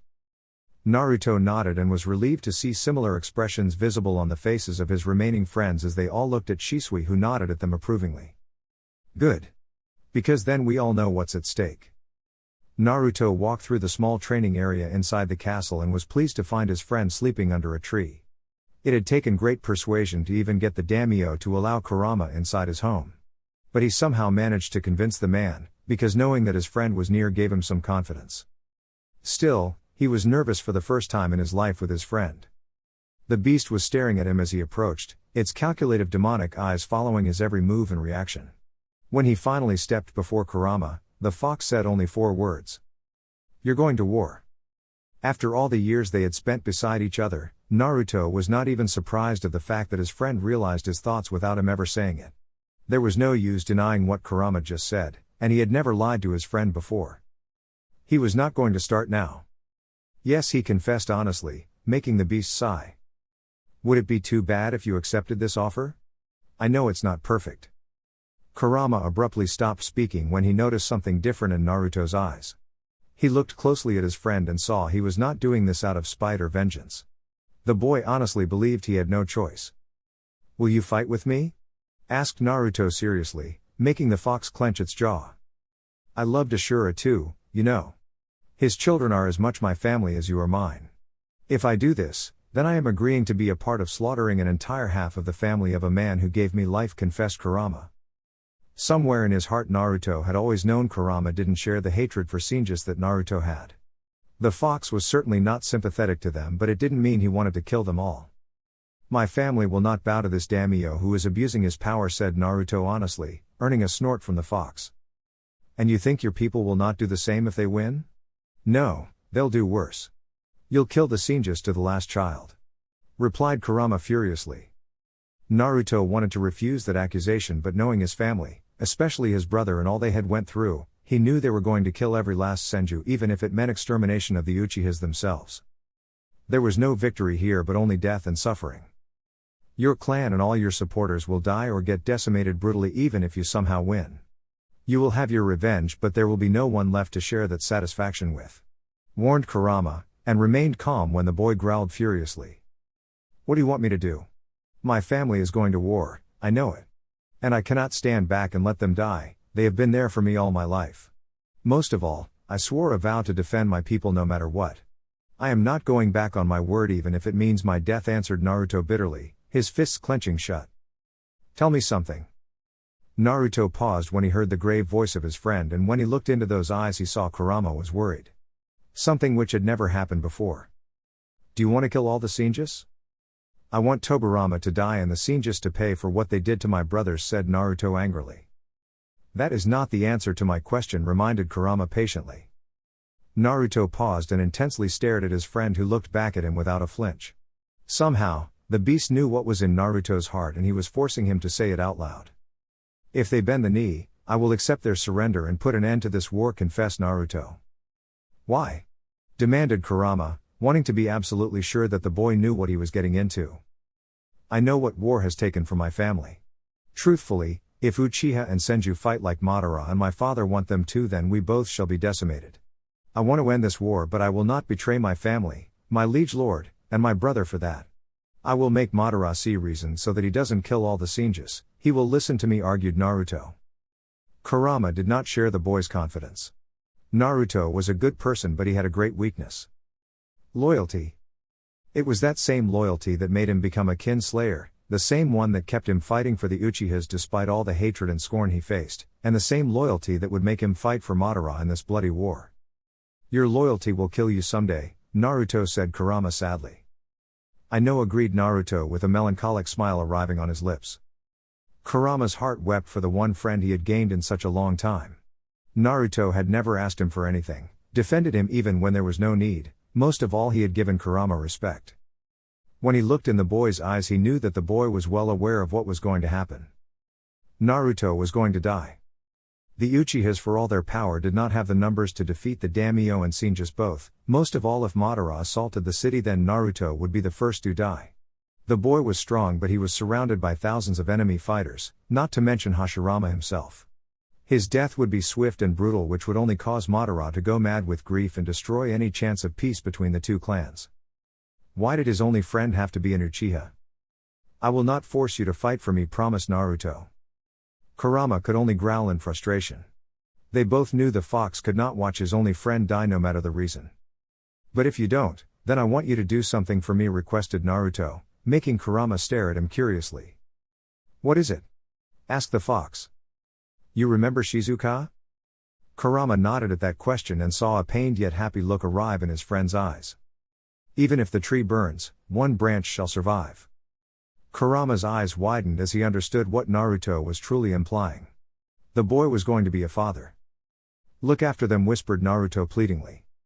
With one last smile, Naruto turned around and started walking away. Kurama felt a lump in his throat and his vision suddenly felt blurry. His heart threatened to drown in grief on watching his only friend march to his death. What made it worse that Naruto knew he was probably going to die. Damn those Uchiha. Wait. Naruto stopped and turned around as the fox came walking towards him. There was a fire in the beast's eyes, one full of love and determination which touched Naruto's heart. I will fight for you. But on two conditions, said Kurama seriously. Naruto gulped.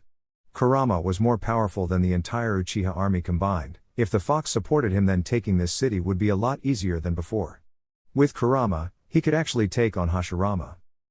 But he also saw the beast wanted something from him in return for this invaluable help. I'm listening. You will marry Tsunade Senju. Naruto was about to explode when one murderous glare from Kurama made him restrain himself.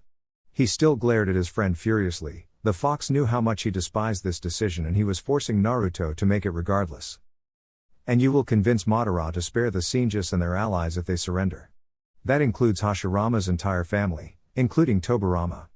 Promise me that on your honor, demanded Kurama seriously. Kurama had never seen Naruto look at him so furiously, but he didn't back down from that fight. He loved this boy and could not let him die, but at the same time he had promised the sage that he would look after his family. Both families.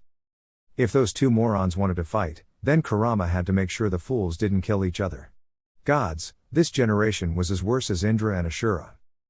But then again, he should have expected this. Their war had gone on for thousands of years, and unless one was defeated or bent the knee, it was not going to end no matter what. The best Kurama could do was save these two stupid clans from total annihilation. He knew that meant that he would have to kill Senjus, which would take a toll on his consciousness. It was not a small sacrifice, and the boy knew it. At the same time, the beast had asked something equally priceless from the boy. Letting go of his revenge. And accepting a hated enemy as his wife. For the first time, Shizuka's words came back to haunt Naruto. There will be 3 instances in your life where you will have to make choices that will not only determine your future but that of the world.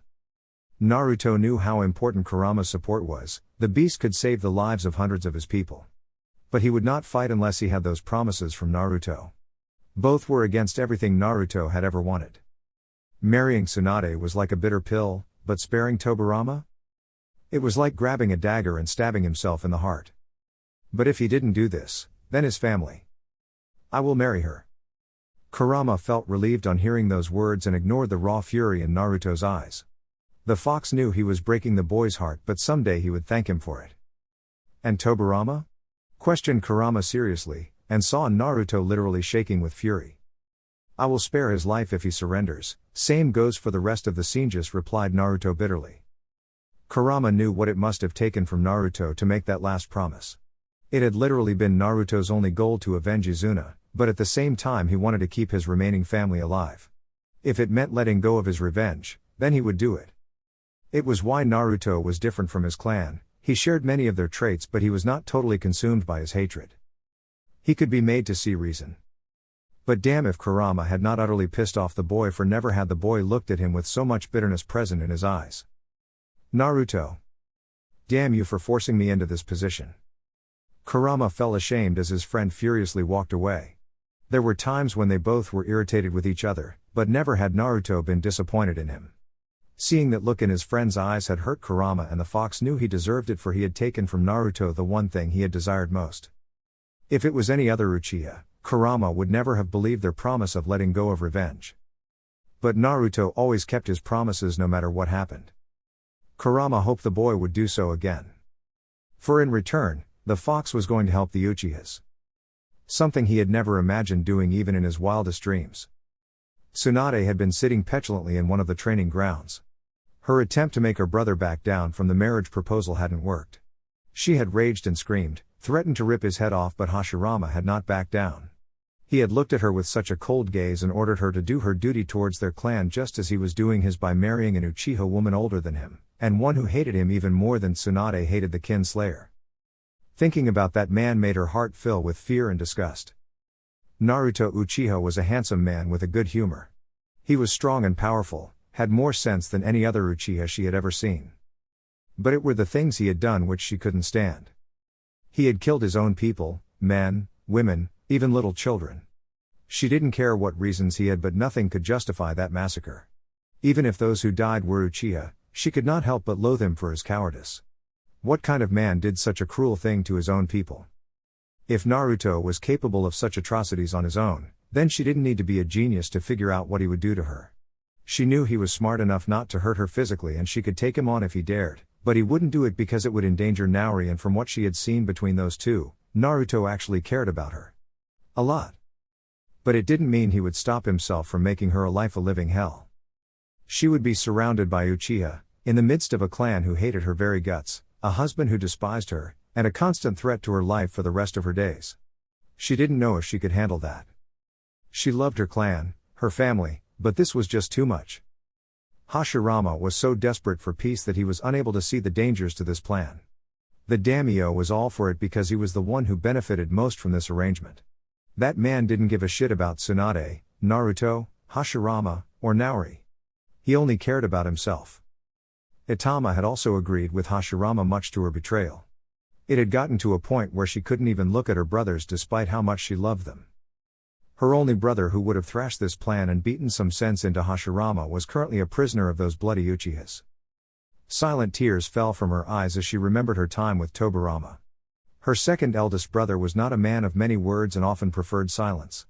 But he had always looked after her. Tobirama had always been a realist, unlike her other brothers. He knew there could be no peace with the Uchiha. Two swords could not exist together. It was Tobirama who had insisted that Tsunade stay back and not participate in the mission to retake the Yamanaka territories. She had been so angry at him for considering her weak and even called him selfish. But her brother had just stared at her calmly and told her it was too risky to send so many members of their family into one battle. And he was right, because if she had gone with him, there might have been a good chance they would be sharing the same cell together and Hashirama wouldn't be in such a good position to negotiate. Gods only knew what those red-eyed bastards had done to her brother. He was alive, that was for certain. But had they fed him properly? Tended to his wounds? Were they torturing him in different ways? For she knew there were means other than physical torture, and the Uchihas were expert in that. She missed her brother so much. Her tearful eyes caught sight of someone watching her from the nearby watchtower. Her gaze hardened as she recognized the man in golden armor. His eyes were sad, even more so than hers, and whatever anger he had was subdued behind a stoic face. She knew he was against this as much as her. Rumors were he had a mistress he loved dearly. Not only was she marrying a man she hated, but also someone who already loved another woman? It was the worst possible nightmare she could have ever dreamed of. So both helpless souls just stared at each other. Madara sat in the makeshift command tent surrounded by his father and aunt as well as all the lords and ladies of every allied clan. They were all in an uproar as Madara explained the daimyo's offer or rather command to them. He had not concealed anything from them and told them what his plan was. He even informed them about the military village that the daimyo wanted to build, which had caused another uproar among all the clans.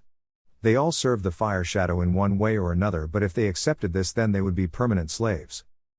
Nobody could understand why the Senjus were so desperate to lose their independence to a common merchant proclaiming himself royalty. But the Uchihas and their allies were in no mood for such decision. Tajima had told them of their slim chances and what it could mean if they failed. The implications were disastrous. It had led to another lengthy discussion of searching other avenues ranging from getting aid from the daimyo of another nation, hiring mercenaries, and many more. All of those options would take a lot of time, money and resources. None of which the Uchihas had in abundance. The Uchihas and their allies had decent wealth but nothing that could help them topple off the extremely rich daimyo and the well-to-do Senjus and their allies. All they had were 10,000 highly trained ninjas in Madara. They could still muster up another 5,000 to 6,000 fighters, but that force would be made up of very young children barely able to lift swords, crippled men and women, and even civilians from their lands. Against a trained army, that force would be decimated. Madara had vetoed that option solely for the fact that his brothers had been children when they were thrust into wars and he would not allow any more of his people's children to die like his brothers had. But he also knew that if they lost, then those same children would be butchered. It made him steel his resolve, for failure was not an option. We should support the daimyo's brother. He has a lot of influence and can help us topple the pompous bastard, proposed one of the namikaze. He's a bigger cunt. Even Madara couldn't help but smirk on hearing that statement from one of his bannermen. It was true that the daimyo had other main and branch family members with influence who wanted to topple him. But they were just as bad and would sooner or later use the Uchihas even more pervasively. He was brought out of his musings when Tobi Shimura got up from his chair and walked towards the center. "My lords. Here's what I think about the royal family and the Senjus," said Tobi furiously before showing the middle finger, earning loud chuckles from the clan heads. Even Madara and Nauri smiled, while Tajima remained silent. Madara looked at his most loyal bannerman and saw the man stare at him first before looking at the other clan heads. "We do not bow to our enemies. We do not kiss the arse of a bloody civilian," roared Tobi, earning another loud approval from the clan heads. "It was the dragons we bowed to. And the dragons are still here." Madara stiffened when he saw Tobi unleash his sword and point it straight at him. "There sits the only leader I will ever bow to.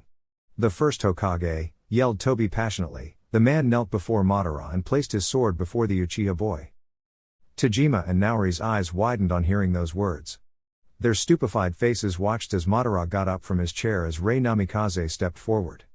Both her and Tobi had went to the capital with Naruto but were forced to go back to the camp on Naruto's orders as the boy had insisted they protect his aunt from any enemies hiding on the road. Now they were glad they had followed that order. "Fuck the cunt of a daimyo. Fuck the craven Senjus. The first Hokage," declared Rei, as she unleashed her sword and knelt before Madara, placing her weapon before him. Shinoburame got up from his chair and stepped before Madara. Unlike the previous two clan heads, he was not so boisterous, but his steely eyes looked at Madara. Despite their reserved nature, the Aburames made up a third of the Uchiha forces. "The Aburame clan has followed you for years. We shall follow you to victory or death," pledged Shin quietly, before kneeling before Madara. Unlike the others, he had no sword, but the gesture was enough. Saiko Kurama unleashed her own sword and looked at Madara proudly. "The first Hokage." Madara watched in silent fascination as the entire command tent erupted with loud cheers as every clan head rose up for him and knelt. He looked at his father and aunt, they both smiled at him and he could see they had placed their hopes in him. He looked at his bannermen, they were still shouting at the top of their voices. In their eyes he saw faith and loyalty, they believed in him. He stood taller and more straighter, looking them all in the eye, assuring them that their faith in him was not misplaced, and allowed the cheers to wash over him. "The first Hokage. The first Hokage. The first Hokage."